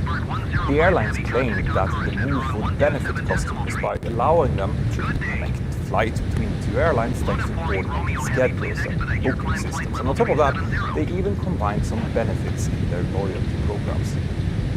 But in September of 2021, the Justice Department and 6 US states sued to block this joint venture based on those competitive grounds that I just mentioned. And in May of 2023, a federal judge also sided with the Justice Department and ordered them to stop their alliance within 30 Any new days. routes we are trying out? Now, JetBlue and American later appealed that decision unsuccessfully, but we might not have heard the end of that story yet. Anyway, whilst all of that was going on, first Frontier, then JetBlue tried to acquire Spirit. Now, a tie-up between Frontier and Spirit would have been relatively simple to explain. Both airlines are ultra-low-cost carriers with very similar operating models, and their networks were also quite similar, particularly around Florida. On top of that, both of them also had an Airbus A320 family fleet, would therefore be quite easy to combine. And by the way, these similarities weren't entirely coincidental. Frontier Airlines is a subsidiary of Indigo Partners, and that same company was a major investor in Spirit back in the mid-2000s when it transitioned into becoming a low-cost carrier. Frontier then followed a very similar evolution, so the shared DNA between those two companies actually isn't very surprising. Anyway, a merger between Spirit and Frontier would have beaten Alaska Airlines as the 5th largest airline in the country. But then JetBlue suddenly entered into the picture from basically nowhere with its own bid for Spirit, which would have also created the 5th biggest airline in the US. Now, Frontier and Spirit wanted to join forces because this would have made them a powerful a low-cost carrier entity, something that would really have been able to compete with the likes of Southwest Airlines, for example. But the purpose of JetBlue's bid for Spirit was, well, let's say a little different. Because JetBlue was mostly interested in Spirit's route network and its airport slots at the key airports around the country. And crucially, JetBlue is a leisure carrier, not a low-cost or ultra-low-cost carrier. So in that case, JetBlue would have not operated Spirit as a separate entity. Instead, Spirit fleet would have just been reconfigured into JetBlue specifications with fewer seats and a less dense cabin. And that was something that the US Justice Department really didn't like. The DOJ again argued that the JetBlue-Spirit merger would hurt competition because some shared rules between the two carriers would be merged, ULCC ticket prices would turn into leisure prices, and the overall number of available seats would definitely go down. And that argument made quite a lot of sense, right? Well, the DOJ thought so. So a federal judge in January 2024 blocked JetBlue's $3.8 billion deal to buy Spirit. Both airlines obviously initially protested, but they then gave up their efforts to appeal only a few months later. But to be clear, the objection of the Department of Justice over JetBlue's acquisition of Spirit didn't come as a surprise to basically anyone. In fact, Spirit's agreement to the JetBlue acquisition actually even included a compensation if the acquisition was blocked because of regulatory pressure. And when JetBlue and Frontier were fighting over Spirit back in 2022, Spirit's own management stated that JetBlue's acquisition was indeed more likely to hit regulatory hurdles. But the problem was that blocking the JetBlue Spirit tie-up on competition grounds made sense only if we assumed that Spirit could continue to operate just fine without it.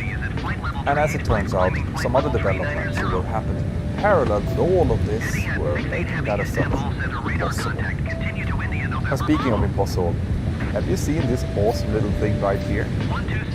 This is the hover pen from Novium, today's sponsor, and Novium creates these pens with a level of care and ingenuity that reminds me of some of the finest early aerospace projects. So, if you're looking for a really unique holiday gift, trust me, this is the one. Now, I'm a real sucker for cool designs like this, so I just had to have one myself. And this one, the hover pen Interstellar, was my personal favorite. It features a precise 23.5 degree tilt as a homage to the Earth's actual tilt, and I think it really looks out of this world. Make our way back to the lobby now, now. it comes like, in several different colors, but the premium model can be ordered with an 18-karat gold-plated finish, and even with a really meteorite shard embedded in the 40k lore, so My apologies for asking. The Interstellar was named one of the best inventions of 2022 by Times Magazine, and it doesn't surprise me at all. So if you're interested in elevating your writing game, or maybe finding that perfect gift for a loved one, well then use the links here below, or yeah, this way we've got a full QR scan on codes all your together lines. with the code Mentor. Again, that will give you 10% off on all cover pens, as well as free shipping to most countries. Thank you, Novium. Now, where were we? Ah, yeah. When the JetBlue Spirit merger was blocked in January of 2024, the judge actually wrote in his closing, Spirit is a small airline, but there are those who love it. To those dedicated customers of Spirit, this one's for you. Why? Because the Clayton Act, a 109-year-old statute, requires this result. A statute that continues to deliver for the American people. So the judge referred to the Clayton Act because this was an antitrust law designed to stop things like monopolies, cartels, and other such entities that could hurt competition. But it would soon turn out that this closing statement didn't age very well. Because just hours after the ruling, analysts were already raising the alarm about Spirit's future, and the investors seemed to agree because the airline's stock price plummeted. And that was despite the fact that Spirit shares had already lost a lot of their value after JetBlue had agreed to buy it. Actually, behind closed doors, JetBlue's management was relieved that the deal had fallen through. So, why did this happen? Why couldn't Spirit just continue operating as a low-cost carrier like it had done? Definitely Well, turns out that there are about two main reasons for this. Oh, and if I recall First correctly, came the problems that the company was having with their Pratt & Whitney geared turbofan engines, who required lengthy, unscheduled inspections. Yeah. It had been found that impurities Okay, I think I'm just gonna head to the lobby, alloys, head to the Studio Lab, and get some some of the engine's high-pressure compressor discs could cause these engines to suffer early fatigue issues if they weren't dealt with properly. This was, and still is, a huge problem that could affect as many as 1,200 Airbus A320neo engines worldwide.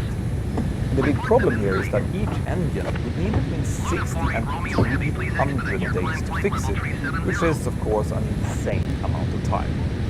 A disruption like that will keep a lot of engine maintenance and repair shops very busy and loads of jets grounded for months. And this actually has a knock-on effect on the overall aircraft maintenance capacity worldwide, something that I will cover later. But as it turns out, Spirit were particularly exposed to this engine problem, with dozens of their aircraft having to be grounded. And at the same time, they also had a second issue, which is overcapacity. The problem here is that as Spirit grew in previous years, they added loads of flights to their existing network, particularly around their base in Florida. But they were doing that while other airlines were also doing the exact same thing on the same routes. And as I said before, Spirit is an ultra-low-cost carrier, and while that has been a profitable working model for a very long time, it can also be a little bit flexible. The keys to making low-cost carrier models work is to keep the planes in the air for as long as possible, as full passengers as possible, and ideally with a fleet of jets that are as efficient as possible. So Spirit now found themselves with a fleet of brand new, grounded jets without engines and functional but older and less efficient jets flying with too few passengers on board in a very competitive market. And even when they managed to fill those aircraft up, the price of each seat sold for something that wasn't as high as the airline. The fact that she's actually since their price was what she puts in the coffee is scary. One of their only competitive advantages. And by the way, if this sounds a little bit familiar to you, then you might just be remembering a recent video that I made about Southwest Airlines. So thank you for being a regular viewer. You see, Southwest has a similar problem, not because of fault of the engines, but because of each of its new 737 MAXes are a little bit bigger than they actually want them to be. For many years, Southwest Southwest network has been built around a large fleet of 737-700s, which have fewer seats than its newer 737 MAX 8s have. And the smaller MAX 7s that Southwest wanted isn't certified. So Southwest is having to figure out how to keep it profitable while flying around the room part of the seats. Another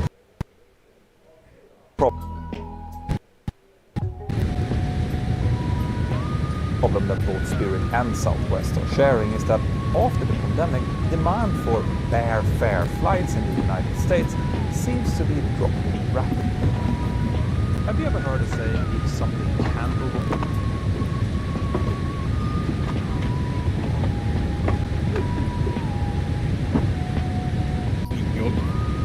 Wait, that's quality means.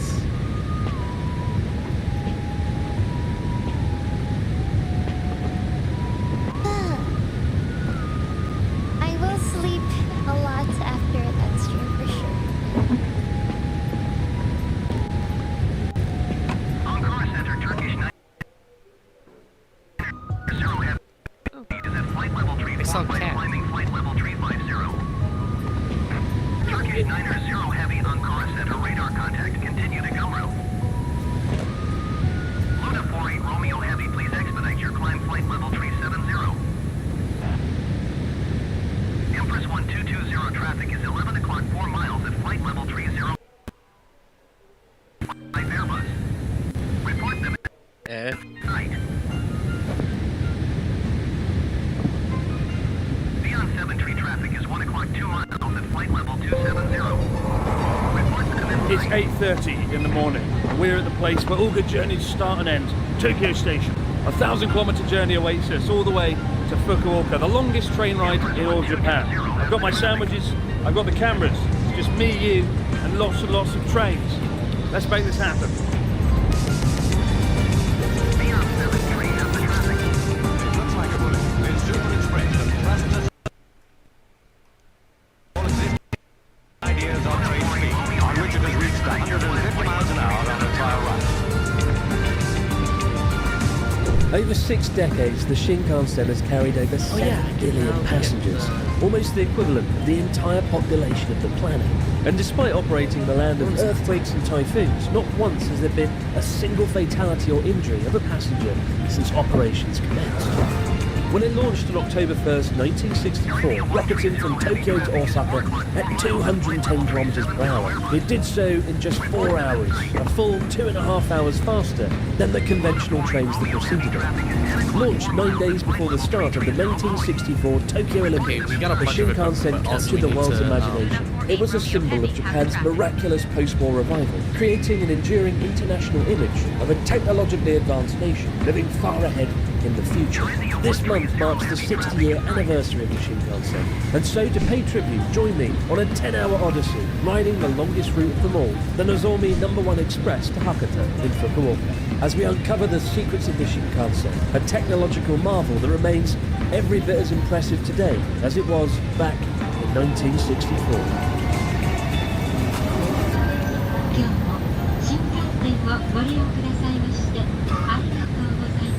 This is the Nozomi Super Express, bound for Hakata. My God, Japan's had this for 60 years, and in the UK we still ride around in horse and carriage. It just isn't fair, is it? Alas, it's 9 AM and we're off as the morning sun illuminates the Tokyo skyline. Honestly, riding the Shinkansen is a great way to appreciate what a ludicrous size the world's largest city really is, as it takes a good 25 minutes before the concrete megacity finally gives way to the rolling fields and mountains of neighbouring Kanagawa Prefecture. Around 250,000 people ride the Tokaido Shinkansen, connecting Tokyo and Osaka every single day, with trains departing every 17 minutes, always on time, always without fail. In fact, the average delay time for a Shinkansen, if there is one, is about 25 seconds. Learn English, learn from the Japanese, please, I beg of you. And what makes the Shinkansen truly mind-boggling to me isn't so much the speed of the damn thing, but the size and scale of it all. At maximum capacity, a single Shinkansen can hold over 1,300 passengers, almost the equivalent of a small town, whipping through the countryside at 300 kilometers per hour, as entire towns and cities come into view and are gone in an instant. Still, it is a fairly empty train today, as it's a weekday, thankfully. Be wary on the weekend. Once I get it this does case get done, I'll be busy. able to. And interestingly, on this train, the right-hand side is Wait, do I quite have to busy. talk to It everyone? seems I've already made 2 fatal mistakes from the get-go. The first is by sitting on the left-hand side of the train. I've got the morning sun in my face for practically the entire journey. It also means I can't see Mount Fuji from the comfort of my seat, as it is on the right-hand side of the train. Nevertheless, as we approach Mount Fuji, I sneak into the service car to poke my head through the window. And as one would have it, I catch a fleeting glimpse of Japan's most famous mountain, or rather just the summit, nestled high above in the clouds, as though it were only reserved for the gods. Well, and Newsky. It almost looks more impressive seeing it this way. And yet, after just 50 seconds, it disappears from view as we continue to rocket on down the coastline. Yep, I To have spice to the get trip up a bit and also every so I single don't die piece of of dialogue starvation, I here. decided to hop off at 2 stops today. Nagoya for food and Kobe because it's the station that I visited least on the route. And definitely not because there's Wagyu beef. Never. No, it's not that. It's just coincidence. So I figured today, if I've got to go to Nagoya, Thankfully, the place is actually relatively relatively Got to get green small. class, right? Get the luxury seat. We've got about an hour and a half to get to Nagoya. Let's put up our feet and relax. Know how I love green car, the equivalent of business class. Yes, you pay a premium, but if, like me, you're travelling and trying to get work done, the greater seat pitch, larger seat, cheeky footrest, and much weight. It's like having your own portable office.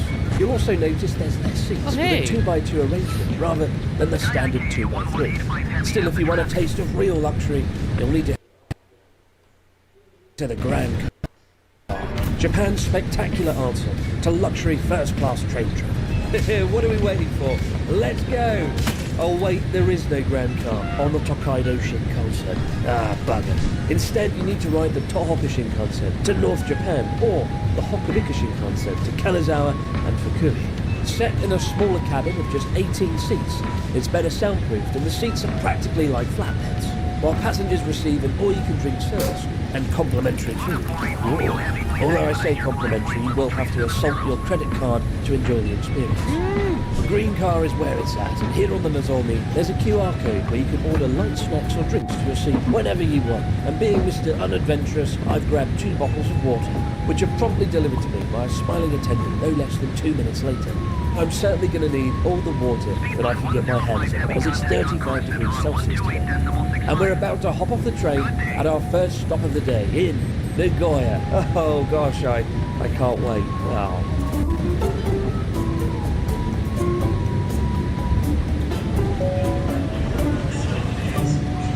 Yep, time to head back.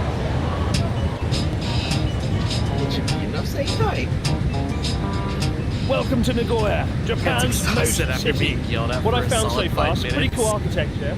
Kind of reminds me of Detroit a little bit, actually. I've also found a wall of nothing.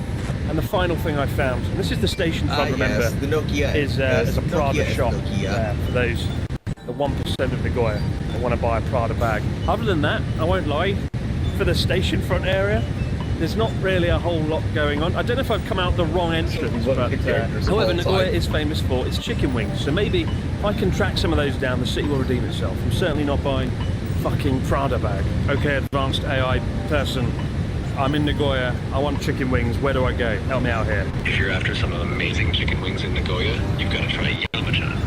It's famous for its teppanyaki, Nagoya-style chicken wings, and there's a location super close to Nagoya Station. Their wings are seasoned perfectly with pepper. Hell yeah. Does that sound Hello. good? Sounds fucking amazing. Let's get some teppanyaki. Everything is absolutely fine, yes. Thanks for asking. The one place you don't want to end up at a Japanese station. The cavernous restaurant floor, usually in the basement, selling omiyage souvenirs and goods. I've been lost for about 3 weeks now. I don't know where I'm going. I don't even know why I'm here. And I still can't find this damn chicken wing restaurant. So I'm just going to get the first box of chicken wings that I see. I hope they're good.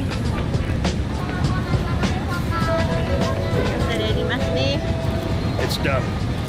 Found it. They look really good, to be fair. Right, let's get back to the train. And lunch is sorted. Let's see just how good Nagoya teppanyaki really is.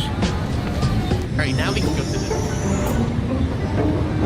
Back on the train in the nick of time, and sadly, no green car for this section. At least I've got a mouth-watering pile of chicken wings at my disposal.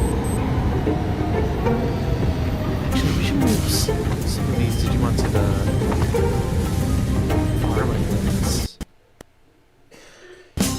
I also want to check. While I might be powered by chicken, the Shinkansen is powered from above using a pantograph system mounted on the roof. Even at the blistering speeds, the pantograph is able to maintain constant contact with the wires, ensuring a steady flow of electricity. Practically the only thing that can stop a Shinkansen is an earthquake. On March 11, 2011, when the magnitude 9 earthquake struck Tohoku, not a single one of the 27 Shinkansen trains were affected or derailed thanks to the earthquake detection and early warning system, which brought the trains to a halt the moment the earthquake struck. And while the Tohoku Shinkansen line did suffer significant infrastructure damage, it still only took just 49 days to resume operations. Seriously impressive given the scale of the disaster. But I don't take Japan's Shinkansen safety record for granted. Back in 2011, not long after the earthquake, I was on a month-long trip to China, riding the newly built high-speed train. And just 3 weeks after I left the country, one of the trains actually crashed when a railway signal failed, tragically killing 40 people. You know, Japan might make it look easy, but when all is said and done, the Shinkansen isn't iconic because it's fast. It's iconic because for 6 decades, the train has arrived on time, quickly, and above all, safely. I forgot.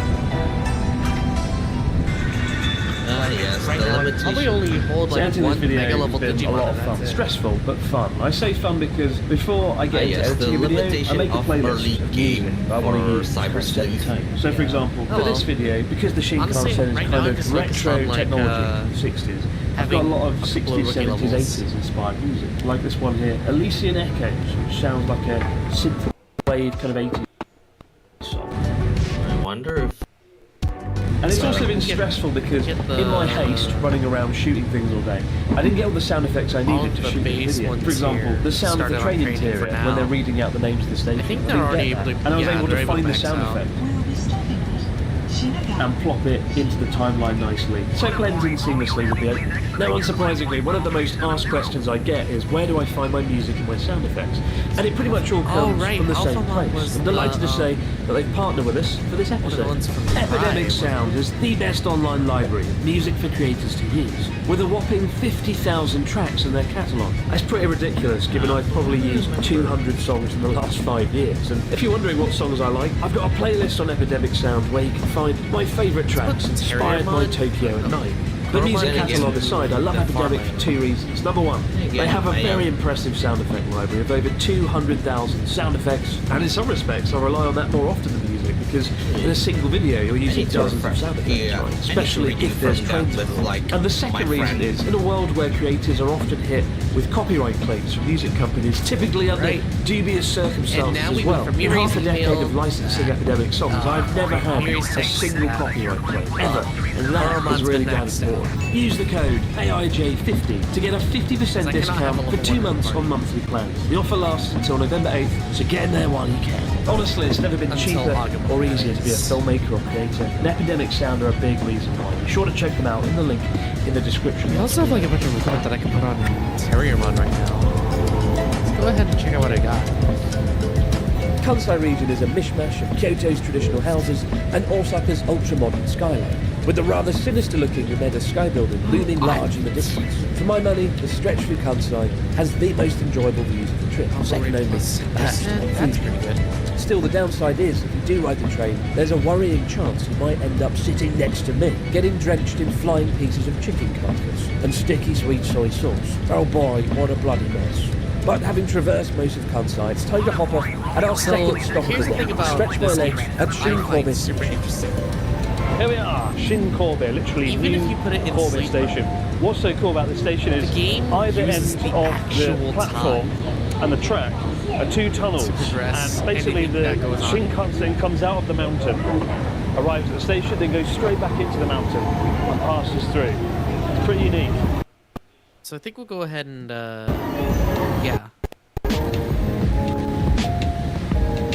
Kurama will be able to direct Isn't this romantic? I was going to go and get a Kobe beef burger, and then I saw a comment today, it was like, all it ever does is go and eat food.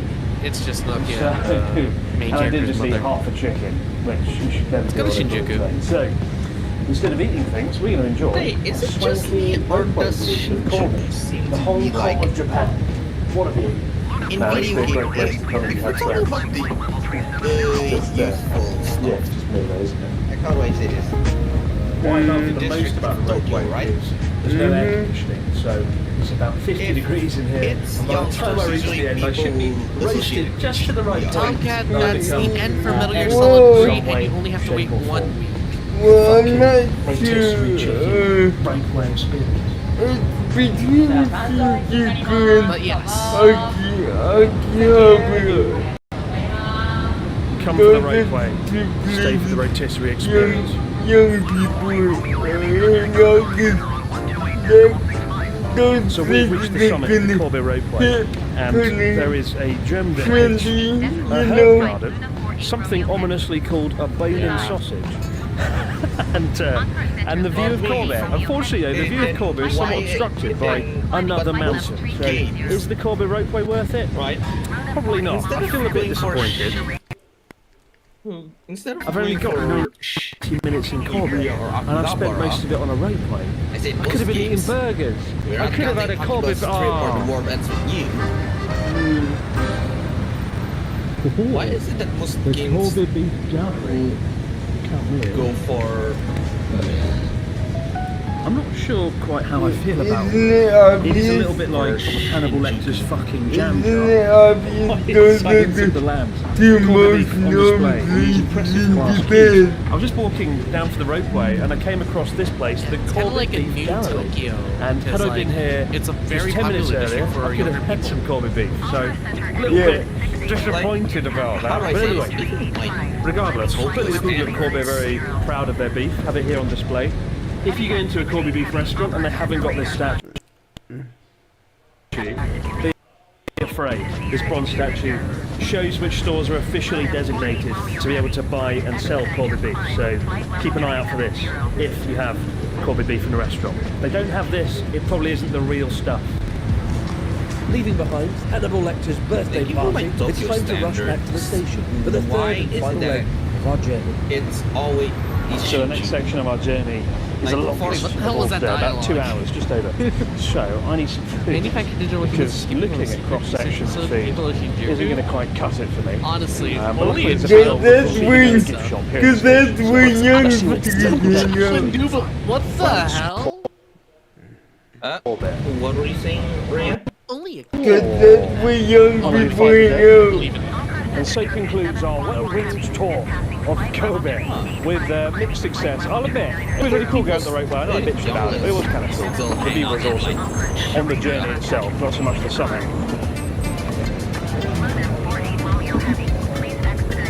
If we the shopping, but if you guys want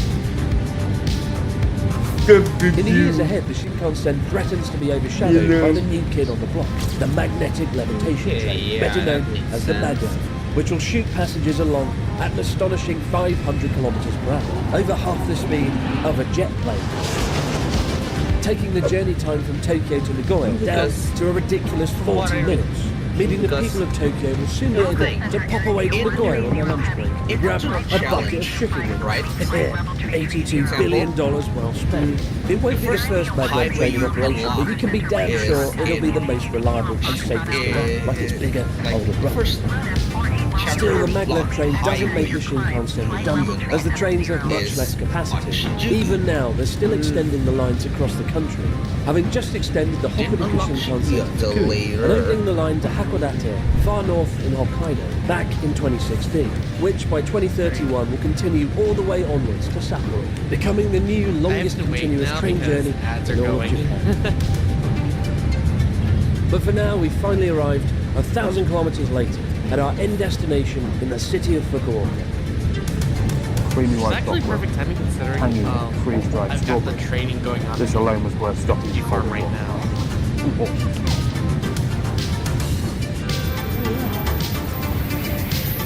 Well guys, 9 hours later, and we've made it to Fukuoka. It's currently 5:09. We left at 9 AM this morning, and ta-da! Hakata. Funny, like, Do bullet you have trains, in any some respects they idea make Japan where feel I'm smaller, going? given they just blast their way through mountains, right? I dread to think how difficult it was getting across this country before all those trains, all those tunnels were there. But also it does make Japan feel big, you know, to rocket across the countryside for 8 hours at 200 miles per hour and still only see like half the length of the country. Such a pleasant journey though, honestly. Shinkansen, they can't be beat. Of course they're going to Abu Dhabi. Well guys, what an epic journey it's been across the country today. Well, Tokyo to no, Fukuoka. What have we learned? Well, number one, don't go up the Kobe Railway unless you have a morbid fascination. Yeah, Number two, Nagoya actually has something good, those chicken wings. I might be back just for those chicken wings alone. And number three, bullet trains are bloody awesome, but we already knew that already. But I hope you learned one interesting thing about bullet trains today, about Shinkansen. Let me know where you'd like to see me travel next. On our next Chris Does a Stupid Thing series. We did the whole Yamanote line and every station on it. We've done Tokyo to Fukuoka. What's the next thing in the series? I dread to think. Now guys, have yourselves a good one. I've got to go back to Tokyo. 5 hours, back on the train. Hopefully, get some editing done though. Make it a productive trip. Wish me luck.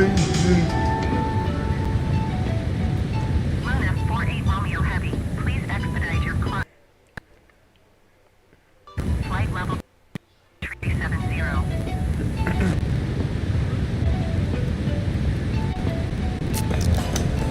Tokyo.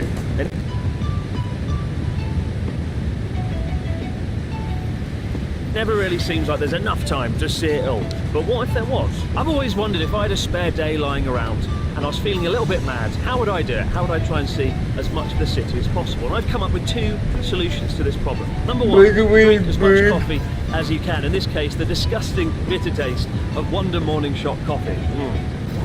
Oh god. And number 2, a train. More specifically, a train line that stops at more stations and more places than any other train line in all of Tokyo. Yamanote line. We're going to ride it 30 stops in one day. God forbid. The Yamanote line is Tokyo's most important train line. A giant loop of 30 stations rode by over 5 million people every single day, and featuring no less than 4 of the top 10 busiest train stations on the planet. One loop takes 64 minutes to complete, but given we plan to find one unique thing to do at each and every stop today, it'll take us closer to 12 hours. From hectic mega stations to tranquil, uncharted neighbourhoods that most travellers miss, we'll visit shops, markets, gardens and temples, discovering along the way what makes Tokyo the ultimate city of contrast. And perhaps nowhere better encapsulates that than our first stop. When it comes to stations in Tokyo, it doesn't get better than Tokyo Station. The beautiful red brick facade. It's not the busiest though. That award goes to Shinjuku, which will be begrudgingly passing through later today. I still get lost after 10 years. I don't know where I'm going. But Tokyo Station, about 500,000 people pass through it every single day. And I've actually gone through it more than any other station in the country probably, just because when you're catching the Shinkansen bullet train to North Japan or down to Kyoto, this is your first port of call. This is where you'll come in. And I've got one pro tip for you when you come to Tokyo Station. When you're passing through and you get your Ekiben, like the Ekibento, don't get the ones near the railway platform. They're always very old and made a few days ago. You need like a fucking pickaxe to break through the rice. Not good. There's a food court though on the Mananouchi south side where the food is fresh and delicious, and that's usually the first place I stop off when I'm on my way through Tokyo. And wash it down of course with the Wonder Morning Shit coffee. I don't know what about this makes it the morning shot. You know, it says it's the signature canned coffee with perfect taste for the morning. If your favourite taste is just a bucket of sugar, there's nothing good about it. Anyway, enough about the Wonder Coffee. Let's go to Kanda Station. Stop. I gotta go to work later. So with that said, thank y'all for watching. So much for thank you for watching it. I'm not gonna rate anyone tonight because I'm tired. I don't want to think right now. So Kanda, I wouldn't normally stop here. We're stopping everywhere today. There's a one cool thing going on though. Kanda has Jimbocho, which is this district that's kind of like Akihabara but for books. The next stop is actually Akihabara with all the retro electronics, but here, the whole street has over 150 bookstores. Yeah, I'll continue. And somebody getting killed in a car crash. There's over 150 bookstores on this street though, and it's a really nice vibe. People picking them up, having a read, going inside. And before I leave here, I want to get a book for myself. Alright then. Could get a Japanese book. The practice how to read. Hoping everything goes well. Pictures. Lots of pictures. See you later. Cool little book on Japanese festivals. There's so many like crazy festivals nobody hears about. Let's buy this book. Yeah, Japanese festivals. Well, hey, got my festival book, and they've wrapped it up in this nice paper map of Jimbocho itself. But now onwards to station number 3, Akihabara. Why am I playing? You've got to get something in Akihabara, whether it's a broken electronic item or something much smaller like a gashpon. That'll be ideal.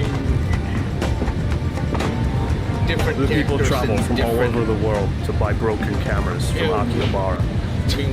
This store, right? They just sell like old cameras for massive prices. Cool shop though. I must admit, I was tempted by the purple-looking camera that looked like it came in a purse. They're kind of cool. Maybe as a present to Charlotte, but then it was 26,000 yen, which seemed a little bit pricey for what it was. So, yeah, cool shop though. If you're ever in Akihabara, check it out. All the cameras are operational. Why are this Star Wars? So this store has like over 1,000 gacha machines in it, right? Yeah, this one is don't buy this. collectively known as Pandead, literally dead bread. It's exactly what Charlotte would want, I know. What picture? Oh, that Pokemon nonsense. You've got on Twitter. Why are the little rascal. It's like a mouldy piece of bread. Who built this up? I love that. Anyway, completes our Akihabara segment. Onwards to the next station, whatever it is.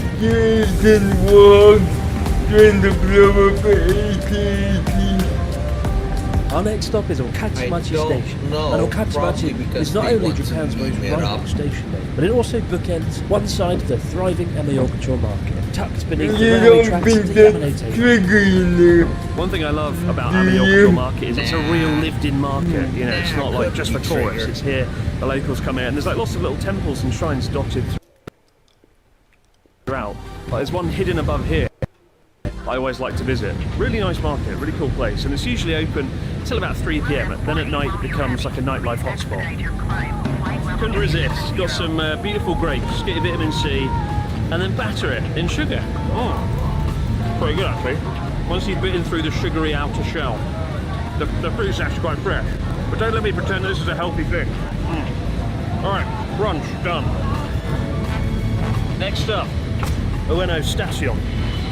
So at the other end of Ameyokucho market, packed full of grapes drenched in sugar, you get Ueno Station and the Yamanote line train. And rather than buy more sweets and books and items and trinkets, you come to Ueno. There's lots of things to do like parks and museums, but just coming up here and getting a view of the city, it's a really nice spot. Just up here, across the road from the station, you can see the Ameyokucho market, the train tracks, Skytree, one of my favourite photo spots in Tokyo. Onwards to the next station, and I don't know what it's called, Ugi something or something or other. Well, we've made it through one of the first busy sections of the Yamanote line, but after concrete, crowds and sugar, thankfully it's time for a much-needed change of scenery. Ugui Sudani. Ugui Sudani. Ugui Sudani. 12 years and I still can't pronounce that damn train station name. Probably the hardest train station name to say in Tokyo, but anyway. Next to Ugui Sudani is one of my favourite spots in all of Tokyo, Yanaka Cemetery, right? And you might think, oh, cemetery, bit grim, bit depressing, but actually this cemetery, it really is stunning. It's kind of like a moment of calm in the middle of the city. I mean, it's like a Game of Thrones-esque tree right here. It looks beautiful. But I did have one slightly traumatic experience here a few years ago, involving cats, believe it or not. Yeah. The scale of Yanaka Cemetery is genuinely breathtaking, with over 25 acres and 7,000 graves. Amidst the cemetery, it's rare to run into fellow human travellers, but if you're lucky, you might spot the odd feral cat napping quietly on an ancient tomb. So 8 years ago, I did a documentary called Cat Nation, covering Japan's wacky cat culture, right? And they made me come here. The director, a really nice guy called Tim, was like, oh yeah mate, there's like a cemetery and there's lots of feral cats running around. Should we go and see what we can find? And I was like, do we have to? And we spent 3 hours walking through the cemetery trying to find cats. We found a cat and I tried to stroke it and it wasn't happy. The cats hated me. I wasn't overly enthralled to meet them either. And it was one of the not so good scenes of many in that documentary. But whenever I come here, I think about life, death, and Cat Nation. The 3 big things to think about. And it looks like we're not escaping the cats just yet. Ipori Station is home to one of the most retro shopping districts in all of Tokyo, Yanaka Ginza. With its distinctive 1960s style neighbourhood, you can eat and drink from the many food stalls under the watchful eye of the many cat statues. In fact, Yanaka-Ginza is often referred to as Cat Town due to the area's sizable population of stray cats. We've become a beloved part of the neighbourhood. I do love Yanaka-Ginza and its kind of retro style aesthetic. Shops selling souvenirs and trinkets, some selling snacks and food. There's one over here I've just spotted as well, selling sake, and I might go and indulge with the 10 minutes I've got left in Yanaka-Ginza.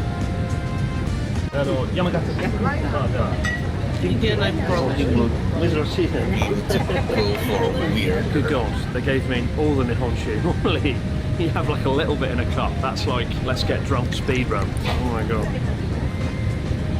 Bloody hell, that's really good. Well, I will admit, when it came out and I was like, oh, pink sake, oh yeah. That's not something you normally get excited about. It's usually not a sign that it's going to be good, but it's not like fruity, it's not like craft sake. 10% though, doesn't get to end well, is it? I'll admit also, every time I come to Yanaka-Ginza and I walk down here, I've always wanted to stand here and just drink sake, and now that dream has come true. Yanaka-Ginza, I'm sold.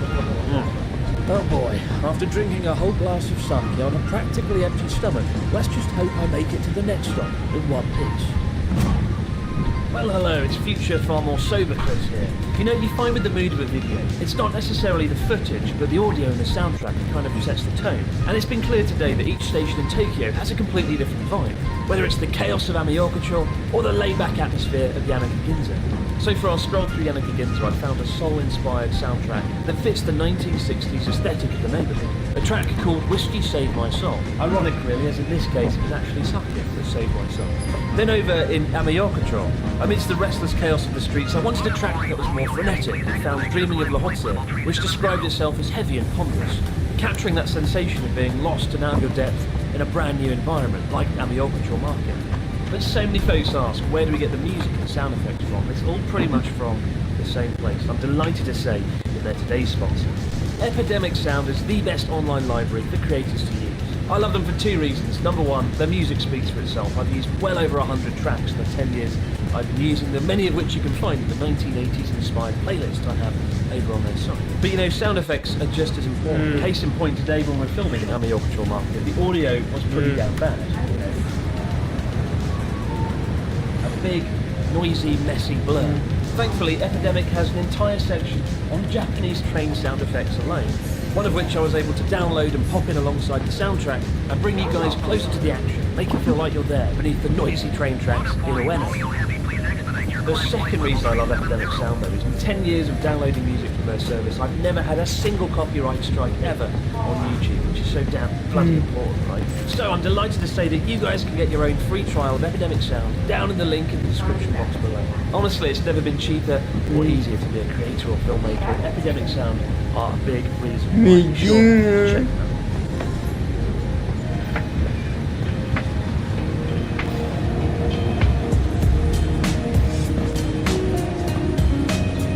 Well, with the next few stops, we're officially in uncharted territory, and I've been tipped off about the magnificent and luscious Nezu Shrine, tucked away near Nishinipori Station. Perhaps the most beautiful shrine that I've somehow never heard of. What I love about this trip is discovering new places, and finally, we've discovered somewhere new, the Nezu Shrine, dating back to 1705, a beautiful place. Luscious forests, ponds, and something very special. We'll get here in a minute, I'll show you, but you wouldn't really know we're in Tokyo when you take a look around. It's so well kind of concealed by the forest. And every year they have a big azalea festival as well for the garden. Apparently they're big fans of Australian pop star Iggy Azalea over here as well. God knows why. Yeah, this looks pretty good. Who needs Fushimi Inari Shrine in Kyoto? We've got it at home. We've got it here in Tokyo. Had no idea there was one that's good. You know? And also, there's nobody here. Unlike the one in Kyoto, so you can actually kind of enjoy it. Really beautiful. Definitely one of the highlights of the day so far. How have I never come to this shrine before?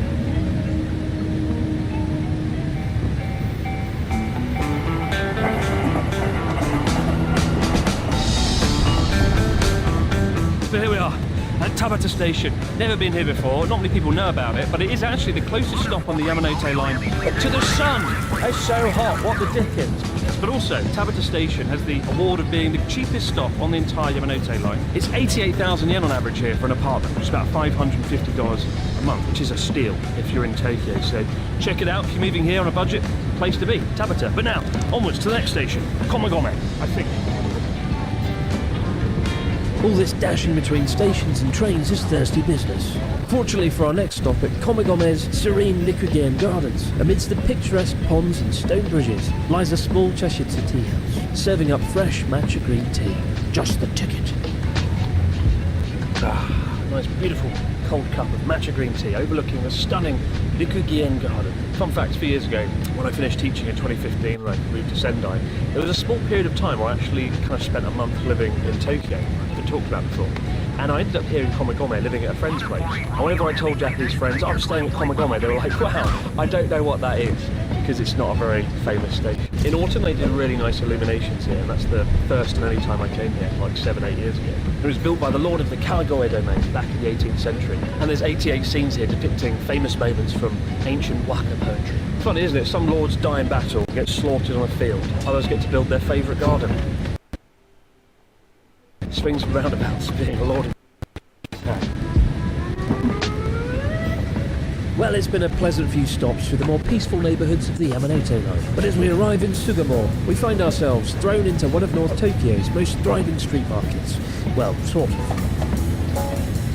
So here we are, Sugamo Jisodori Street, kind of colloquially known as Granny Harajuku. It's a shopping street bustling with elderly people. I don't know why it caters to elderly. I guess there's lots of clothes shops or something. It's living true to his word though. Everyone here is at least over 100 years old. I'm sort of odd one out.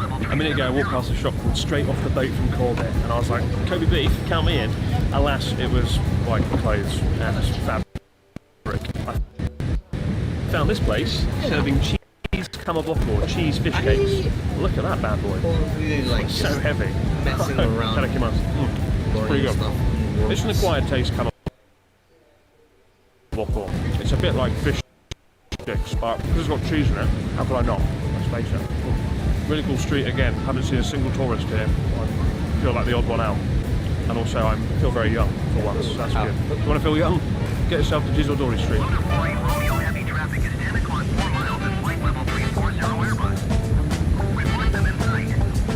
So, Osaka Station is known for two things. Number one, it's one of the few places in Tokyo that has a tram. And what a lovely tram it is. And the second thing it's known for is this shop, Onigiri Bongo. They actually make the onigiri fresh to order here. You sit down, you choose your fillings, and they make it right before your eyes. And I think Connor went recently, and he said, oh, it's insane, there's some food and some nice delicious. I hear it's good, and I would go in. However, there's a hefty queue across the street. People have to queue for hours to get onigiri. Weird, really. It's quite hard to get like a fresh onigiri in Tokyo unless you go to every convenience store ever. Oh look, and here's the tram! Yay! Alright, away we go. Our first of many mega stations coming up, Ikebukuro. Chaos beyond compare. Luckily there's a place, an oasis in the city, not too far from here, if we make it through these crowds. Over 2.5 million passengers pass through Ikebukuro Station every single day, making it Japan's third busiest stop. But the real jewel in Ikebukuro's crown is perhaps the city's best-known shopping mall, a staple of North Tokyo since 1978, Sunshine City. So Ikebukuro has Sunshine City, a massive multi-storey complex with the Pokemon Center. So it's kind of like Pokemon Mecca here. Charlotte always comes here, so I feel like I should buy her something. What represents her the best, Pokemon-wise? Hey. I would buy this, but she's not Charizard yet. Maybe next year. So here we are at Mejiro Station. There's not a whole lot going on here. It's quite residential, and there's a university called Gakushin University, a very prestigious private place around where VR members chat. of the royal family go. There's a review here saying it's a boring station with nothing to do and a bad view. Well, I say, actually, it's got a very good view. Check this out, an unobstructed view of the Yamanote line, a rare thing. Just wandering here it comes right now. Hey, from Ikebukuro onwards to our next stop, which is called the station that I know definitely for sure. It's called Takeda no Baba. Definitely, yeah. Yes, I find it funny.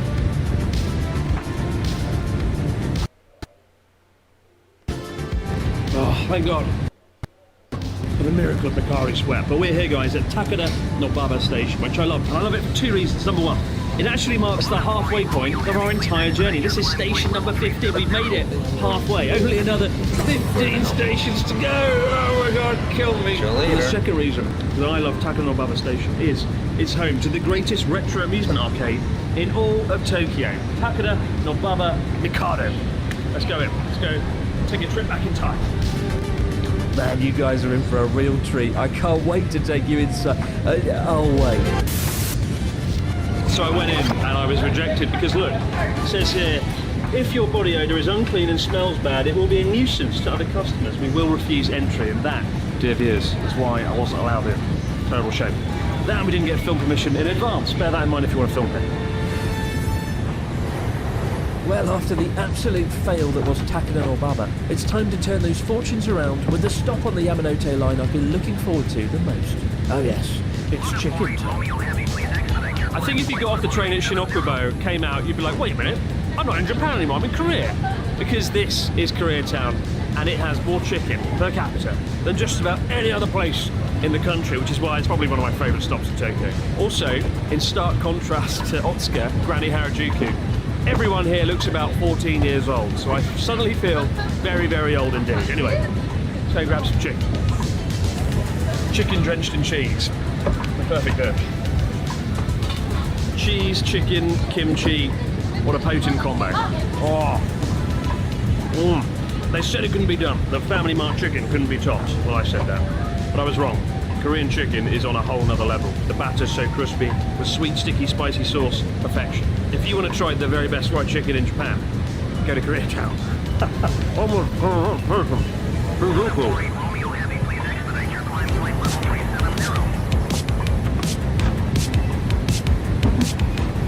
Shinjuku Station, the world's busiest station. I've got lost in the jungles of Okinawa and the forests of Hokkaido, but I've never got so lost as I am right now in Shinjuku Station. 12 years living here, I still haven't a bloody clue where I'm going, and at the moment they're renovating it, so it's especially confusing. Let's get out of here. I do like Shinjuku, I just hate this station. It's so damn confusing, but I've got a really cool view lined up if and when I eventually find my way out. So we've escaped the chaos of Shinjuku Station to arrive here on this rusted footbridge. But it's the view, right? Check this out. Shinjuku, the train line, the lights. At night, this is one of my favourite spots in all Tokyo. The shots you get here from this bridge are incredible. And even during the day, it's kind of cool as well. But not only do you get the view of Shinjuku that way, check this out over here. This is the Shinjuku skyscraper district, and this is my favourite skyscraper in Tokyo, the Sompo building, built in 1976. I like the way it sort of tapers off at the bottom. It kind of looks very futuristic. I love it. Anyway, enough gawping at skyscrapers, onwards to Yoyogi.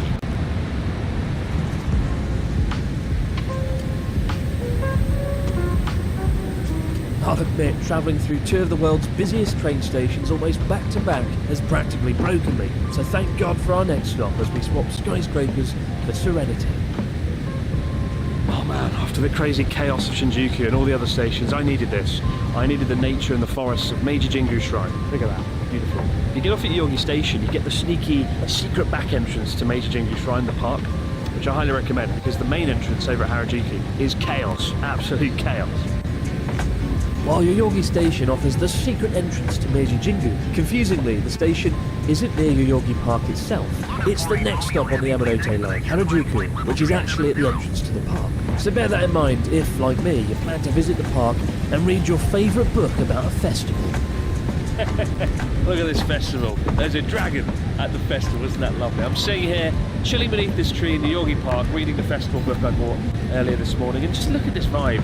I love Yoyogi Park. You see a side to Tokyo here you don't normally see anywhere else. People having fun, just chilling, relaxing, underneath the trees with their friends, drinking, dancing, singing. It's a vibe here that's hard to find anywhere else. And I kind of wish I could sit here all day and read this book about creepy festivals. Alas, we've still got a few more stations to go. Onwards to the big one, Shibuya Station.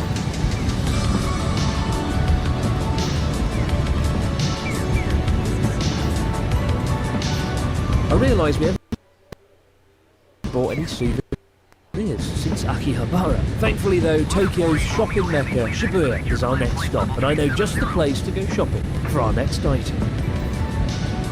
Tower Records, the best store in all of Shibuya. Of course I bought something. Normally I come here, I buy LPs. A lot of people in Japan still buy cassettes and records and CDs and things like that. It's pretty cool that physically owning music is still a big thing in Japan. And I got, not an LP, but a cassette. Because cassettes are coming back, they're actually quite popular at the moment. And I got Tatsuro Yamashita, one of my favourite city pop artists, on cassette. Only problem is, I don't have a cassette player, so maybe we can buy one at a future stop. Anyway, onwards to Ebisu.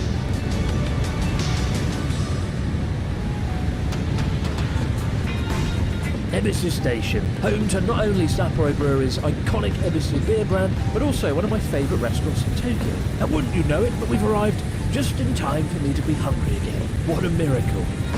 Henry's Burger, my favourite burger restaurant in all Tokyo, here in Ebisu. Simple, fresh Wagyu burgers. You can see them being made literally around the back. The essence of Henry's Burger is simplicity. There's a single, a double, a triple, and also a maniacal crazy burger if you feel like ruining your cholesterol levels, as I've done today on this trip. But yeah, very simple. Lettuce, tomato, cheese. It's all about that rich, buttery Wagyu patio.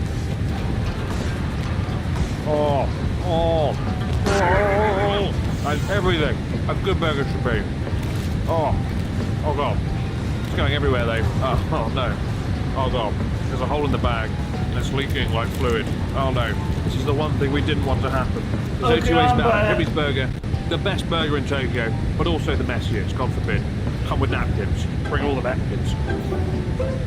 Having desecrated the streets of Tokyo with burger sauce, it's time to burn off that rich, buttery Wagyu with a stroll. And thankfully our next stop is Meguro, as one of the most scenic stretches of river in the city. So this is the Meguro River, and it might look quite unassuming today, but these are all cherry trees.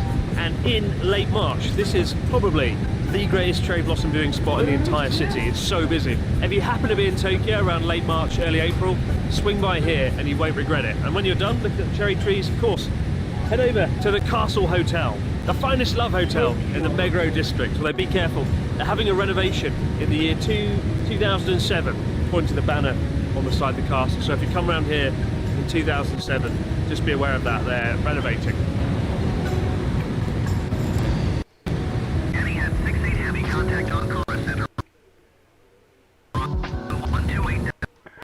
Shrines are equal, but some shrines are more equal than others. And here at our next stop of Gortanda, you'll find one of Tokyo's most intriguingly placed shrines, curiously hidden beneath an office building. So we're here in Gortanda, famous for having a nightlife district amongst other things. And the other thing it's famous for is Kiji's Shrine. Now Kiji's Shrine's been here in some way, shape or form for 300 years. And the form it's in now is underneath a massive office building, because Tokyo is very good at building in and around religious sites while trying to maintain them. And it's done an interesting job here, it sort of enshrouds the temple, but also there is a space in the sky above the temple so you can have that contact with God, having that space there. So they were mindful when they were building this office block to have that space. But if you're into your quirky temples and shrines, put Kiji Shrine on your list. There's nowhere else in Tokyo quite like it. Hey, Osaki Station now. I'm feeling rather peckish because we haven't eaten in at least 2 or 3 stations, and I know just the place around the corner. Even on the other side of the world, you're never that far from good old British fish and chips. Here in Osaki at the Footnick British pub, I'm able to fuel myself back up on the fine taste of the UK. Hi, Captain. The fine taste indeed. All good. Look at that, fresh fish and Everything chips. is absolutely fine, yes. It's a bit, Thanks bit for pale, asking. not gonna lie. Great. But don't judge book by its cover, don't judge fish by its dodgy looking colour. Alright, it's not quite British quality, if there is such a thing. But yeah, the batter's a bit flaccid. Is that the word? It's not the word, is it? No. But I'm enjoying today, not only because I have my British fish and chips, but also some real actual cider. Magnus cider, beautiful stuff. Oh, you can't screw that up. That's bloody good. I actually realised today though, this isn't the first time I've gone around the Yamanote line. 2 years ago I did the Yamanote Marathon, and you go around the whole line with some friends. I think you have to complete it in about 12 hours, which we did with about 20 minutes to spare. Very intense. And I highly recommend it actually. But would I recommend the fish and chips here? Probably not, because they made one cardinal sin. Wedges. Who has wedges? With fish and chips, not real chips. Unbelievable. Gonna wash this atrocity down with this Magnus. There's time to hit the road, because I've got a bone to pick with Sony, which we're gonna visit at our next stop. So So here we are, Shinagawa Station, usually the 5th busiest stop on the Yamanote line. And for most people in West Tokyo, this is your portal to the other side of Japan. This is where the bullet trains go to Osaka and Kyoto. The first stop is Tokyo, second stop Shinagawa, and then onwards to the other side of Japan. And whenever they show Japanese commuters TV shows and things, it's typically a shot of here, right overhead, of all the crowds walking along the terminal. So you might have seen it before. But I'm here on other business with Sony.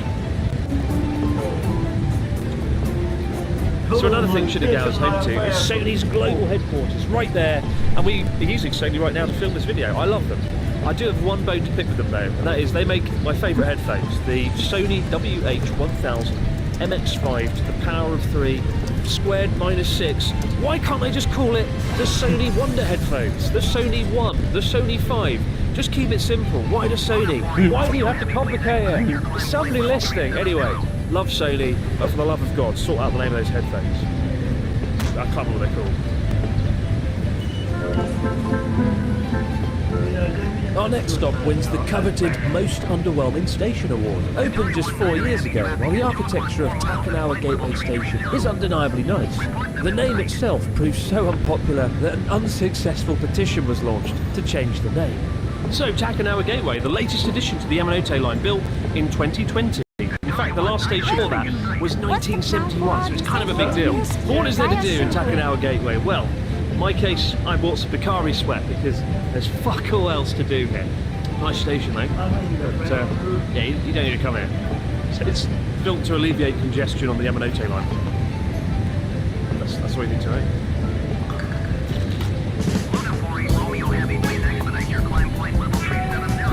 So just got off at Tamachi Station, and I wasn't really looking forward to this station much. I didn't know what was here. And then I got out my map and I was like, wait a minute, isn't this right next to the Rainbow Crossing, the big Rainbow Bridge? And sure enough, check this out, we're right underneath it. And all of a sudden, it's become one of my favourite stops on the entire trip. Apparently there's a park over here and there should be an amazing view of the bridge and the Fuji Television building over across the bay in Odaiba. The many great views we've had today, I think this just about steals the show. Check this out, Rainbow Bridge, Odaiba, the futuristic island development of the 90s, and the iconic Fuji Television building, built in 1996 at great expense, cost over $1 billion. That sphere there is actually an observation deck. You can go inside it and get a pretty good view of Tokyo. But I love the design. After the Nakagin Capsule Tower, may it rest in peace, one of my favourite buildings in Tokyo. But it is very windy. We've got a lot more train stations to go. I think 4. Onwards to wherever we're going next, Hamamatsucho. So if you think the last view is good, Hamamatsucho Station is next to the iconic Zorjoji Temple, which has the trifecta of excellence. We've got the ancient temple itself. Then we've got Tokyo Tower, kind of modernism, right? And then behind that we've got hyper, super, duper, crazy modernism, Azabudai Hills. 325 metres. Still not as tall as Tokyo Tower, thankfully. I'm glad about that, because Tokyo Tower for me is like the OG of towers, right? So lit up at night, unbeatable. Way better than a Tokyo Skytree. Let no one else tell you otherwise. Tokyo Tower's where it's at, although I'm a little bit biased because that's where I finished the cycle back in April. Had like a massive ending. It was crazy and epic, and I'll never forget that. So for me, Tokyo Tower will always have a special place in my heart. I do recommend coming here during the daytime though. It is a lot nicer during the day. Given we've been travelling for 300 years around the Yamanote line, beggars can't be choosers. But we've only got 2 stations left, so let's get on it. Next up, Shimbashi Station. Oh my god.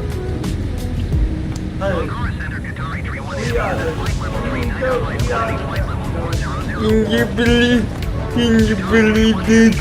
30 different stops. Make it stop, make it end. Alas, we're here in Shinmashi. One more stop to go after this. And I do love Shinmashi. It's a bit like Shinjuku, all the lights, all the chaos, but not as kind of stressful, because you have to pass through Shinjuku Station. So I like to come here and do nighttime photography. Probably my favourite spot in the city, to be honest. And I really enjoyed coming here with Pete, when Pete and I did our Tokyo in a Day video, where we walked all the way from Osaka across to Shibuya. Go and check out that video after this one if you want to see another perspective on Tokyo. But yeah, Shinmashi, if you're into your nighttime photography, this is the place to do it. And now, one last stop, Yurakucho, and then we're back at Tokyo Station. I can't bloody believe it. What a day.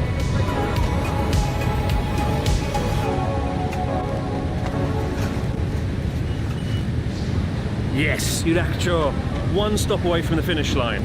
Now Yudakchor is kind of a shopping district, so I'm thinking, what can I do here, what can I buy? And earlier today we did buy a cassette, the first cassette I bought in 25 years. The only problem is, I don't have a cassette player. But look, there's a big camera just behind me, one of the biggest, bestest, baddest electronic stores in Tokyo. Let's see if we can find a cassette player. I don't actually know if they exist, so it should be kind of interesting. Yes, we found the cassette players. Look at this, the cheapest one, 5,400 yen. The most expensive, 21,000, made of like titanium and excitement. I kind of want the expensive one, but given I've only got one cassette, and I don't think I'll be buying any more, I might go for the cheap one. There's a Sony Walkman. If I had that, I'd get that. The Sony XM34 to the power of 2 squared Walkman, or whatever it's called now. Kenko. Kenko get the job done, don't they? Oh, it's also got a radio built in. Future's arrived.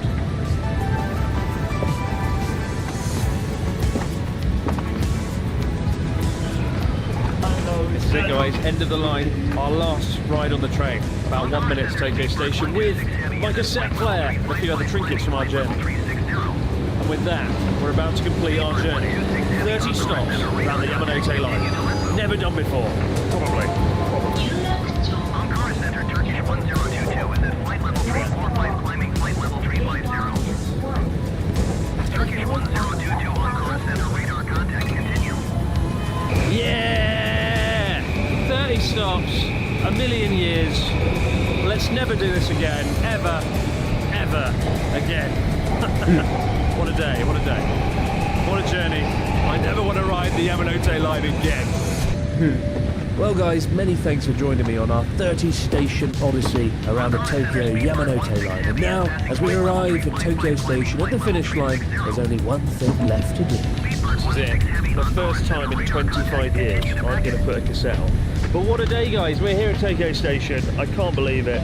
Thank you so much for making it this far into the video, just to watch me fail to open a cassette player. But inevitably, the big questions, which was my favourite and least favourite stop today? I think the most surprising and wonderful stop was Nishikibori, where we got to go to the Nezu Shrine with torii gates and the koi carp splashing around. I enjoyed the Granny Harajuku in Otsuka. Again, never been there before. That was really fun, having the old cheese kamaboko fish stick. My least favourite station that we passed through today was Shinjuku, as always, because I get lost, I don't know what I'm doing. But my favourite moment of the day was probably going to Yanakaginsa, just standing there having some pink sake. I wish I could have stood around there all day trying different types of sake. Brace yourselves. The radio works. Amazing. Now I remember why I don't listen to radio.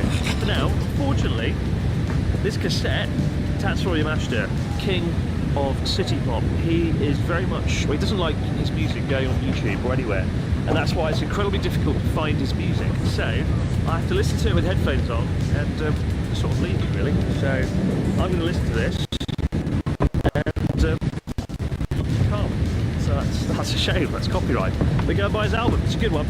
See you guys later. It's very low quality. Is that supposed to sound like that?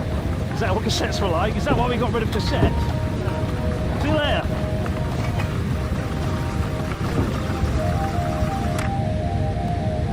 But we've got one station left and my voice is getting lower and I've got no energy.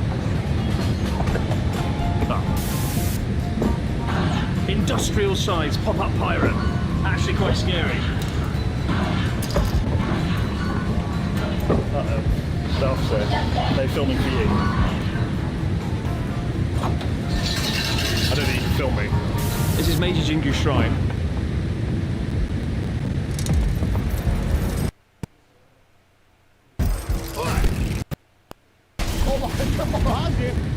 Seriously?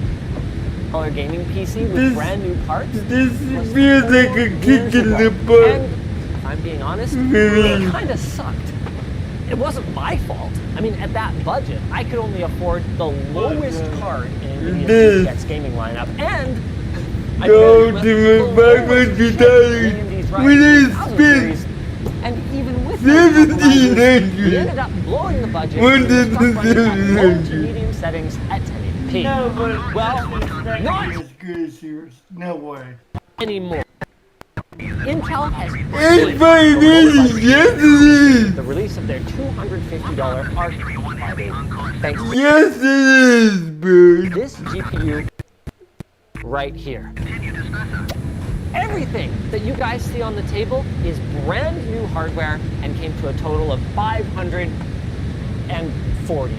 Okay. We still broke the budget, but we broke it by less. And if you're willing to put your trust in some brands that we've never heard of, you can get the same performance as us, brand new for $5. Let's start building. But not until after I tell you about our sponsor, Green Man Gaming. They are running their holiday sale until January 10th, including big savings like 20% off Helldivers 2, 74% off Red Dead 2 Ultimate. Sorry, you didn't put Redemption in there and I got confused. Red Dead Redemption 2 Ultimate Edition, and even more award-winning games like God of War Ragnarok.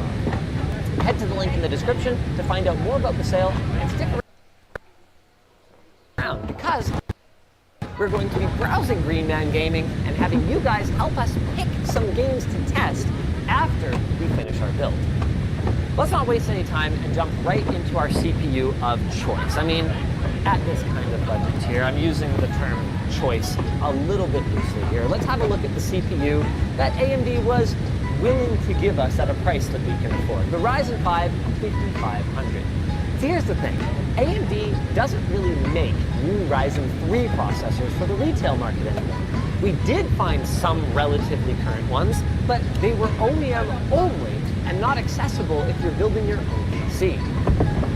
The good news is that by choosing an older Ryzen 5, we're still getting pretty good bang for our buck. We get 6 cores, 12 threads, boost clocks up to 4.2 gigahertz, and AMD's somewhat aging, but still quite potent Zen 3 architecture.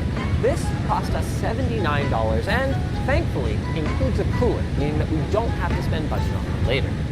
As for our motherboard, well, I'm going to be completely honest with you guys. I'll be finding out in real time if this was a good choice. We literally fired up PC Part Picker and sorted low to high. The ASRock A520 I have Lily. a whopping $70. Lily. How is it that even cheap motherboards are so expensive these days? What are we even getting for features here? Let's do an unboxing, Andy. Old school unboxing style. We get It's Vietnam War.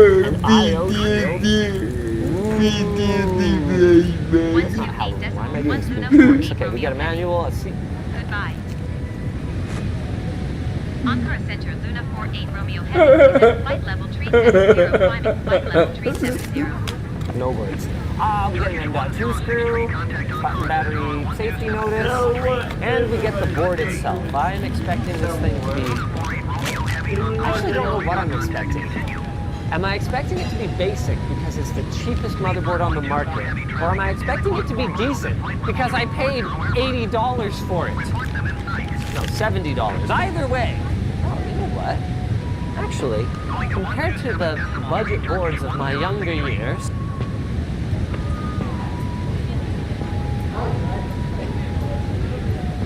I bumped the table as I was walking around it. I managed to snipe my mute button.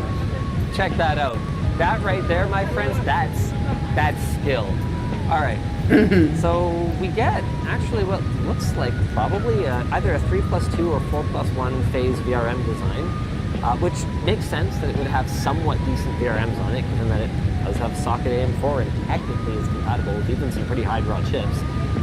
We don't have really any cooling for it, but hey, at least it's not one of those boards where it has the through holes for cooling, but then just doesn't come with a cooler because it's a cost down one. So you look at it and you're like,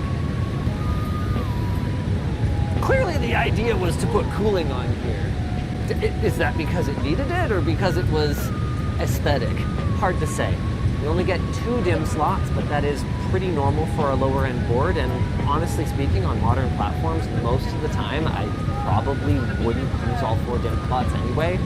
Get a couple of PCIe slots, That one is at least full X16.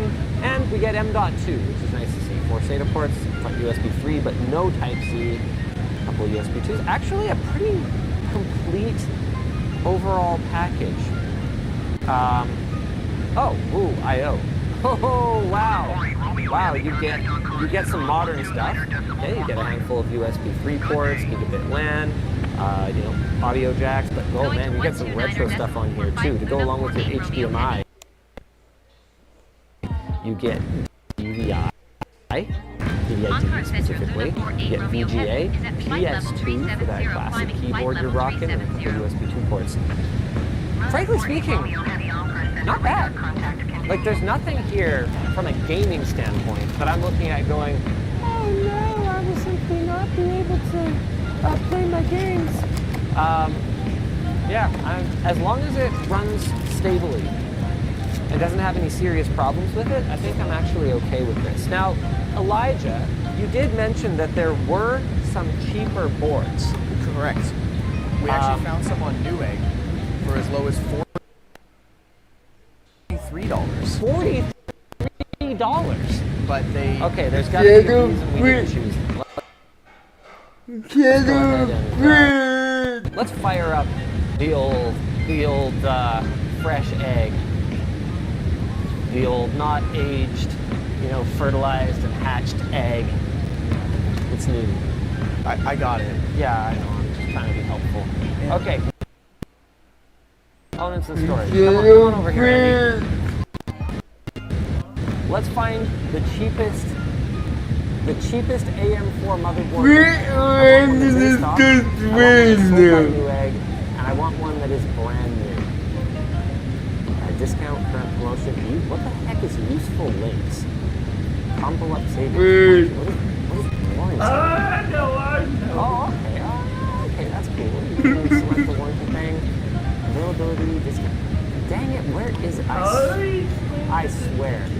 I found this before we started the stream and now I can't find it anymore. I want to not refurbish one.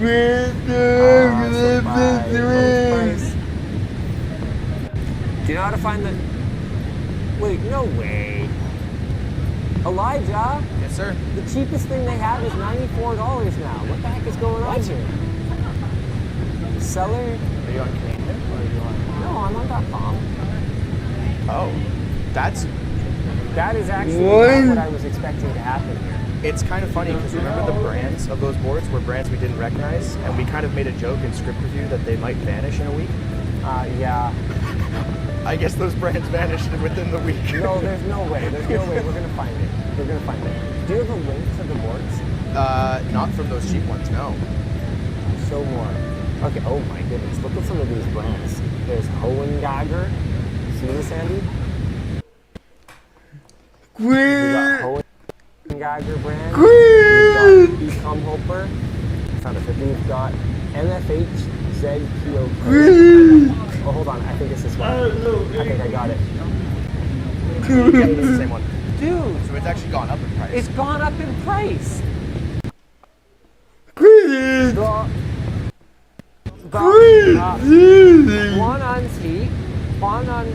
Oh, I have Andy. Andy, help me. I don't, no, I can't. All right, well, it's $56 now for one of these. Oh, dude, that would only save us like $15. Hamburgers. All right. Well, anyway, we're gonna see if we can end up under $500. Either way, let's go ahead and get our installed here. Yeah, it was $43 before. Okay, for those of you who have never seen how to install an AM4 CPU, this is going to be a treat. So you lift up the arm, do the thing, there you go. Got that triangle right there. Delicious golden triangle. Would you eat golden triangle as breakfast cereal? Oh yeah. Because I think I would. I'd be super down for some golden triangles. I think that's a pretty promising cereal name. All right, while I get this cooler installed. Oh God, where did you find this cooler, Elijah? It was in the stock pile bin. It's so dirty. and I grabbed the one that was on top. The one you would get would be much cleaner. Yeah. See, the thing is, a lot of our CPUs are either samples from AMD, which don't come with coolers, or they've been kicking around long enough that we've lost all the packaging and coolers and accessories and all that. So this is just a random AMD stock cooler. Yours would probably look a little different.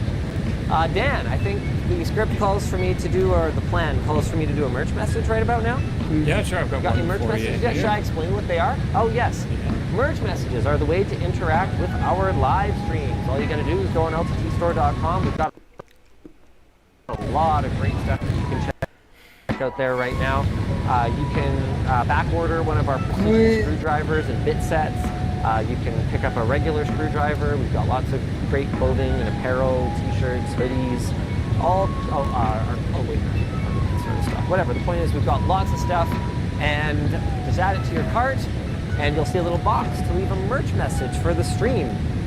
It'll go to producer Dan, who will forward it to me or throw it up on the stream or forward it to someone else internally who can answer your question. Basically, he'll get you an answer. Sometimes his answer is, frankly speaking, not great. It's just whatever he can quickly type up when he's going through the flurry of merch messages. But hey, at least you get something in return. You get acknowledgement from Dan, and you get your order in the mail, which is better than a lot of sort of throw money at the streamer things. So that's how merch messages work. Dan, do you want to show them how a curated one works? Sure. Hey, LDE, does Intel, with their Xe2 graphics, potentially make the cut and shift things for NVIDIA HQ to make them change their path? I don't know. I really don't think so. I think that if I'm NVIDIA right now, I am looking at Xe as kind of like an interesting sideshow. Because, like, all you got to do to figure out where NVIDIA priorities lie is follow the money, right? So I forget the exact mix right now because I haven't looked at it in a little bit, and it's not the kind of thing that keeps me up at night. I'm not an NVIDIA shareholder. But what I can tell you is that there has been a big shift in their revenues between what used to make them a predominantly gaming, and also professional visualization company, to what they are now, which is a predominantly enterprise compute company that has a gaming arm. Right now, Xe2 is not any real threat to Intel's enterprise ambitions. And so I just think they're probably looking at this, kind of going, okay, well, this is a thing that exists and we're aware of. I doubt it's going to result in any kind of significant shift in strategy at NVIDIA. With that said, NVIDIA has gotten to where they are by being ruthless competitors. Sometimes when it just doesn't even matter, when they could totally just let someone else have a bone, they're like, no, I will have all the meat and all the bones and all the broth and all the vegetables, and everyone else can have nothing. A bottle of water would be And that's gotten fantastic, them to thank where you. they are today. Of course, just So, give me a couple of minutes. You and I'll never bring know it with to you. NVIDIA. They might just ignore ARC, treat it as a complete non-threat. I mean, Intel is currently a ship without a captain even. How can you take them that seriously? But they also might just go, someone else got a morsel.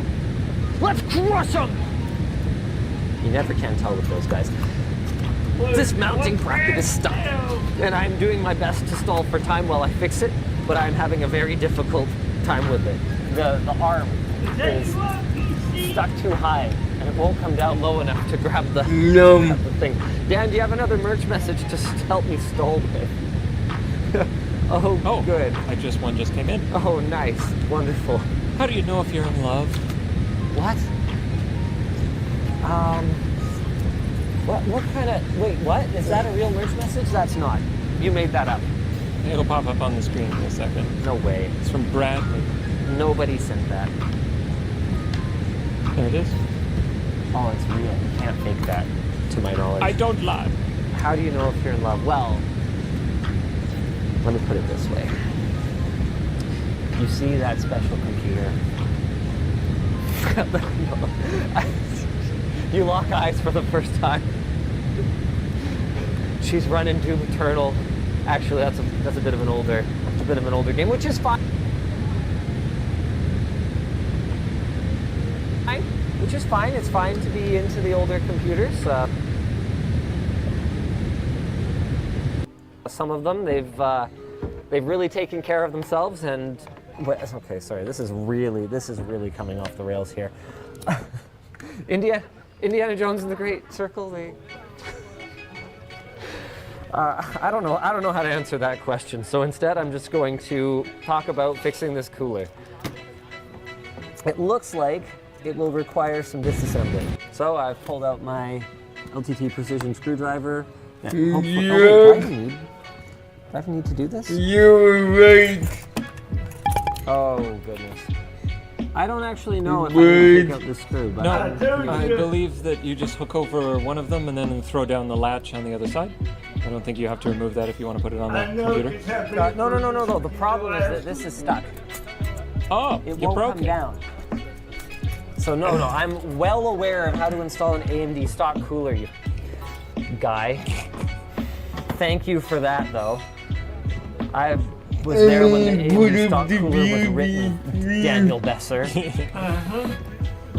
Jeez. Goes on the motherboard. Yeah, thank you for that. My God. So the issue is that I need to get in there. I've seen this before where it gets jammed. Don't forget to put the CPU in first. So you guys thought you were tuning into a stream where we were going to be doing a computer build, but instead you're getting the first ever AMD stock cooler teardown on LTT. Are you kidding me? How does this come off? I just need to get in there. Okay, does the fan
Henry, what's our current altitude via showroom?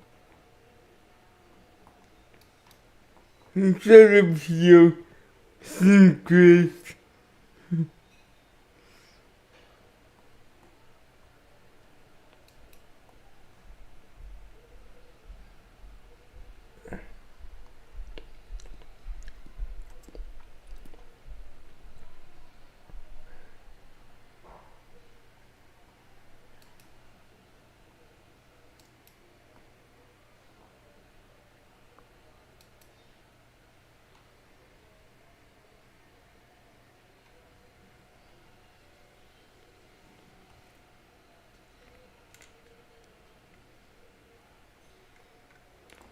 And what was it, right on 4 hours exactly?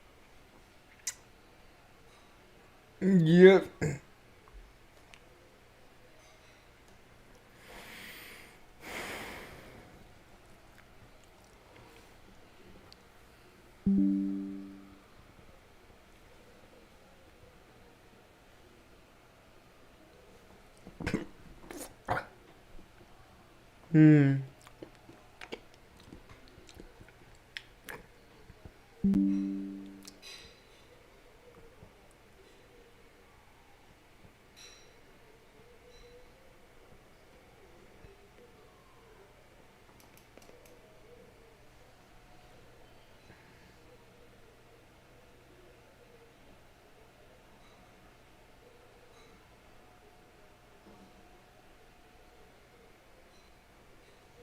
I'm trying to get this sim started as soon as possible.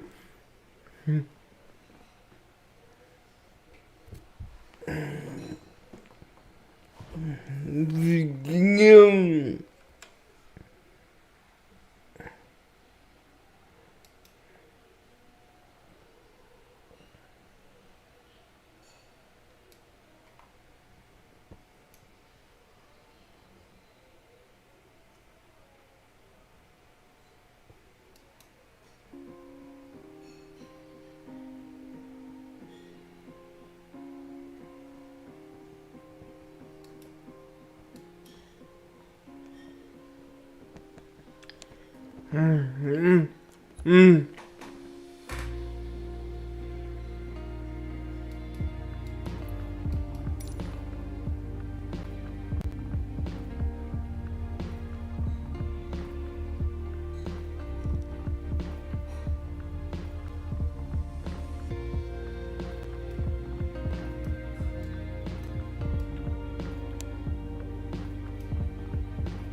Maybe the update is broken.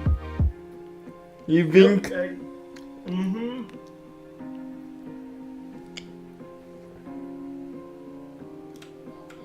Yep, I do. It happens. Remember, it only started happening after the driver update with the app update. That's usually what I have to do. Stable, if it doesn't work, go to the beta. But then as soon as it updates from beta, I have to switch back to stable because there's another beta problem.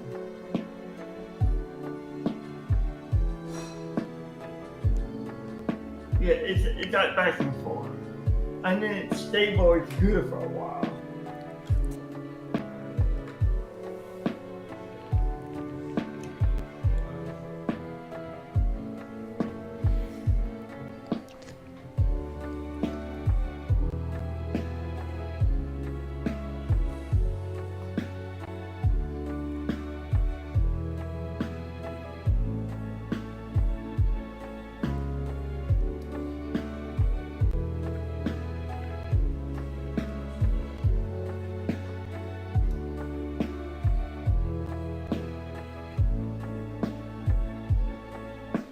I hope we can save it. I know, I hope so too.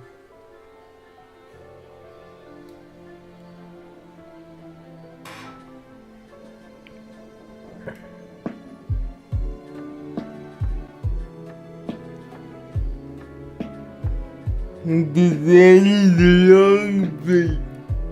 I know.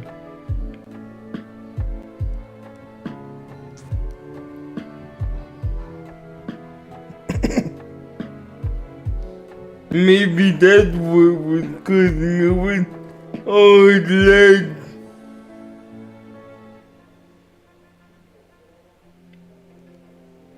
You'll find out.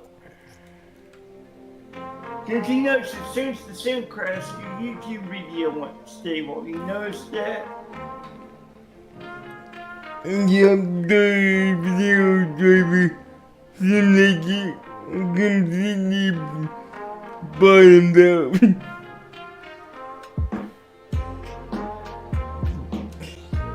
You know what I mean? Mm-hmm. And that happens when there's too much lag on photos. So, yeah.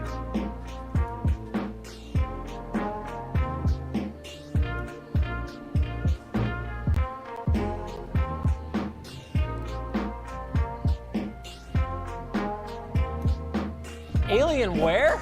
Alien right here. That's right.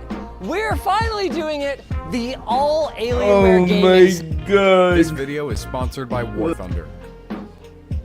In a world where gamers are no longer respected by the companies that they once loved. Any plans to make this playable on PC? We don't have any plans at the moment to do PC. Do you guys not have phones? Yeah, you guys. It's up to one man to show the masses that they don't have to accept what these corporations are doing to them. He's shown them that the people are the ones in control, and they can choose to take their gaming elsewhere. He's proved that gaming can take place on any device, no matter how hard they might try to stop you. My mind is actually blown right now that I'm installing Windows on a Mac Mini because I couldn't use Linux properly on my PS4. Also, I can play RetroArch on a Leapfrog. And that you can do so at any time and in any place. I'm gaming in here. And when they needed him the most, he returned. Which brings us to today. Not gonna lie, I saw the Rabbit R1, and from the start, I kind of assumed it was just gonna be a giant meme. And what do you know? It became a giant meme. And as an investor in the meme economy, I decided it was time to do my part and do a little gaming on the Rabbit R1. And before I completely obliterate this thing, I do want to at least see what it's capable of right out of the box, even though I already know that it's not much. If seal has been broken or tampered with, do not give the clear receipt unless contents are examined in presence of delivering agent. Yes. Well, I'll have to call my delivering agent and give him my clear receipt, because this thing's getting broken. And oh yeah, we're tampering with it. It's very bright, very brightly orange. Like, I think it's peaking my camera's sensor. It looks a lot more orange in person. You know, of all the AI grifter stuff that's out there right now, at least this one's kind of interesting, considering most applications of consumer AI right now are, "Mom, look, I made you!" Doesn't this thing double as like a stand? Please peel off the mask with this sticker. Well, don't mind if I do. Wait. No. This is a free screen protector. Oh, she did. That's alright. That has nothing to do with me reclaiming my screen protector. We now have a little gamer goop, but all the best devices do. What is in here? Oh, SIM card slot. I'm supposed to have like a data connection for this, huh? Well, we'll see what we can do about that later. For now, I think we'll just give him a nice little rest. You charge up, buddy. You got a lot of work to do soon. Time to let this godforsaken piece of technology on my network. Oh? Okay. Oh. You know, honestly, I thought it was gonna have me use the scroll wheel and then scroll through every single letter in the alphabet. So this is actually a nice surprise. Go to rabbit.tech/activate to link your account. Okay. Rabbit hole. Welcome. I suppose I'm signing up then. Why is this company allergic to capital letters? Not in the subject, not in the email. Somebody ought to go fix the shift keys over at Rabbit. Full name? Screamy. Scan the QR code with your R1 to activate your device. Easy enough. Easy enough, he said. I would love to, if you could do anything. The thing doesn't even... Oh.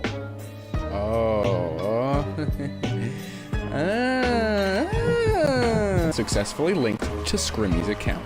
Oh, see, here it is. This is the thing I thought it was gonna make me do to enter my Wi-Fi password. How interesting and unique. This makes my experience so much better. 21, 21. You stupid. OTA update required. I really hope that this does not break what I was trying to do, which, let me show you. So this is how we're gonna end up doing our gaming today. Like the Chinese translator pen, this thing is also really just Android. And this project, R1 Escape by Agent Fabulous, will help us do all of the following Android trickery. It's actually pretty standard stuff, as far as Android goes, I guess. And I didn't see anything that said that you had to have one on like the first firmware version. So hopefully this does not cause any issues. I just need to experience for myself the raw power of the Rabbit R1 as it is out of the box, as I'm supposed to be using it. Like, we need a point of reference. Are we gonna end up making this thing better, or will it be worse? Which is extra concerning considering backup and restore stock coming soon. Which means currently there is no way to get this thing back to Rabbit mode once I install regular Android on it. And that's a little bit spooky, but you know what? It'll be fine. It'll be fine. And turns out this thing is slower than I expected, and I ran out of things to yap about. So I'll see you guys in a minute. Oh, it's ready? All right, Rabbit. Show me what you got. Hello? I already forgot the tutorial. Wasn't it double click for camera? No? Yes? Ooh. All right, for the rest of the video, we're gonna film the screen filming the desk. You wanna see what you guys look like? Wait, I wanted to use the front camera. All right, well now we're analyzing the prison lap, or not? What is happening? How do I use the front camera? Oh! Hey look, it's you! There you are, you're on TV! Okay, so what happened with the picture that I accidentally took? Oh, I mean, this is why Android devices typically have a dedicated back button. I'm so lost. This is the only thing I can interface with. This just flips the camera. Do I hold it? What is happening? Let me see. Based on the information shown in the image, it appears that a compatibility message is being displayed. The message says, "This studio. If you're using a AMT..." All right, enough yapping. Enough yapping. Yeah. There we go. All right, Rabbit. Let's see what you can do for my ego. Who is Bringus Studios? Bringus Studios is a fictional... What? Bringus Studios? With the Brink truck? That is so... Whoa, that's something. What can you tell me about the YouTuber Bringus Studios? Searching for information on YouTuber Bringus Studios. Oh, that's the image that comes up? That's the profile picture for my second channel, which you can check out by visiting the link in the description. There's all kinds of fun stuff over there. I looked at this thing, I messed with this thing, and I did this thing right here. It's like the regular channel, but worse. Anyway, gaming content and tech experiments, huh? Let's see just how well it knows about my gaming content and tech experiments. All right. Are there any interesting YouTube videos about installing emulators on this device? YouTube videos cover installing emulators on various devices, including Windows, original Xbox, and Android. Okay. Thank you for that information about emulators on YouTube. Okay, well that was a failure. Are there any interesting YouTube videos about gaming on this Chinese translator pen device? I apologize, but the device pictured does not appear to be a gaming device or a translator pen. It looks like a handheld TV or media player device. I would not be able to recommend any YouTube videos related to gaming on this type of device, as that does not seem to be its intended purpose. If you have any other questions about the capabilities or functionality of this device, I'd be happy to try to assist further. Not a gaming or Chinese translator device? Imagine. You know what? No. Screw this thing. I wanted to see if it could do anything interesting, and all it is doing is throwing shade. I would way rather just play today's sponsor, War Thunder. War Thunder is the most comprehensive vehicle combat game ever made. With over 2,500 different tanks, planes, helicopters, and ships, you can take control of everything from biplanes and armored cars from the 20s to the fighter jets and battle tanks of today.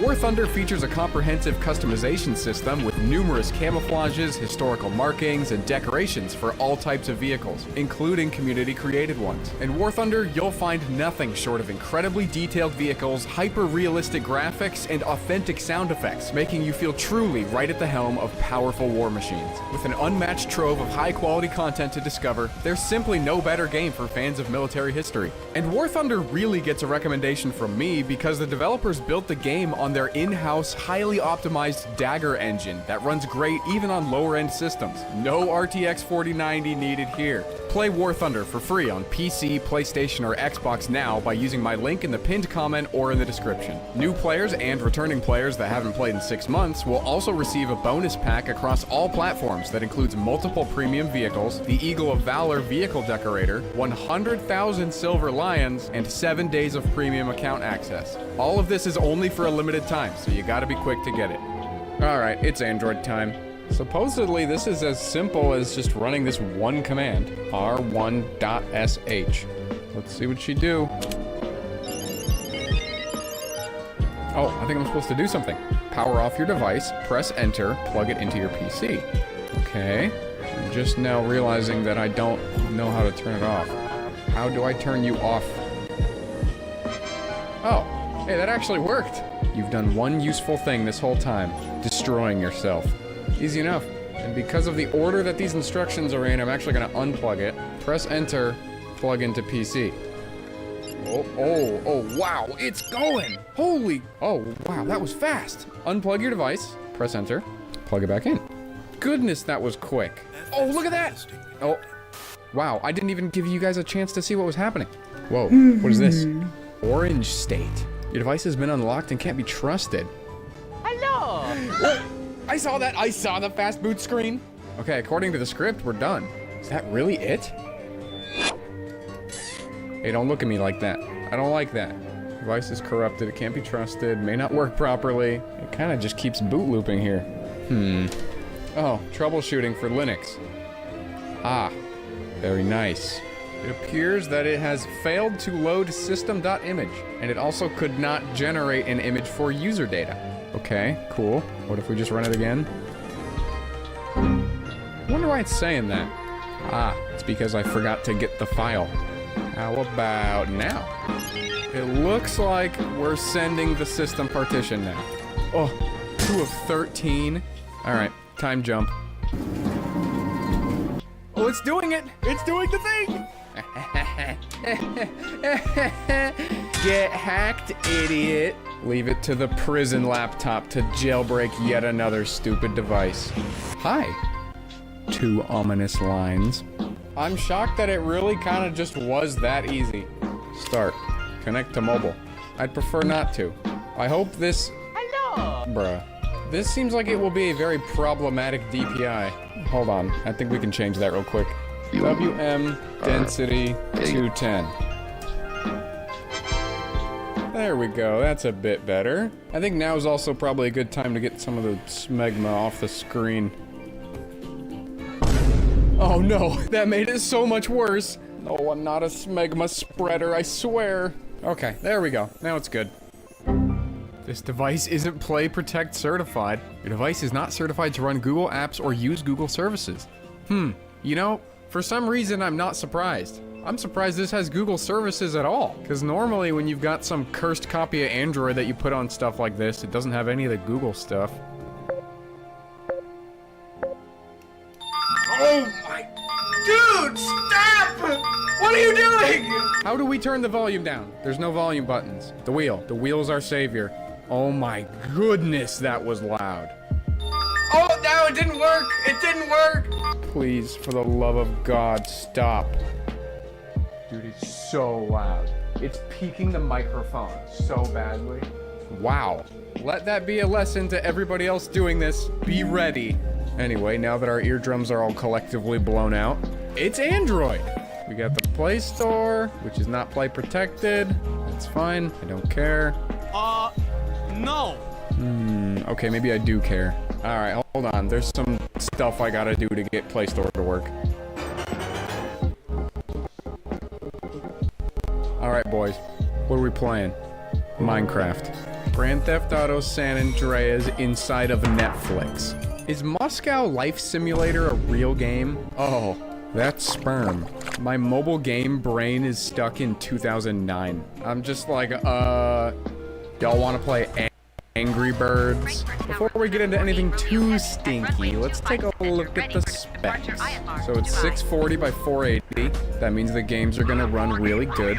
4 gigs of RAM. The recommended amount. It's got a Helio G36 CPU. One of the CPUs of all time. Does this thing have like 100 gigabytes of storage? That's like a lot. 100 gigs? That's ridiculous. Well, that's where all the cost went. Camera's not found. Right there, stupid. 79% battery. That will not do. The battery life, I've noticed, is not super good. Seems to drain quite quickly. Well, shoot, it's only got 1,000 milliamp hours. Maybe that's why. This truly is a Android device, I guess. Angry Bird. Set up your gamer profile. Dreadful Slogan 73 with the default skeleton. I'm down with it. Please specify your age to get an appropriate game experience? What does that mean? Is it going to determine the difficulty based on my age? There's no way. What is this for? There's no way that's what it's for. Alright, we're 99. This level has 2 rooms. This is so complicated, dude. Nope. What is happening? Why? Go. Oh, it's because I'm in the tutorial. Okay. Activate Red's ability. Go. Whoa. What the heck? They fly at the screen? They fly now. Dude, hashtag not my Angry Birds. Alright, what else we got? Can we watch Netflix? No way. I have single-handedly made the Rabbit R1 a usable device. There is no chance you could watch Breaking Bad on the stock operating system. It simply would not happen. But can we play Grand Theft Auto Netflix? Nope. Downloading final resources to complete installation. Oh. We don't have time for this. Time for another time jump.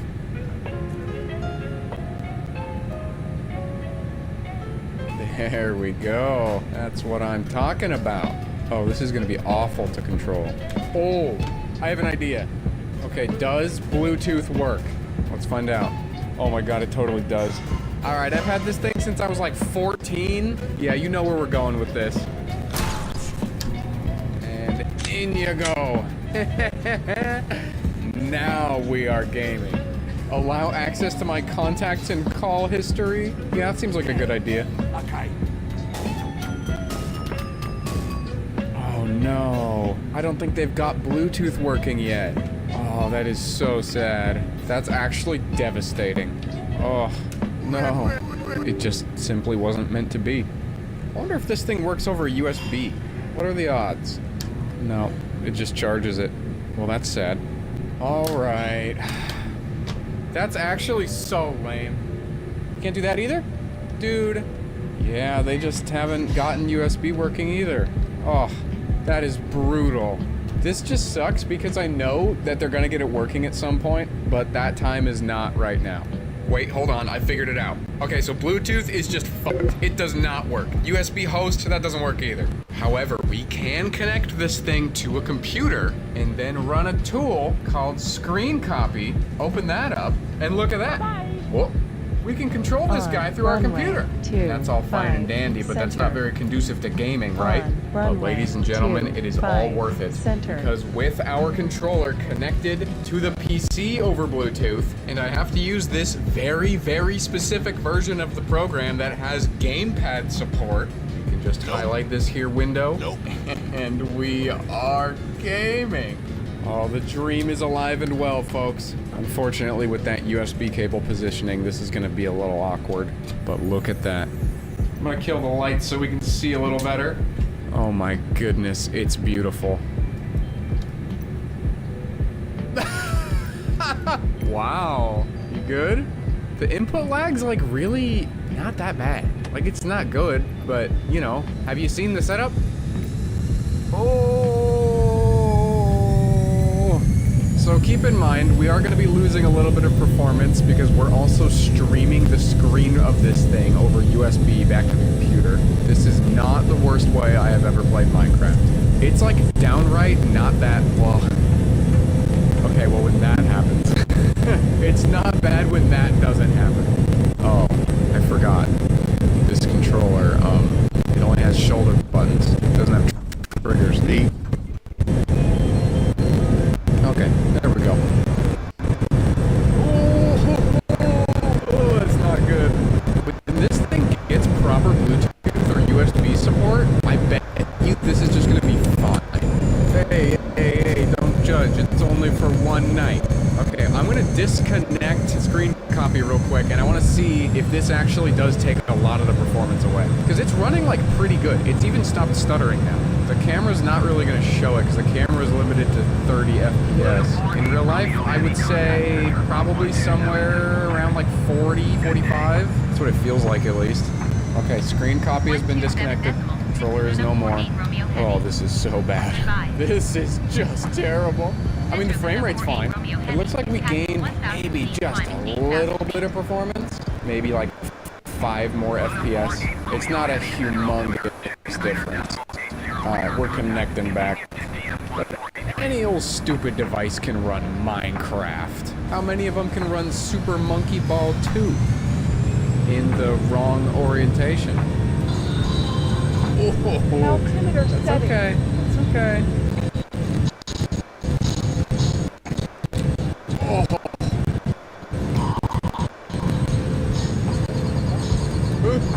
Dude, I've ran Dolphin on a lot of piece of crap devices, but I've never heard it be this demented. This sounds like the Homer Simpson bottle opener that has a dying battery.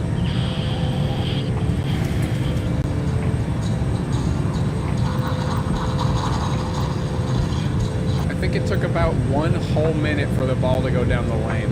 One of the buttons is stuck, or one of the sticks or something. Hello? Oh my god, I am in the final layer of hell. Listen to this.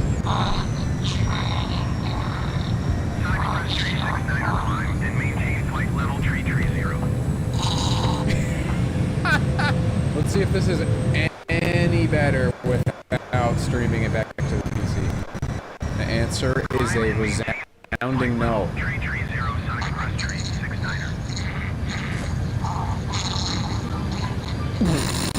Okay, clearly this thing is not going to be handling GameCube, so let's try the Wii. You know, buddy, I just don't really know if you're cut out for GameCube or Wii emulation. I hate to break it to you. Oh, is this unskippable? Alright, I don't think we need to see New Super Mario Bros. Wii. I think we're good. Netflix may have failed us, but through the power of the Sony PSP, we can play Grand Theft Auto. Look at this. This runs mint. It's fine. That was supposed to happen. I genuinely could not ask for this to run better. This is great. Absolutely beyond acceptable. There might be hope for you yet, Rabbit. But can it play Half-Life? Oh, you betcha. Look at that up there. What is that, 70-something FPS? It looks so crisp, too. This is an app called Dash 3D, and my goodness does this thing run good. It would certainly run better with a Newsky, though, I will admit. Well, that's fine. We don't need the HEV suit. We're on the good timeline. Timeline where the resonance cascade never happened. Gordon went into the locker room, decided not to suit up that day, and he decided to go into the lunchroom and share a casserole with a friend. Now back on the real Half-Life timeline. That's right, somebody figured out a way to shoehorn the source engine onto this thing. Oh, look at that, it's even got the save that I always load when I test Half-Life 2. That's just perfect. Hey, Captain. on flight so status. dead. Any updates on the flight plan via shore? Oh, it took so long to load the map, dude.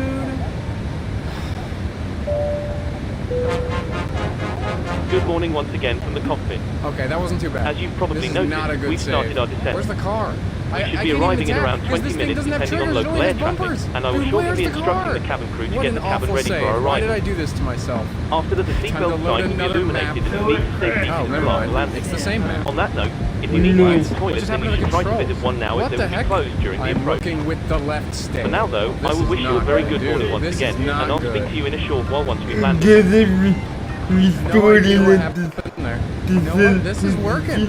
This is working. It's not impressive, but it's a hell of a lot better than Dolphin was. No clue what FPS this is, but if I had to guess, I'd say like 15. Whoa, what the heck? What the heck? You're not supposed to see from this point of view. My character is like lagging behind the car. Half-Life 2 Android moment. This might be the worst way I've ever played Half-Life 2. Just maybe. I'm actually not sure what I'd rather play. This or the original Xbox release. Ooh, this is gonna be a tricky one. Can I make it? Can I make it over the jump? Not a chance. Pretty epic. And now for one last trick. Doom. And actually, I don't even need this PC connection anymore, because we're streaming it with Parsec, baby! My Bluetooth controller, that has just been connected to the PC the whole time, is now just controlling the PC. And I still didn't find the fire key every single time with this stupid controller. Hey, there we go, there we go. And it's too late. Streaming over Parsec actually works pretty good. There's your standard input delay for streaming, I suppose, but other than that, that's quite playable. Except for the fact that I suck. It's no good if you're bad. So I don't think you guys need me to tell you not to buy this. If you want to go down a fun rabbit hole of your own, go ahead and look up what Rabbit the company is up to. It's nothing good, and despite all their shadiness, it's not a good device. Even installing Android on it, I mean, it's a hell of a lot more usable than it was, I gotta admit. And this is the current state of it, because you can get like 90% of the functionality of this thing by doing this. Who is Bringus Studios? Yep, there we go. But this was fun. Definitely brought me back to the Chinese translator pen. Very similar devices, these two. I'm gonna put the link to that video in the credits here. Go ahead and watch that one. Shout out to War Thunder again for sponsoring this video. If you didn't hear me the first time, you can check out War Thunder for free on PC, PlayStation, and Xbox. You can use my link in the pinned comment or in the description to register. New players and returning ones that haven't played in 6 months will receive a massive bonus pack including multiple premium vehicles, in-game currency, and more. Check out the Patreon, check out the Discord, check out the Twitter, you know how it goes. Thanks for watching, everybody. I'll see you in the next one.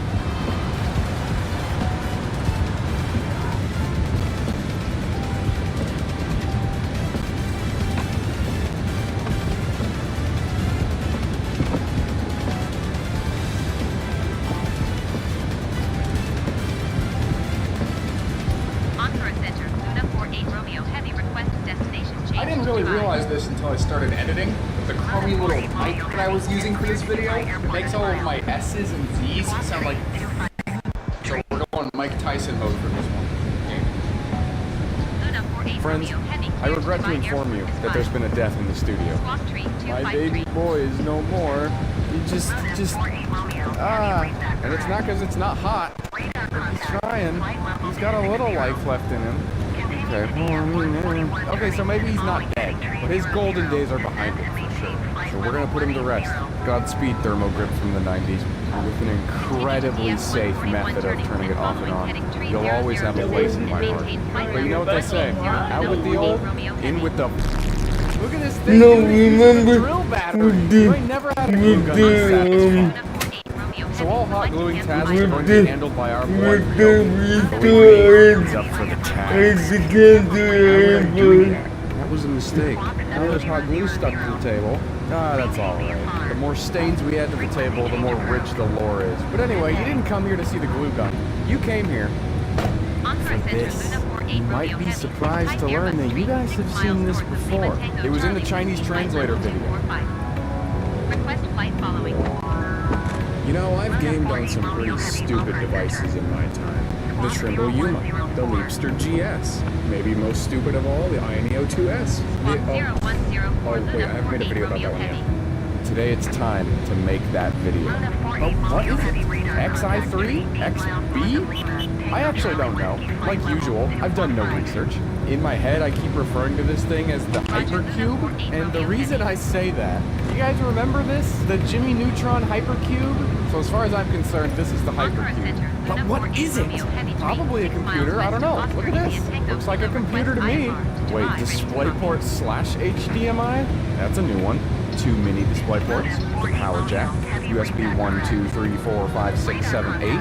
Technically, these are eSATA, but eSATA is not real, so those are USB. Oh, excuse me, this one's not USB, this is keyboard plug. Also, my bad again, these are actually lightning connectors. USB 3, 4, 5, and 6. That's how that works. Ethernet, audio in, audio out, the one cool audio port with the red laser. All in all, not too bad. And you know what, for once, I think I actually have the right cable for this. Hold on. 19 volts, 3.43 amps, 19 volts, 3.3 amps. Wait, you can actually put 12 to 24 volts through this thing. That's pretty cool. That is some idiot protection right there if I've ever seen it. I'm sure someone in the audience is happy that I didn't have to break up the variable power supply for this one. Oh, she's going. Wow, didn't have to hit the power button or anything. Okay, well, we're not quite ready for that yet. We haven't even taken it apart. Which end do you start on? I genuinely don't know. Okay, this end. Alright everybody, what's inside the Hypercube?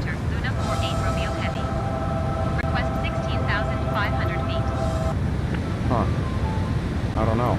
I think that is an infrared receiver? I don't know. Either way, I don't have a remote. Okay, now what? You just pull it out? Dump it out. Oh, you can certainly dump it out. Look at this. They pretty much made the trash can computer before Apple. It's just a cube of computing. What era even is this thing? So we've got an unpopulated MSATA. Whoa. Oh, okay. IO Shield said see you later. Bye-bye. Then we have a populated MSATA, a 128 gigabyte SATA 3. Oh, this is like this brand too. So it is XI3 storage. Alright, okay. So they're cool enough to have their own SSDs. I see how it is. This is not having a good time. Just put this out of its misery, I guess. See you later. This is also kind of coming off, so okay. Bye-bye. Wait, what? Uh-oh. AMD? Oh no. Hey, I like AMD just as much as the next guy. But when you see stuff from the MSATA era, and then you see AMD, it usually means that you're not in for a good time. Then this is probably the CPU? Good God, what is in here that can be cooled by these two fans? It's a 40 mil fan plus another 40 mil fan. Oh boy. Dude, is this gonna be another Windows XP video? Wait, okay, no. 2010 to 2013. At best, I mean, we've got the AMD chipset on this thing, so if this isn't just like a little dedicated graphics card, which would be sick, but I don't think so, because there's no heatsink on it, this is probably a chipset, which means this is probably a mobile AMD CPU? Should we take the heatsink off? No, I'm not going to take the heatsink off. We gotta build the suspense. There's no fun in knowing what the CPU is this early. And we haven't even covered the dedicated RAM. Look at all those. This is about as dedicated as it gets. You can't even remove it. With that, I mean, what else really is on here? Reassembly time. Well, now I guess we're supposed to just plug it in. And I know we have the right AC adapter for this already, but I got a new toy. I want to show you. So this is a Type-C to barrel jack cable. There's a chip inside of the Type-C end that's smart enough to demand 19 volts from any Type-C AC adapter. And then this end right here just goes right in there. So look at this. I can take this guy and then plug it into USB-C1, because that port can do 100 watts. We don't even need 100 watts. We only really need 65, but this will work. So USB-C1, plug in the phone charger. Oh, look at that, there it is. That's crazy. I am powering an entire computer off of a USB wall charger. And you know, actually, it's not just any charger. It's a charger from Ugreen, the sponsor of today's video. Ugreen makes some of the best chargers around. Don't believe me? Well, that's fine. That's your opinion. But you're wrong. True or false? Ugreen uses Air Pyra and GAN Infinity tech to make efficient and fast chargers. False. They make super efficient and insanely fast chargers. Whether you need 65, 100, or 160 watts, Ugreen's got something for everybody. But the 100-watt version in particular is the perfect sweet spot between price and versatility. Need something to power your Ugreen RevoDock docking station? The Nexo Pro 100-watt has you covered. How about charging 3 devices with only 1 outlet? Yeah, it does that too. No matter which one you pick, every one of the Nexo Pro chargers comes with both USB-C and USB-A ports. So don't worry, your phone, tablet, laptop, and even your Leapfrog are all compatible. Head on down to the description to save 15% on the Ugreen Nexo Pro 100-watt charger and 25% on the RevoDock Pro 209 docking station for a limited time. Well, there's the BIOS. Man, that felt too easy. After messing with the, what's it called, the Google Meet, having to do so much, just ripping my hair out with that thing, I forgot how nice it was to just use a real computer sometimes. Oh no, 4080 megabytes of DDR3. Wait, 4080? What? Not 4096? Isn't that 4 gigs? 4096? I wonder if some of that's going to the graphics. The HTC limit is set to a cool 95. Luckily, we're not even close to that limit. Sand Force, 0 gigabytes.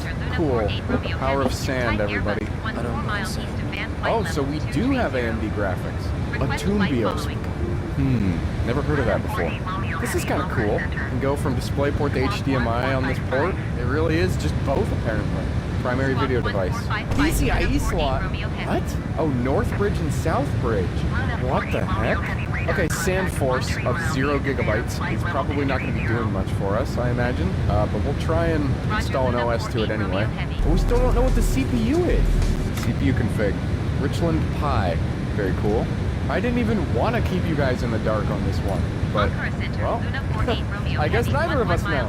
SteamOS, going in. I don't really think Chimera OS got a fair shake in the last video. And by the last video, I mean the iBoss video. That was just a disaster. iBoss Gaming is not where it's at. But will the Xi3 be where it's at? Well, we're gonna find out, aren't we? Okay, what are the odds that the Sand Force, which showed up as 0.0 gigabytes, is actually gonna work? SDA will now be formatted. Perfect. Oh. Well, that was quick. Just a bootstrap step failed. I don't even know what that means. Okay. I may have been a little hasty in putting this thing back together, because I think we need a new SSD. Torque screws.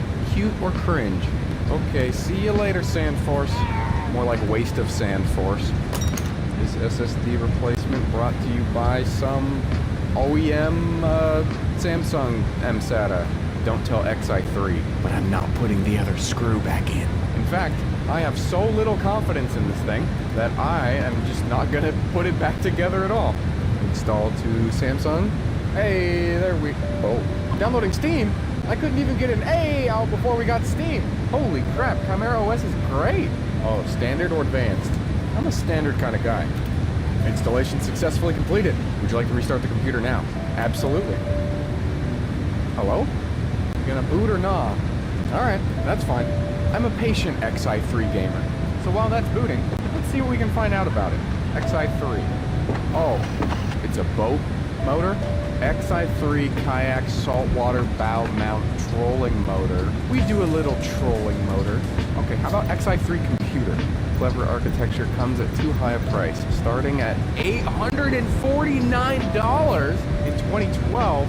Since this thing is probably an amazing investment, adjusting for inflation, this thing's probably worth like $1,800 now. I struck gold. Not if it doesn't freaking boot though. What the heck? Xi3, if you are here with us in the room today, give us a sign. Preferably boot. Okay. What's going on? I need to talk to your BIOS. Let me talk to the Linux boot manager. Evidently, he's not in today. Okay. There was another boot option. UEFI OS. Okay, let's try that. Nothing? Okay, what are the odds that I actually need to be using this primary display port / HDMI port? Because maybe it's actually booting, but it's just not treating this as like an enabled display or something. Hold on. Oh, wait, what the heck? So it's like present. Are you actually doing stuff? Or are you just fooling me? I've seen many a blinking underscore in my days. You can't fool me. We're gonna go from HDMI to mini display port to regular display port. This is fine. Something tells me this isn't fine. Now I just don't get anything. Very cool. How does that happen? How does plugging in 2 adapters in a row make it so you can't even get video from the port that you were just getting video from? You gotta be kidding me, man. This stuff only happens to me, I swear. Okay, let's do this correctly. HDMI end into the capture card. Display port end into display port. You gotta be kidding me. What have I done? What have I done to deserve this? Here I was thinking this was gonna be a short video. I was like, oh, you know, it's just a normal computer. It's just gonna boot up and, you know, BIOS just works and everything just works and we're just gonna boot it up and it's gonna install fine and boot and that'll be that. But no. Time to reset the BIOS. Where's the battery? Ah, there's the battery. Come on out. Nothing. That is super cool. Not even gonna lie, I actually don't really know what to do. Like it's actually just broken. Did I seriously kill this thing? By daisy chaining mini display port adapters together? There's no way. There's no way. I'm gonna take a moment. Just as mysteriously as it stopped working, it has started working again. I put the BIOS battery back in. I'm now using the proper HDMI to DisplayPort cable, and now it posts. However, it still doesn't boot. So we're going to put the flash drive back in, and we're going to reinstall Chimera OS. Except this time, we're going to choose Advanced. That's it. Firmware overrides and unstable builds. Now, we've already got an unstable build. Alright, use that. It's not working. Who was it that said that we should use Chimera OS? Nah, I don't even like Chimera OS. Get out of here. Nah, Bazite. That's where it's at. Worked great on the Google Meet. Everything else that I wanted to try completely just doesn't run. It'll work great here too. What? Invalid image? What do you mean? What do you mean? Alright, who said that we should be using Bazite? No, I hate Bazite. Windows is my favorite. There we go. Easy peasy. Look at that. We love Windows on this channel. Windows is the best. Windows just works. I'm sure we won't run into any problems with the fact that this thing only has 4 gigs of RAM, or God knows what CPU. No, it'll be fine. It'll be fine. Oh yeah, baby. That's what a good time looks like right there. Oh boy. And here we are. Ah, Windows 11, my favorite Steam OS. So you might notice that I've already got some stuff going on here, but I haven't seen the CPU yet. We're gonna take a look at together right now. What? AMD R464L APU? What? I've never heard of anything like that. Huh. Okay. Okay, well, hey, look at this. Radeon HD graphics. That's pretty gaming. Okay, how many cores do we got? Oh, wow. This is a quad-core CPU. This is not as bad as I thought it was. I straight up thought that this was going to be like an Intel Atom competitor or something. Okay. This is kind of workable. But this... Oh. Wait, no, hold on. 8 gigs. Wait, what? Hardware reserved 4.8 gigabytes? Huh. Okay. I'm gonna need to do some investigating here. So what's the deal? I'm just gonna go through everything here until I can figure out... Oh, hey, look. It did say the CPU in the BIOS. But yeah, I'm just gonna go through everything until I can figure out why the heck you only have 4 gigs of RAM to work with if Windows is saying we have 8. Doesn't make any sense. Cancel IFR at this time. I've got the graphics driver installing now, and while that's going, I wanted to take a look at this. I wanted to see what HW info says for the RAM. Oh, good memory. 4 gigs on memory module 0, and then 4 gigs on memory module 1. I don't understand. Look at this, memory size 8 gigabytes. What's going on? And it's not the GPU taking all of it. Look, 768 megabytes. So what even is the GPU? AMD Radeon HD 7660G Trinity Devastator? Holy cow. Devastator graphics? Isn't that like the one really big construction transformer? Like the excavator and the bulldozer, and they all combine and make the big guy? We've got that guy as a graphics card. Dude! Trinity Devastator embedded. But seriously, what is going on with the RAM? So, you guys are not gonna believe this. This thing was like a prototype Steam box? You remember like old school Steam OS from back in the day, when Valve was making Steam machines with Alienware and all that stuff. Somehow this thing is related to all of that from back then? It was called the Piston? I genuinely had no idea. I was just like, oh hey look, little weird computer thing, okay cool, let's make a video about it. But like, what? And all of this lines up with the specs that are in this thing too. Quad-core Quad-core CPU, entry-level gaming graphics, Trinity. So, what the heck? See, this one says Piston on it. Mine just says XI3. Is this Valve Steam box? I don't know. Wait, what was that guy doing? Anyway, still struggling with this, and the graphics driver did not install, so I'm going to keep working on that. Getting this thing all set up and ready to game took 10 billion years. Neither of us have that kind of time, so I'm going to give you a rundown of what happened. The drivers from AMD didn't work at all, neither these ones or the older Catalyst ones. Eventually, with enough Googling, I found my way onto this page from archive.org. It was a backup of all of the files that XI3 hosted for their computers back in the day. Importantly, this pack contained all the drivers. I installed the graphics drivers for the X7A model, which I believe is what mine is, but interestingly, these didn't work. However, after installing the XI3 Piston display driver, Windows actually picked it up. But the fight wasn't over yet. After a reboot, the computer would refuse to go back into Windows. It would just crash and reboot before it would get to the desktop. And I'm not too surprised, since this driver was made for Windows 7. So let's push our luck a little bit less and take our OS back down a version to Windows 10. And there we go. Now it's working fine. But the RAM, it's still only using 4 gigabytes. What's the deal? Honestly, I still have no idea. But in the pack I downloaded from archive.org, there was a BIOS update file for the X7A. This version of the BIOS might be newer than the one I'm using right now, and it could fix this RAM problem. Either way, it's the only shot I have at using more than 4 gigs, so I know what I have to do.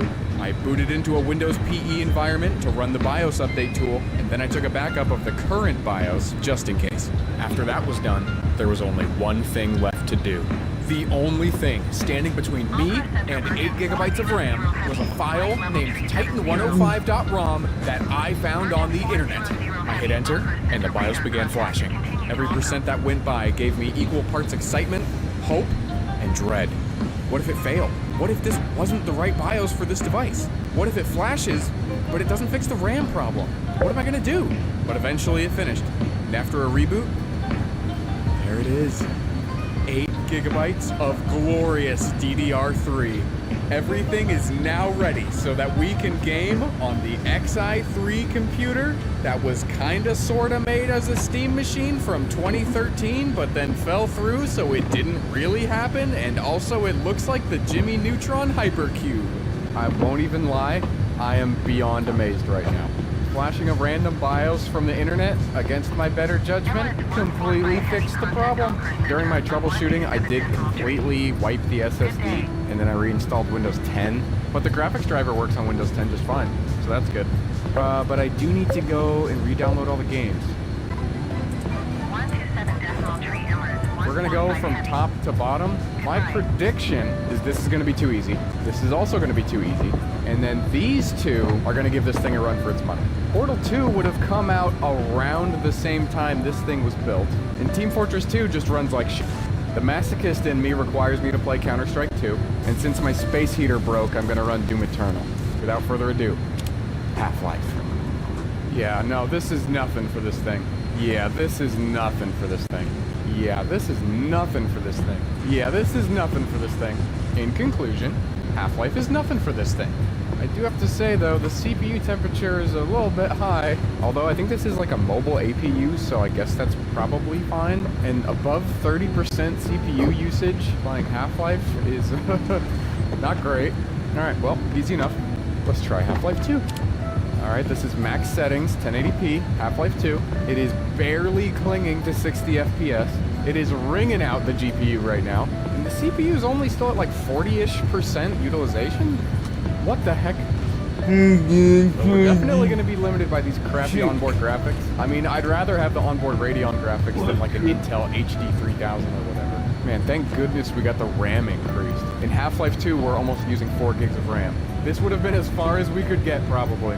I'm not even confident the game would launch, to be honest. Oh. And with that, Portal 2. Max settings, 1080p once again, hitting a very Xbox 360-esque 30 FPS. Honestly, the worst part about this is just the mouse latency. This is with VSync off. Not great. Let's see what we can do in the pursuit of 60 FPS. Hey, there we go. I dumped anti-aliasing and I dumped shaders. I think you can tell. This is pretty good now.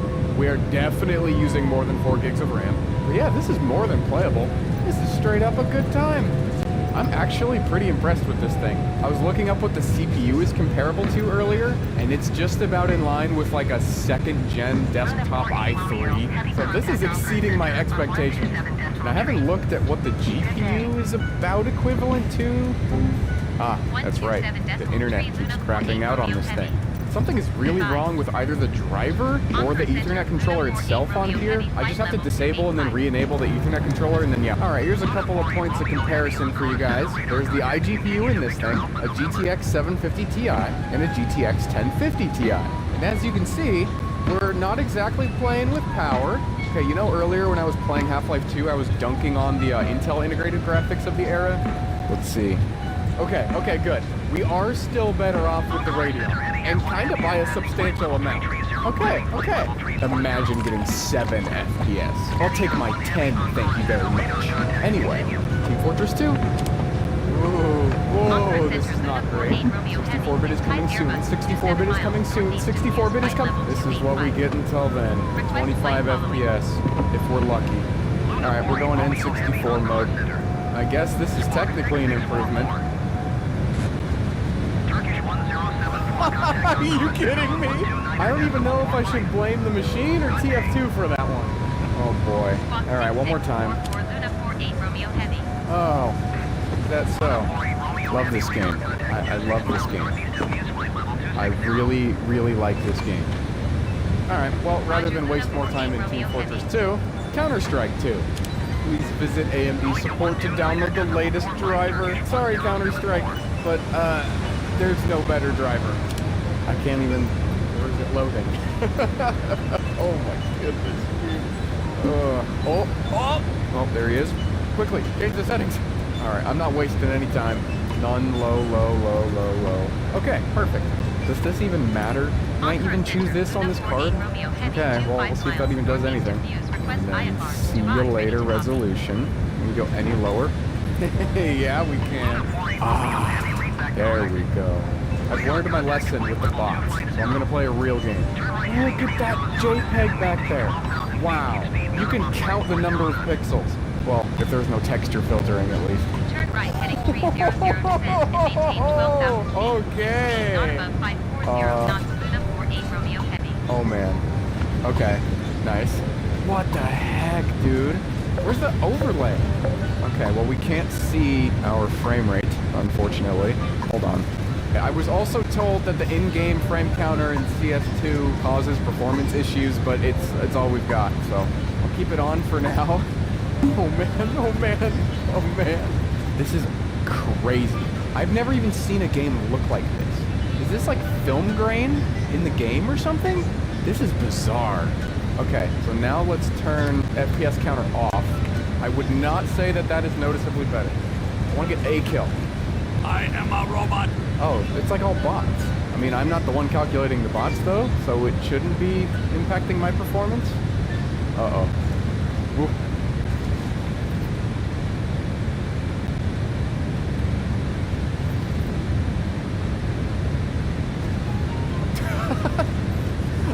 spawn, the game freezes, and then I'm dead. What is going on? I think that's a gun. Oh. Okay. I'm gonna try going a little higher, just so this game is playable. I know we don't exactly have the spare performance to back this up, but you never know. You never know. See, now this looks like a real video game again. Oh, okay, never mind. Guess we're going to baggage.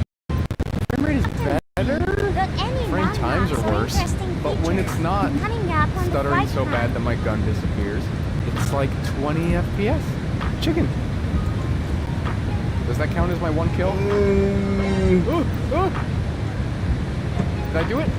No. Not do it. No, I'm like an anatomically correct Spider-Man. It's just, it's trying. No way it's not trying. What? I feel like I'm gonna get VAC banned. I'm just gonna set off the wrong anti-cheat thing, and I'm never gonna be able to play this game again. I think that chicken was our one kill. GG Counter-Strike 2, and now finally, Doom Eternal. Oh, so that's how it's gonna be, huh? I didn't want to play Doom Eternal anyway. Oh boy. We're gonna dump the resolution scale. Everything else is already at low. And at 720p, it's fine. Well, down we go. Ah yes, the real Doom. We found it. This is pretty bad. I could be wrong, but this feels worse than it did on the Google Meet. I mean, I guess the Google Meet is a good bit newer than this. So, sorta, kinda, prototype Steam box. Looks like a Jimmy Neutron Hypercube. How do we feel about it?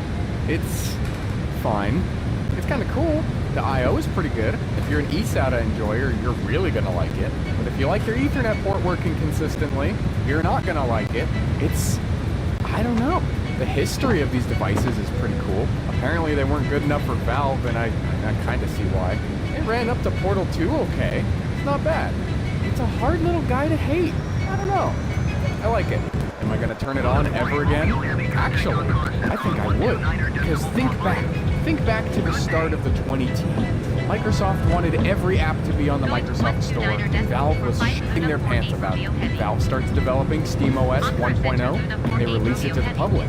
I kind of want to try this thing with OG SteamOS, the real SteamOS from back in the day. Because this is about as period correct as we're going to get, apart from buying one of those official Alienware Steam machines. So that might be interesting. Let me know if you guys want to see a video about that. And even if you don't want to see that, you might want to see more of me. Check out my social accounts. This one's on Twitter. I hate Twitter. This one's on Blue Sky. We like Blue Sky. Check out the Etsy store in the description. Bring Us Sticker Pack 1 has been selling pretty good. Not a ton of them left. You get a Bring Us sticker, a Batarang, an original Xbox jewel, everyone's favorite This Computer Sucks sticker, your very own unofficial Nintendo licensed product sticker, an AmogOS badge, and one random Among Us imposter. And with that, I'll see you in the next one.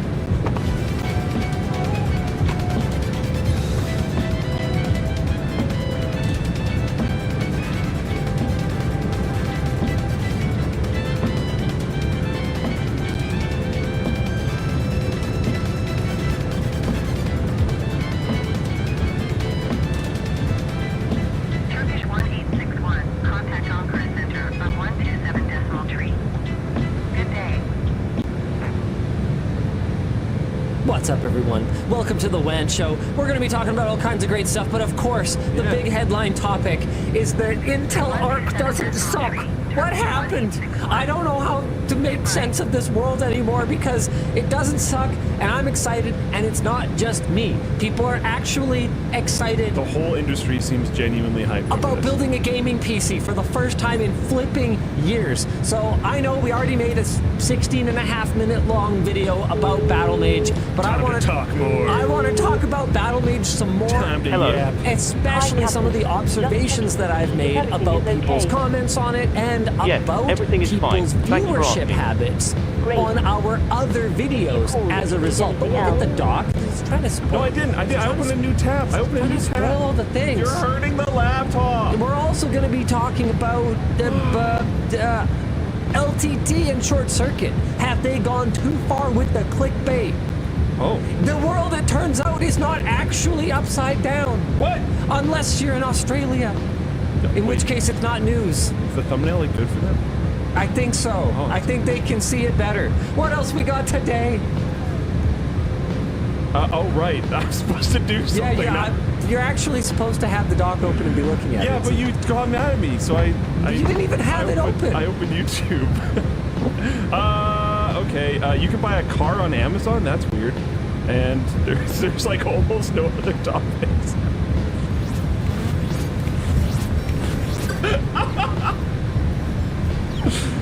Blu-rays, Battle Mage, buying a car, and then hanging out.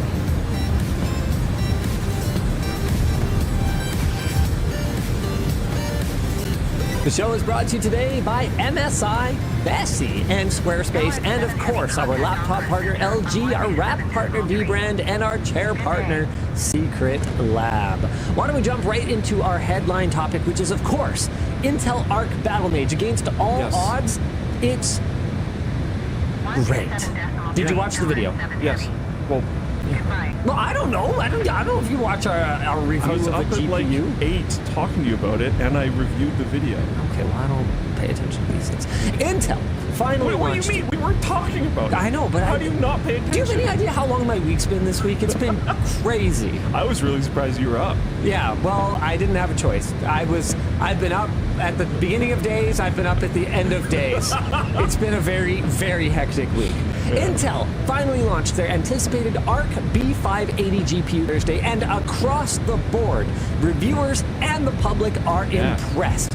It is built on the latest generation of Intel's Xe architecture and provides a great value with 12 gigs of VRAM, outstanding 1080p performance, and even strong performance at 1440p. In our testing, it provided a 20% uplift over the RTX 4060 while undercutting the 4060 on price. At just $249, the card offers a compelling value if you can get one. One note I will put out there is some other reviewers, we don't always test the same games. We don't always test the same games in the same way. Some other reviewers have found slightly different performance, like maybe the 4060 does pretty well in like some random title. Like if I remember correctly, Wendell said comparatively it did pretty well in Starfield or something. I don't know, maybe just check out his video. I mean, dozens of people are playing Starfield. Yeah. With that said, we don't necessarily choose games for our suite based on how many people are playing them. We have plenty of games in our suite that not a ton of people are playing. Benchmark well. Because a lot of the time, you're looking for consistency and you're looking for games that represent something. So they might represent, okay, we need to evaluate Vulkan performance. Or if there's a particular feature we want to look at, like ray tracing, we need a game that supports various implementations of super sampling. We need this, we need that. So a lot of the time the benchmark suite is not just down to what games people are playing, but it's down to what exactly it is we're trying to test. I'm going to interject really quick. My flight back from France, when I was going to the bathroom mid-flight, as I was walking down the hallway thing, I have to go sideways, I saw somebody on a Steam Deck playing Starfield. No way. I knew it was Starfield because they were on a loading screen. When I came back from the bathroom, they were on a different loading screen. And I was like, yep. I really wanted to stop and like talk to them, like why? but I didn't. I just left them be. Anyways. So, Intel reference cards immediately sold out. Most AIB partner cards, which are priced around $10 to $20 more, are also sold out. Hopefully, restocks will happen soon. I have a short conversation with someone at Intel. I don't want to get them in trouble, but basically I was like, please tell me you have lots of stock coming, and I'm not going to look like an idiot for saying it's $249. We are expecting weekly replenishments on the reference card and working with partners to offer steady availability. I said, okay, you gotta control the channel. Tell the boys, come on. There will be money to be made later. Don't f this up. We need momentum. Seriously. Passing that along verbatim. Hell yeah. I don't know that they have any power. I don't know that they even know anything. This is the janitor. I was talking to the janitor at Intel's graphics division. That's the only person I know there. I'm not important enough to have any high up contacts or anything like that. But what I can say is that Janitor's a pretty cool guy. I have said what I can to the janitor at Intel. Works hard. About, hey, gets it done. Don't get greedy here. You need to buy some market share. Your partners need some market share. Sparkle is not a relevant GPU maker. Dude, there's GPU partners that are running away from NVIDIA. If you're nice to them right now, like... Be a valid option. But with that said, I mean, I'm telling Intel, don't be that nice yet. Sure. There will be time to make an extra $10. It will come. Oh, I see what you mean. Yeah. But you gotta control Don't be nice the to channel. them by hosing Not now. the buyers. Yeah. Not now. Now is not the time to look at the market out there and go, ooh, this card is priced attractively. We should fuck up the pricing and price it less attractively. Just win. Just win. Win the hearts and minds of gamers. It's really important right now. You've got X amount of months until 5060 comes out. We don't know how long, genuinely. That card will come out, and then that's when, we'll see how you're doing. Now, it is worth noting, EU viewers have pointed out that the card is being sold at the same price as the RX 7700 XT in Europe, which is a $400 US card. The B580, it's good, but it ain't that good. That's another thing that Intel and their partners need to get figured out, is global competitiveness for this thing needs to be good. With that said, given they can't keep the bloody thing in stock, I can see how it's a lower priority, but guys, make as many as you can, please. This is in my notes. Pat Gelsinger's fasting and praying paid off. I just opened this up. Every Thursday, I do a 24-hour prayer and fasting day. This week, I'd invite you to join me in praying for... What is this? What am I even looking at right now? Hold on a second. I don't really For know. the 100,000 Intel employees as they navigate this difficult period. Intel and its team is of seminal importance to the future of the industry and the U.S. This is actually incredibly important. And I do want to talk about this later. And I have to say that I just want to shout out that I haven't read this tweet yet, but I think some of Pat's tweets have been hilarious. I haven't looked at it. And I love that he's just out there tweeting about the company immediately after leaving. Dude, I want him back already. Can they just say, look, we were wrong? Oh, wait. And Battlemage is sick. Maybe come back? Can they Sam Altman this? And just be like, bro, I'm sorry. Can we just have you back because we didn't get it? This is like the first thing that has come out.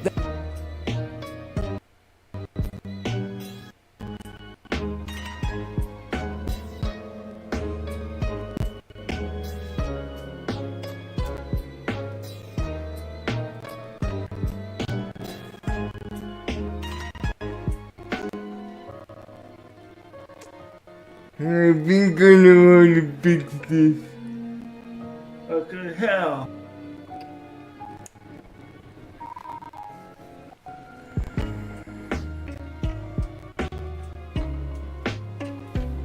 You just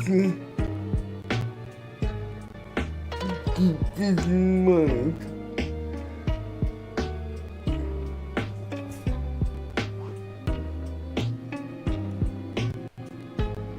Okay, look.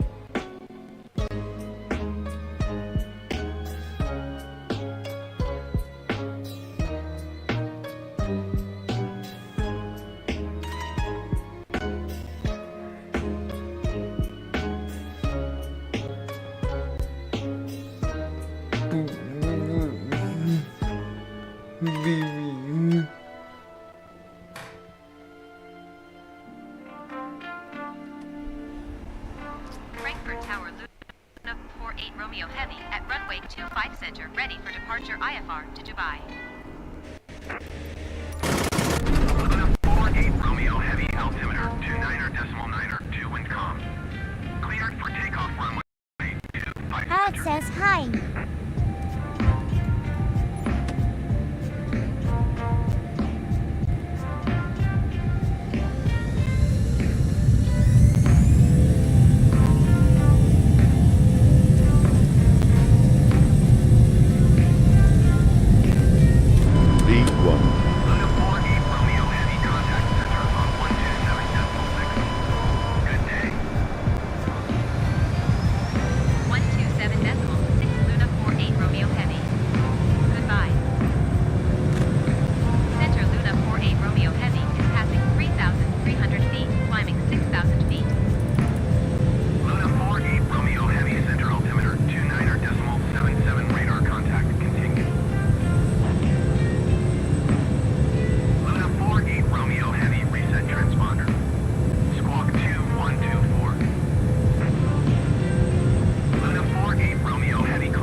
100 minutes off. Cleared through the Charlie airspace, Luna 48 Romeo Heavy. Luna 48 Romeo Heavy, contact Langan approach on 136.13. Good day. 136.13 Oh, Luna that 48 is Romeo Heavy. Goodbye. Langan approach Luna 48 Romeo Heavy, 6,700 feet. Romeo Heavy, Langan approach altimeter 29.77 radar contact, continue. And then that's the reason why, and then there's the dumb one. That's the second bird one up. That's it. You flip it down, there you go. And then that other one, is the dumb whites. He had the dumb, if you guys.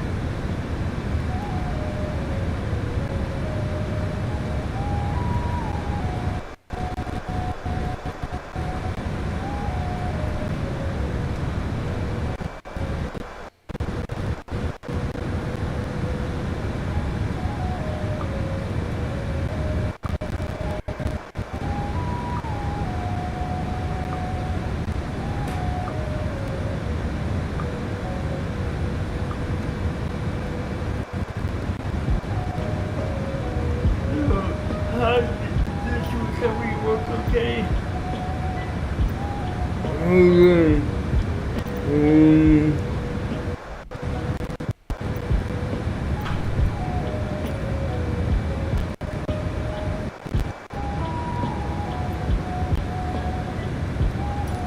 Langan approach Luna 48 Romeo Heavy, 4 miles north of Frankfurt. Request IFR to Dubai. Ready to copy. Luna 48 Romeo Heavy is cleared to Dubai Airport as filed. 2,500. 6253. Luna 48 Romeo Heavy cleared to Dubai Airport is filed. Squawk 6253.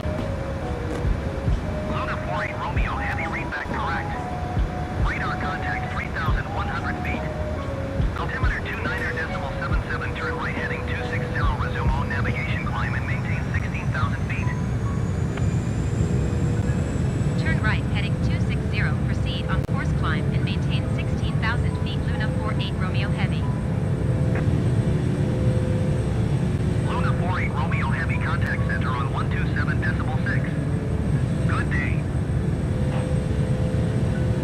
127.6 Luna 48 Romeo Heavy. Goodbye. Center Luna 48 Romeo Heavy is at 5,800 feet, climbing 16,000 feet. Luna 48 Romeo Heavy, center altimeter 29.77, radar contact, continue.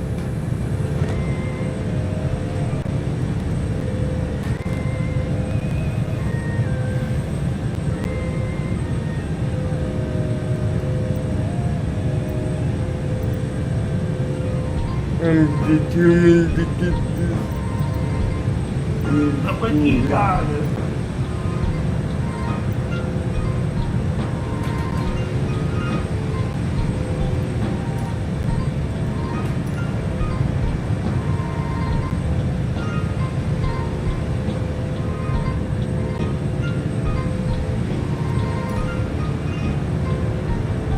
Luna 48 Romeo Heavy, climb and maintain flight level 250. Climb and maintain flight level 250 Luna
American 29er tree heavy descent and maintain flight level tree 80.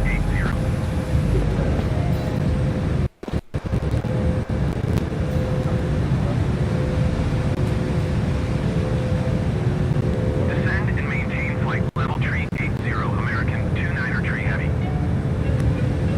Lufthansa 16 tree for traffic is 3 o'clock 4 miles at flight level 255 Airbus. Report them in sight. Sprint Air 2540 climb and maintain flight level tree 10. Luna 48 Romeo heavy traffic is 12 o'clock 3 miles at flight level 270. Report them in sight. Luna 48 Romeo Heavy, have the insight.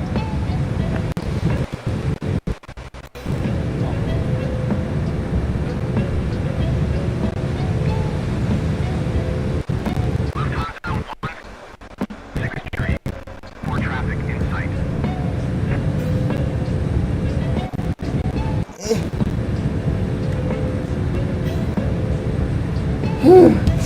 Dougie, Doug, as you can tell, I'm struggling a bit. Yeah, what happened? If I can explain what happened. You crashed. That's what happened. She was stored there. And I'm trying to restore it. Microcraps? The microcraps had a problem? No, it wasn't that. It was due to the beta. She was on the good beta program for fixing the lag issue with Shadow, but then they updated, and there was an issue with that, and it crashed the cell system, switched it back to stable, and now it's stable, but she can turn your fleet back. And see how much better. It looks like it's doing now. Just got it better.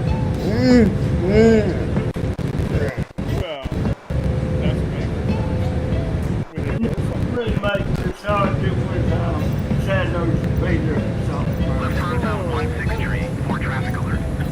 9 o'clock, less than 1 mile flight level 285 Airbus. Report them in sight. Ran into an issue. Luna 48 Romeo heavy traffic alert. So I thought I had the right Less than 1 mile flight level 270. Report them in sight. Luna 48 Romeo Heavy, have the traffic. I'm trying to restore my plate. Hold on. Well, I had to do the same one that I have over here for over on the other side. Because that one won't fit perfect. So, yeah, I can't use the monitor until the 26th now.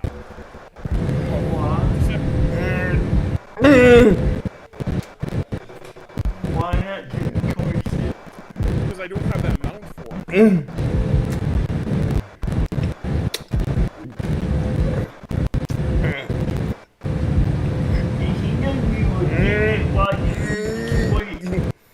Because I didn't know that I would need that mount. I thought the mount that I had would work. I had two mounts here that I thought would work, but they didn't need it. I needed the straight post instead of the arm out. I can't have no arm. I have a post with the arm out of it.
then I can run out things off that.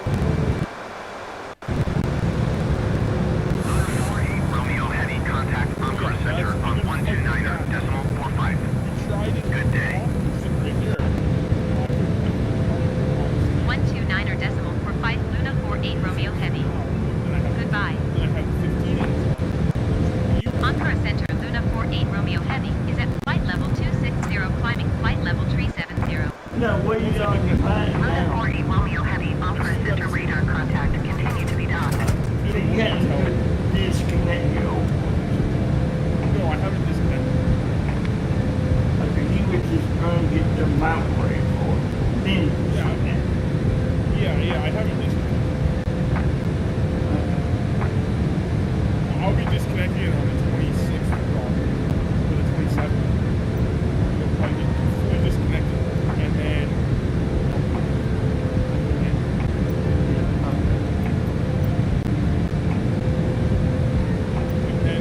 I'll have that monitor a little higher than what it is now.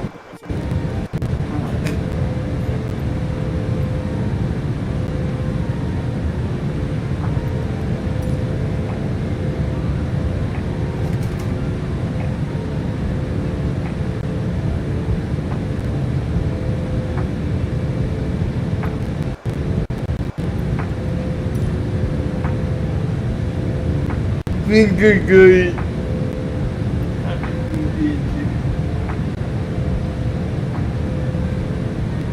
What a pain in the butt. Yeah, you were just right. But we lost Esocido. So I can't do this. We lost the playing Esocido.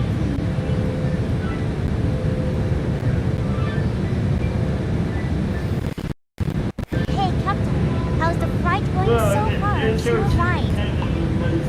But at least we got the SIM one. We covered that many times.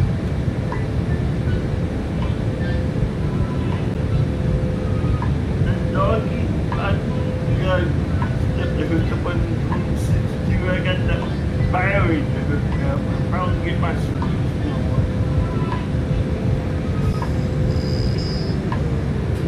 Yeah, and then I can start using this rack for helping the equipment. Guess what dog? I'm getting a new PC. Flight level 410. Yeah. 232 Heavy, Encore Center radar contact. Yeah. Continue to I need to do No, 4070 Super.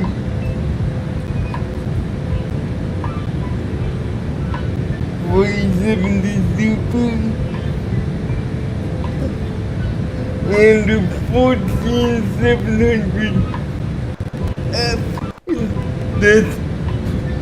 That's 10 cores more than birds. Yeah, no, but it's not unremarkable, though. Should I go with an AMD? But your answer, why did you still need Yeah, that's what I was just thinking. Like, why did you AMD? He was already on me for it. Guess that was over budget.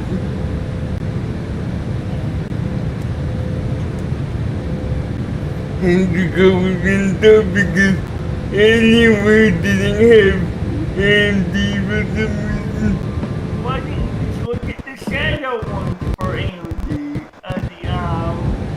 The Joe Shore ones for AMD.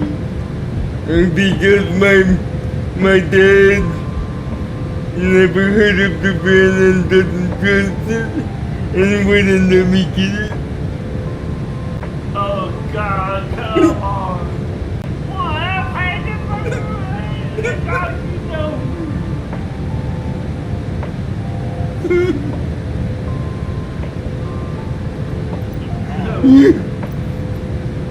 Actually, we probably get something. We probably get something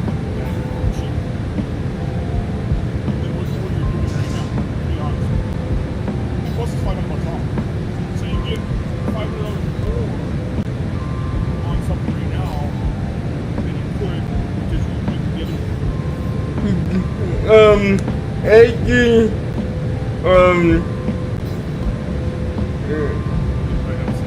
I wouldn't be surprised if they have a C2. actually, well, dog, I tried, but my dad wouldn't bite. It was anywhere down or nothing. Oh, God. Yeah, my God. 12D cart. Here's the 12D.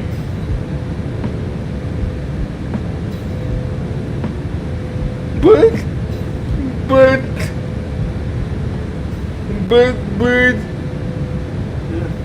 you know how he is. I know, but hey, I wish I could do. I've had the forensic. But that's why I had extensive research on the R16. I told you to do extensive research.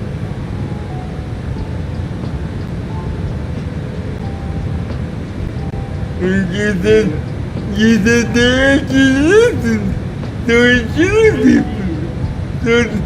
it shouldn't be bad, but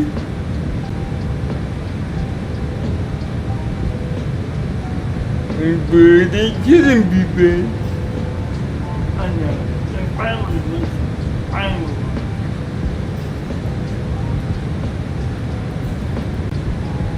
And of course, we don't get the right drivers when they do like that.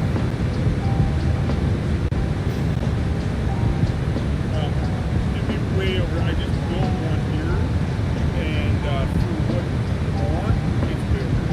Quick. No, but the one, hers doggy was about the same price. It's still a little bit higher. Yeah. And with the Angel one. But yeah, I love you. How much did you pay?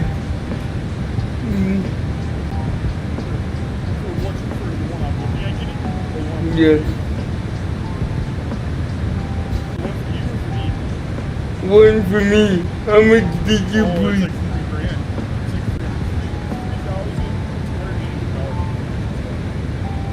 What? That's how much I got it for. 1,717. Yeah, but that's gonna rise. That's gonna rise in 9. That's gonna rise in 9 in it. So it's got the 9 in it. It's got the Ace Hey! in it. Hey, I have no right to complain. It's just this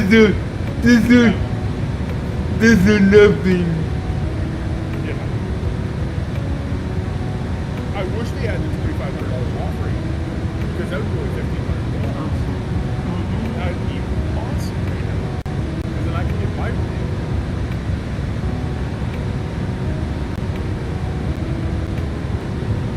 And then do my research the R16. Everybody's like, finally deal with this stuff.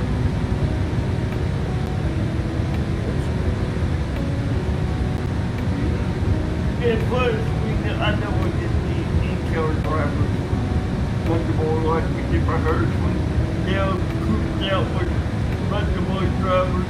We had to go straight to But they won't prove out. This game is not hasn't complained yet.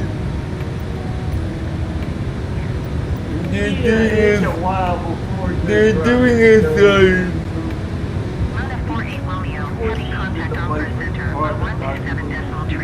drivers, you gotta go driver. Yeah, and then you have 127.3 148 Romeo Heavy. Goodbye. Ankara Center, 148 Romeo Heavy, flight level 370.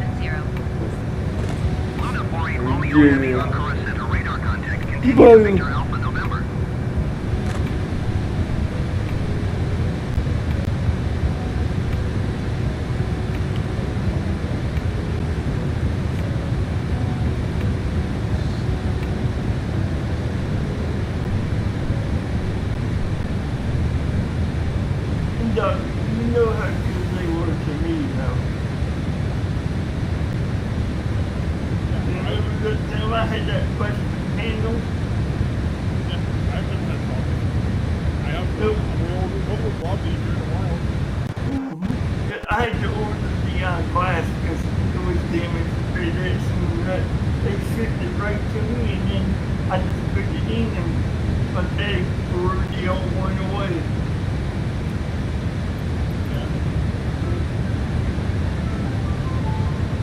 It wasn't hard. He said I had to unscrew the screws.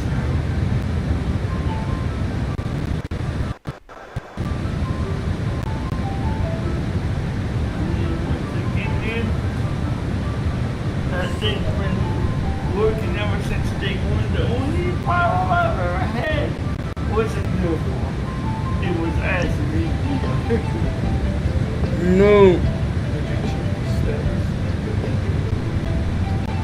Yeah, you remember that you put the wrong road, it's wrong as we did drive for time board.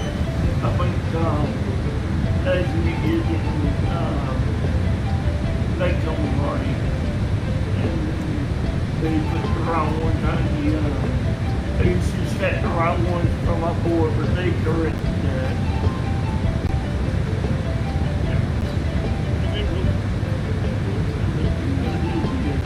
And I got the right drivers. It's another model and I got the right ones and that's all I use.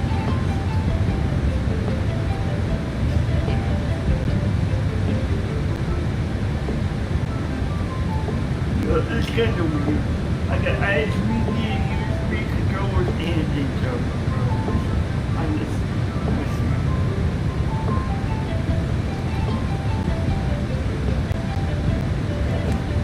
My next one will be able to be really good.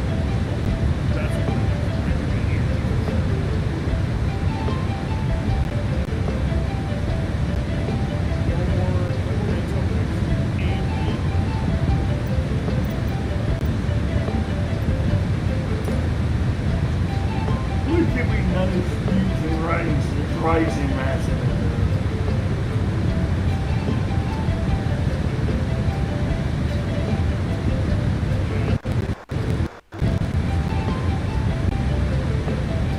That's the thing about DMD. All your chipset files are into one.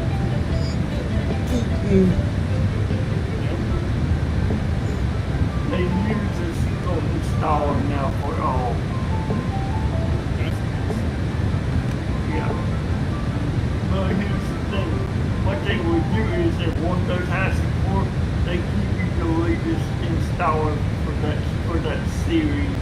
And everything below it is covered up to that point. And anything newer is the newer build points. But as long as it's supported, you just download Link EXE and it does your CPU and your video. You can use it for both. Yeah, if you have an AMD card, yes. Because I noticed when I do one for CPU and it's all one.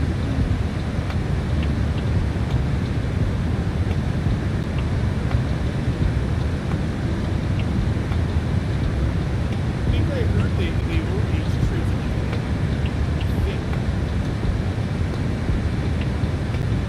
Yeah, it's a good thing and a bad thing.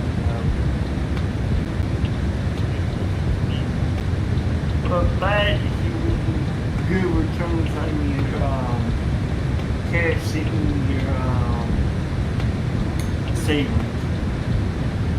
Because that's the one. That's the bad one. Buying else is just good for savings, no.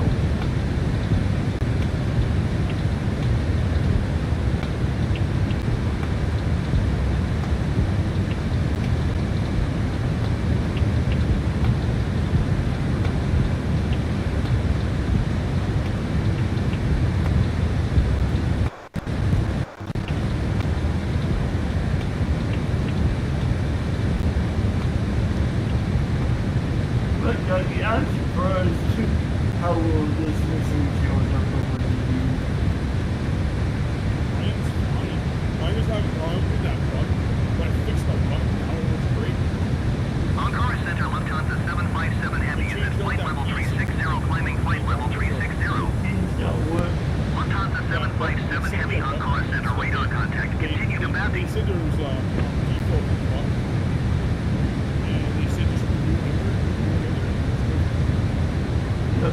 when did you put it in? Because we haven't gotten done that. I put that in a few months back. I put that in just before July.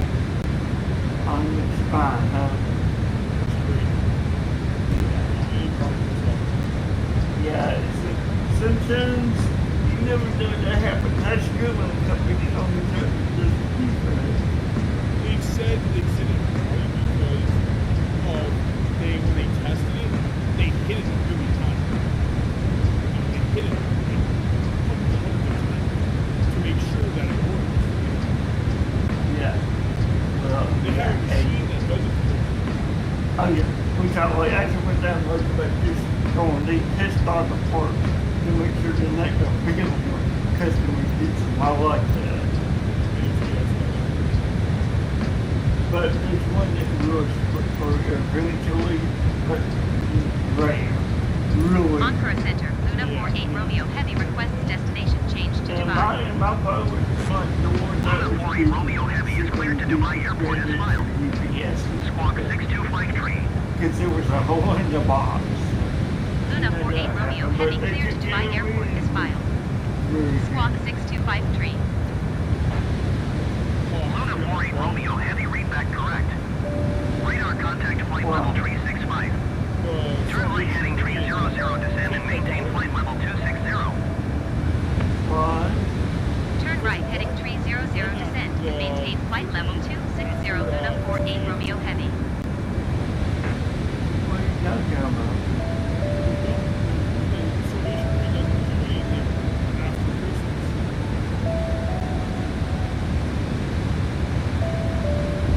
No, and then do the next Christmas. Yeah, they'll do next Christmas, yeah. But I was given $1. I was given like this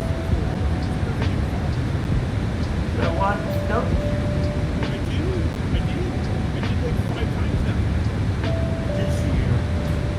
Yeah, I did like 5 or 6 times. So why you sad that you always done?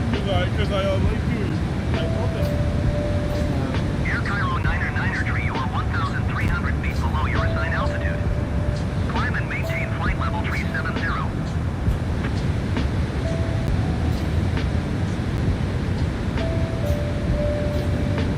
You know Climb and maintain flight level 370, Air Cairo 9er what you're doing one.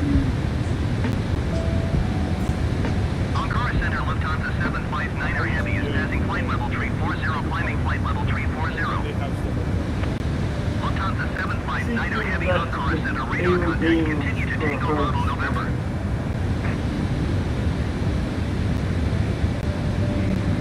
Basically, Apple Gamers, they make adaptive hardware and then they give it away for free whoever needs it. So disabled people can play games. Yes. I like that. I have never supported them monetarily, but I've been very vocal about what they do.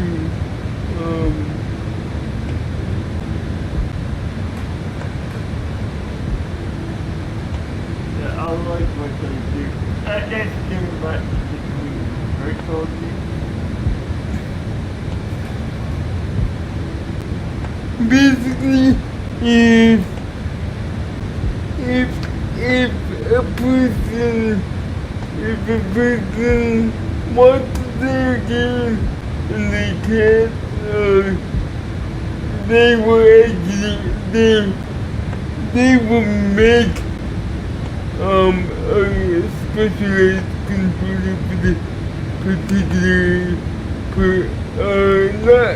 not only for the particular disability, but for the particular person. Yes.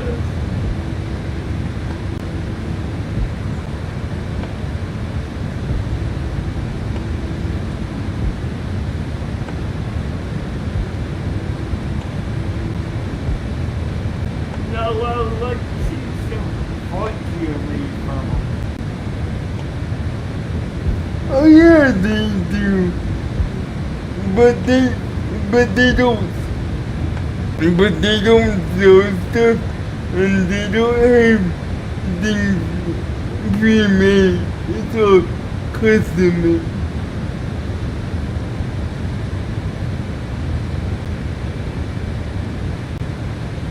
If you know what I mean. Yeah, custom the first or the distributor. Yep.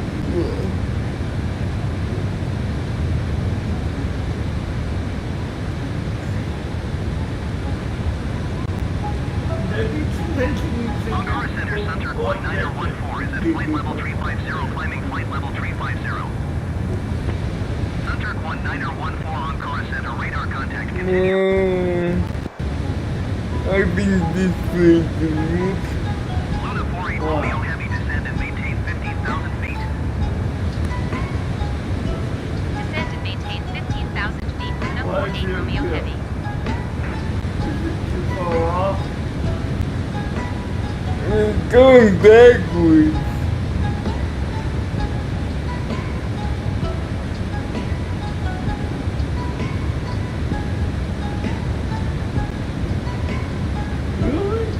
Really? Yeah.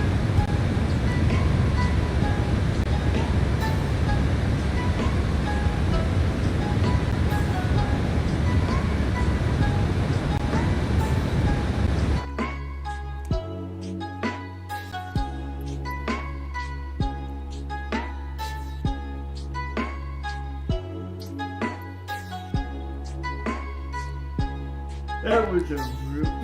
Like, why? That was a weird. It was stored, but why was it stored backwards? That was weird. Cause it didn't restore at the close enough to the waypoint. Those can come back.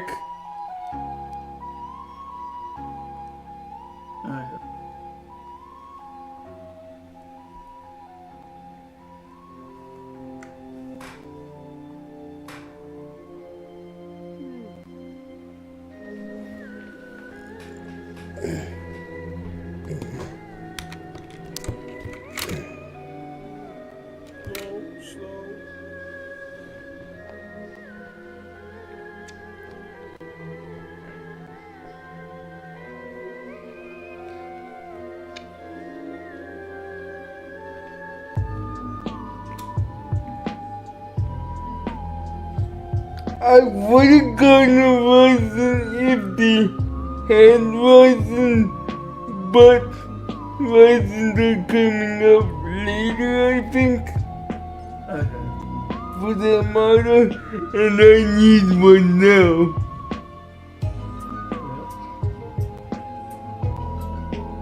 Like, it is bad. Even your current job, yes. It has served me good, but it's about to die. Not die, but just not be usable.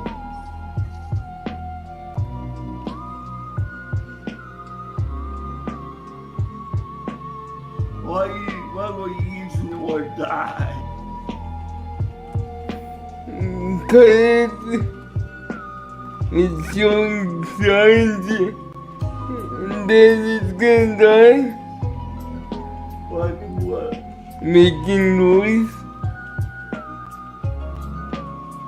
Did somebody hit me on cover again? With the fan? The fan shouldn't be doing that in the first place, bird. Oh, that's just bad burns in the fan. Those are easier things. Idiot! You're not getting my point. I know. It is time. I know. It is time. I know it is. You needed it 2 years ago.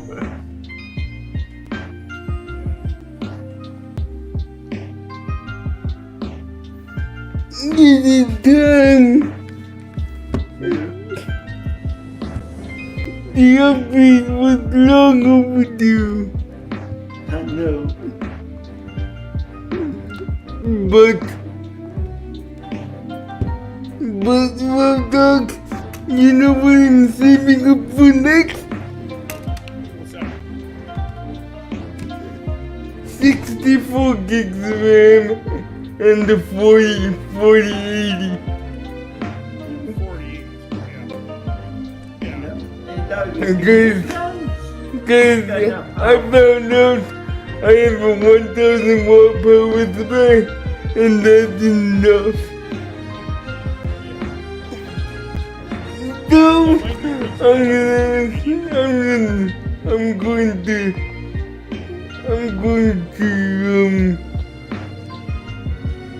save for a 4080 to plug it in.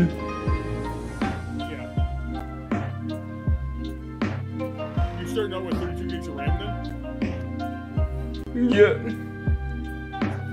But since it's DDR5, it might be enough to hold me over for a long while.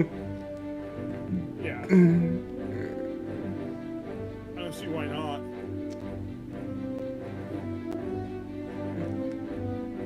Cause DDR5 is faster than DDR4. So it's like having, I think it's similar to having 64 gigs of DDR4. At least for now.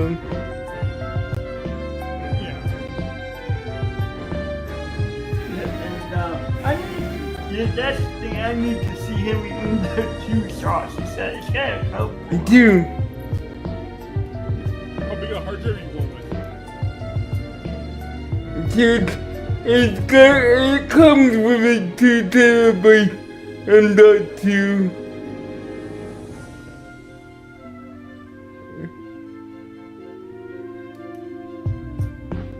I wish I would have went with a 2 terabyte and .2. I went with a terabyte and I should have went with 2 terabyte. I wasn't thinking at the time. Yeah, my next doggy, when I get my next Mr. Overkill.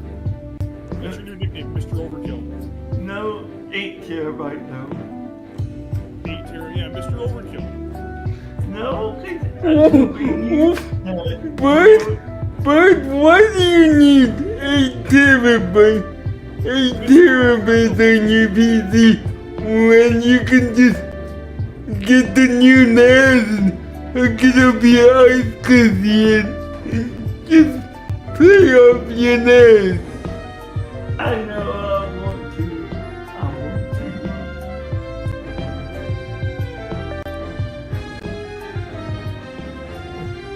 It makes no sense.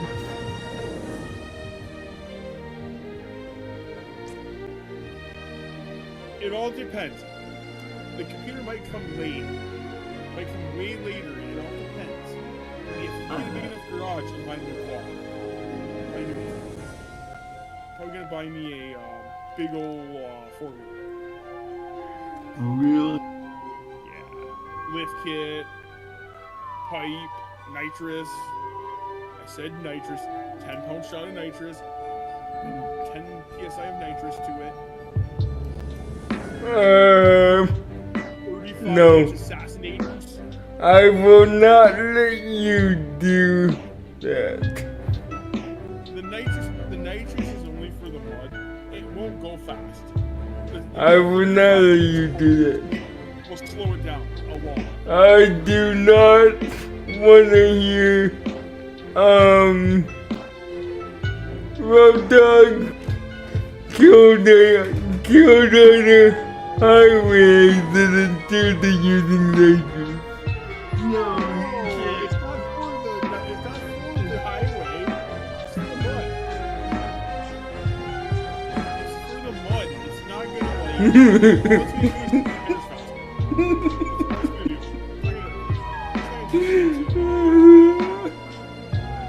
I'm just concerned, that's all. Yeah, it's not gonna hurt me. for spin the tires better, faster in the mud. I'm just concerned that The machine won't go over 45 miles an hour. I'm just gonna put that out there. Even with the nitrous on it, it won't go over 45. If you go over 45, your arms are gonna be shaking off because the tires are so big. It's so much load on the tire. What if you got slips though? Well, if it was not like weight, not a mud tire, it might be 70. I don't always be 70. Yeah, you like the mud. You're the backwoods kind of person. Yeah, I like the backwoods. I like to go deep in the.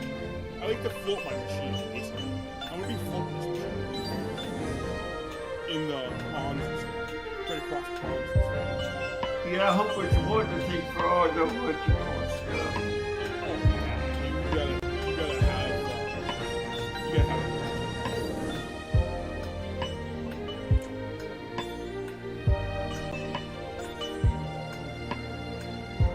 What do you use for Captain Lee, invite me service going to be on this long haul, but any first airline I food forgot trips, which color it is obviously. for the optimal. There's the deep cycle, which is for boats, and there's the what that's also used for cold winter, and then there's the regular. There's the blue, the red, and I think it's the green. Forgot what they call it. Well, the batteries, I can read the batteries. The batteries are 150 bucks each for an ATV. I found out the hard way. Don't ask me. I found out the hard way. Batteries are not cheap. Even for cars, they're like $25. Yeah, this one's 150 for the side-by-side sitting in the garage. Trouble. Yeah. So it's now 24 volts system. That takes two to 6 1. Yep. Yeah. It is buried underneath the back seat. Shouldn't be too hard to see. No, it's just a pain. And the cool thing about it is they got a post up front. So up front underneath your front lip, underneath the front bumper, there's a post there for lighting. So you put your winch to that, you can winch power to it, you can put your light power to it. There's like 5 ports on it for all Well, kinds what you do is you have to wrench from the other end. you have to use snatch blocks. No, I mean, what's your mounting point though? You don't have a mounting point for the back. You have to use snatch blocks and reroute to the tree, then back to the back, and yeah. No, I mean, we're on the back. You just put it in the trailer hitch. There's a receiver hitch on it, like on your top hole and stuff. Just like on anything. Oh, you see the snaps to that? Yeah. I thought you had 2 hooks. Snaps on it. You put 2 hooks on the Not for the back? No. You wouldn't want to do it for the back. You could put a wrench in the back. That's only like if you slid in the mud and you flipped the wrong way. How you get out? You wrench, just That's I mean, you gotta be able to wrench from you can wrench from the front, from the back, so you can pull it backwards with a wrench. You can run the lines, there's a lot of different ways you can do it. And it comes with synthetic rope too, man. That's pretty cool. You'll get Yeah, the synthetic ropes are nice. They're strong. Yeah. You ain't just a kid, they're strong, buddy. Oh, I know they're strong. I've seen some folks pull full-size cars out of mud with them. Well, yeah, I've seen some crazy stuff too with them. I've seen a truck get towed, an F-250 get towed with synthetic rope. And it just doesn't break. Yeah, but sometimes they do break if you put too much. Oh yeah, you can break.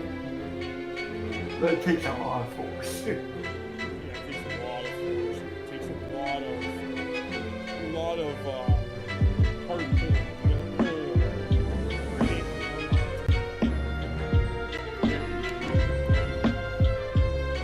I'll be back.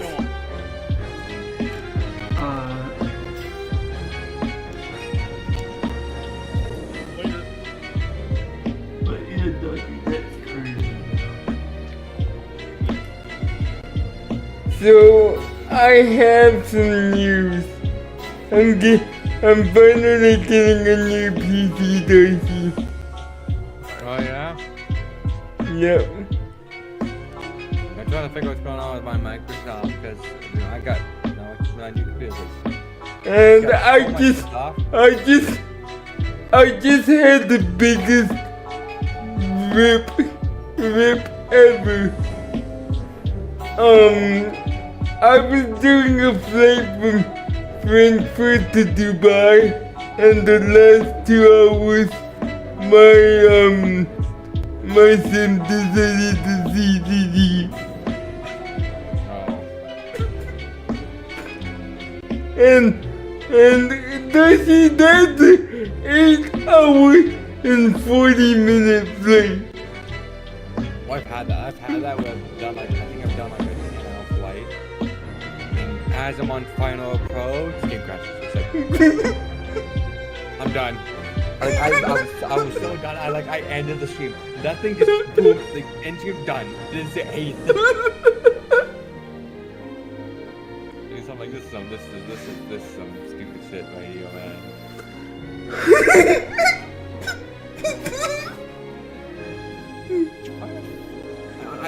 I swear to God, I think it's just this one airport I'm at right now.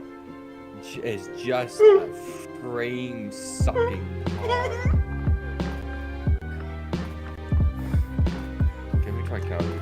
I'm loading up. Yep, at the 2 hour and 54 mark,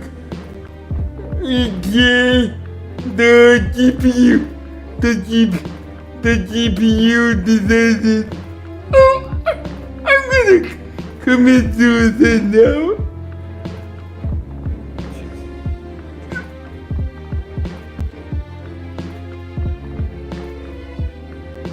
So, what's going on?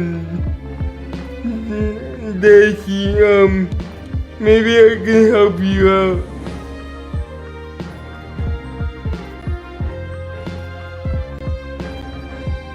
Is Windows not doing properly or something?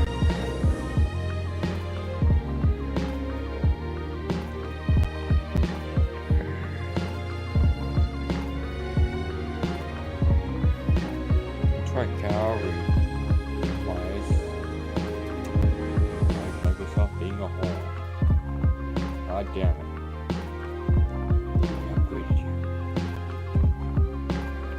The other game's like, oh my god, look at all this stuff I can use. And Microsoft's like, nah, you peasant, that's not good enough. But I'm getting a new PC with a i7 14700 F and a 4070 Super. 32 gigs of DDR5 RAM and the lot. So it's gonna be a pretty substantial upgrade over my aging and on its last legs 2016 anyway, so yeah, I'm happy.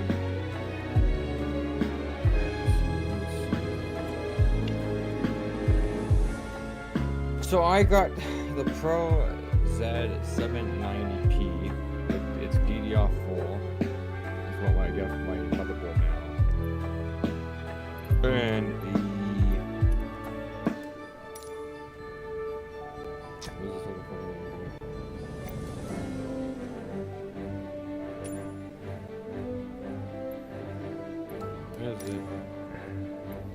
Here's it.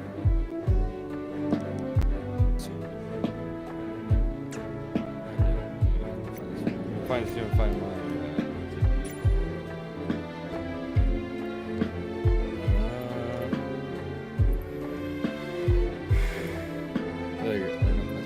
there it is.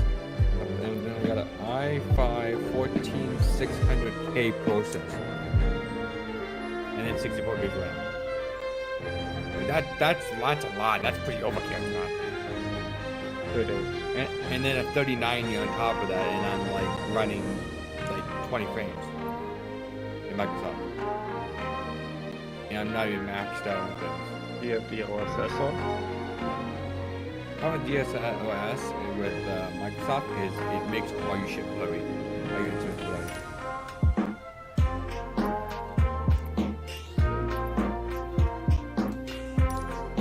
I think I'm gonna salvage this stream with a short break.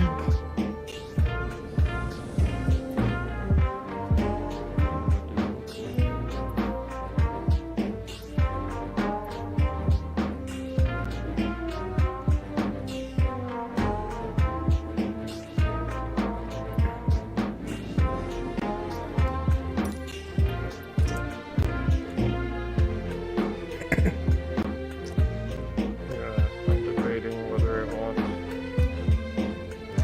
that 7900. Because that raw power is good, plus it has a frame gen.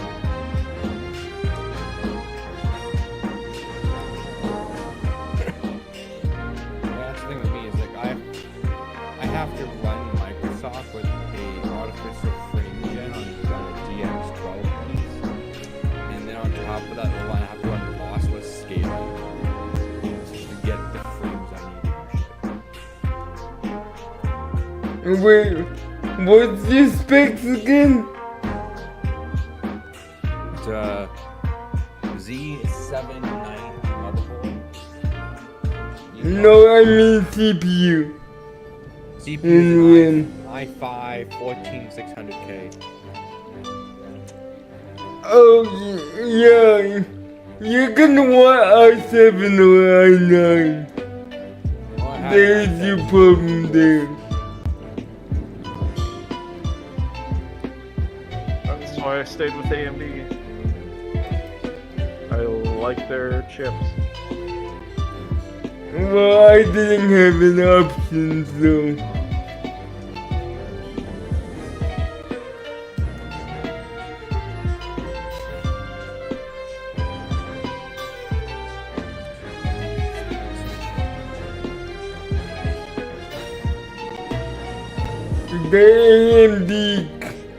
The AMD config was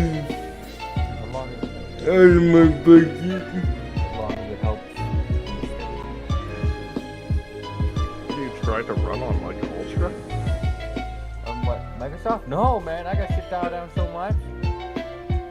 It's I don't know what it is. I don't know if it's like, because Crazy's got a lower end system than I do, and he's running a 90 frame. I'm running high end just fine. Yeah. What? And this is on my current PC, not on my new PC that's gonna be delivered. But I'm running high end right now just fine. It could be single as my community forum. That's all out on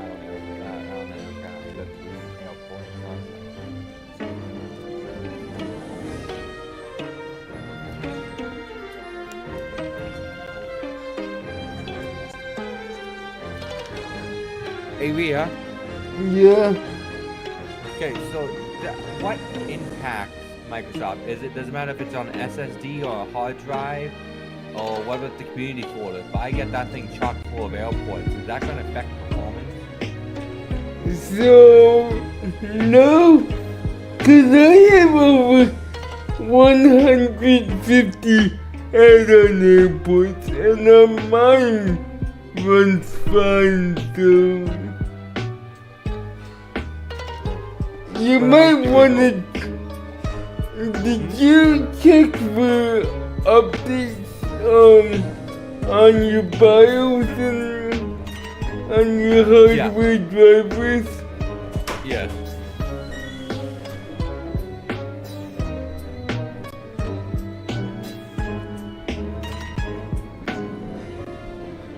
Cause something's not running right on your Jack, PC. that's what I'm thinking. It's like, so what I'm probably gonna do is I'll probably install it on the husband's door. Then he can test it just plain as is. And see Wait. if this one's better than. Do you have it installed on the SSD or hard drive right now? I have it on HDD.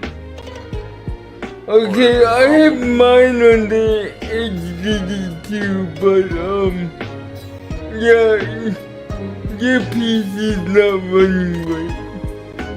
Yeah, that's Cause I have a way lower spec PC than yours right now, and it is running high-end settings pretty decently.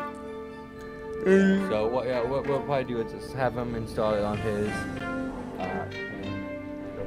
You probably just need a sim reinstall.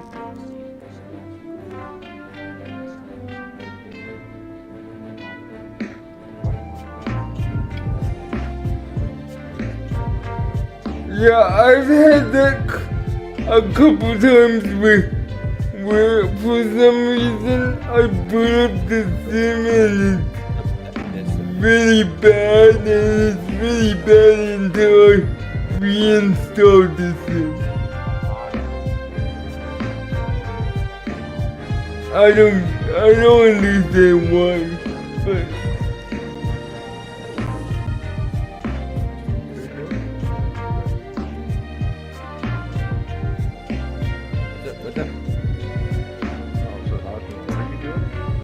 We're gonna have Sale probably install Microsoft Flight Sim on his computer just as base game. We're talking about Friday? Oh yeah, Friday. Yeah. We're going out. Oh, nice. Yeah. Another few events, so we'll be gone until like 8 o'clock. Annual bowling.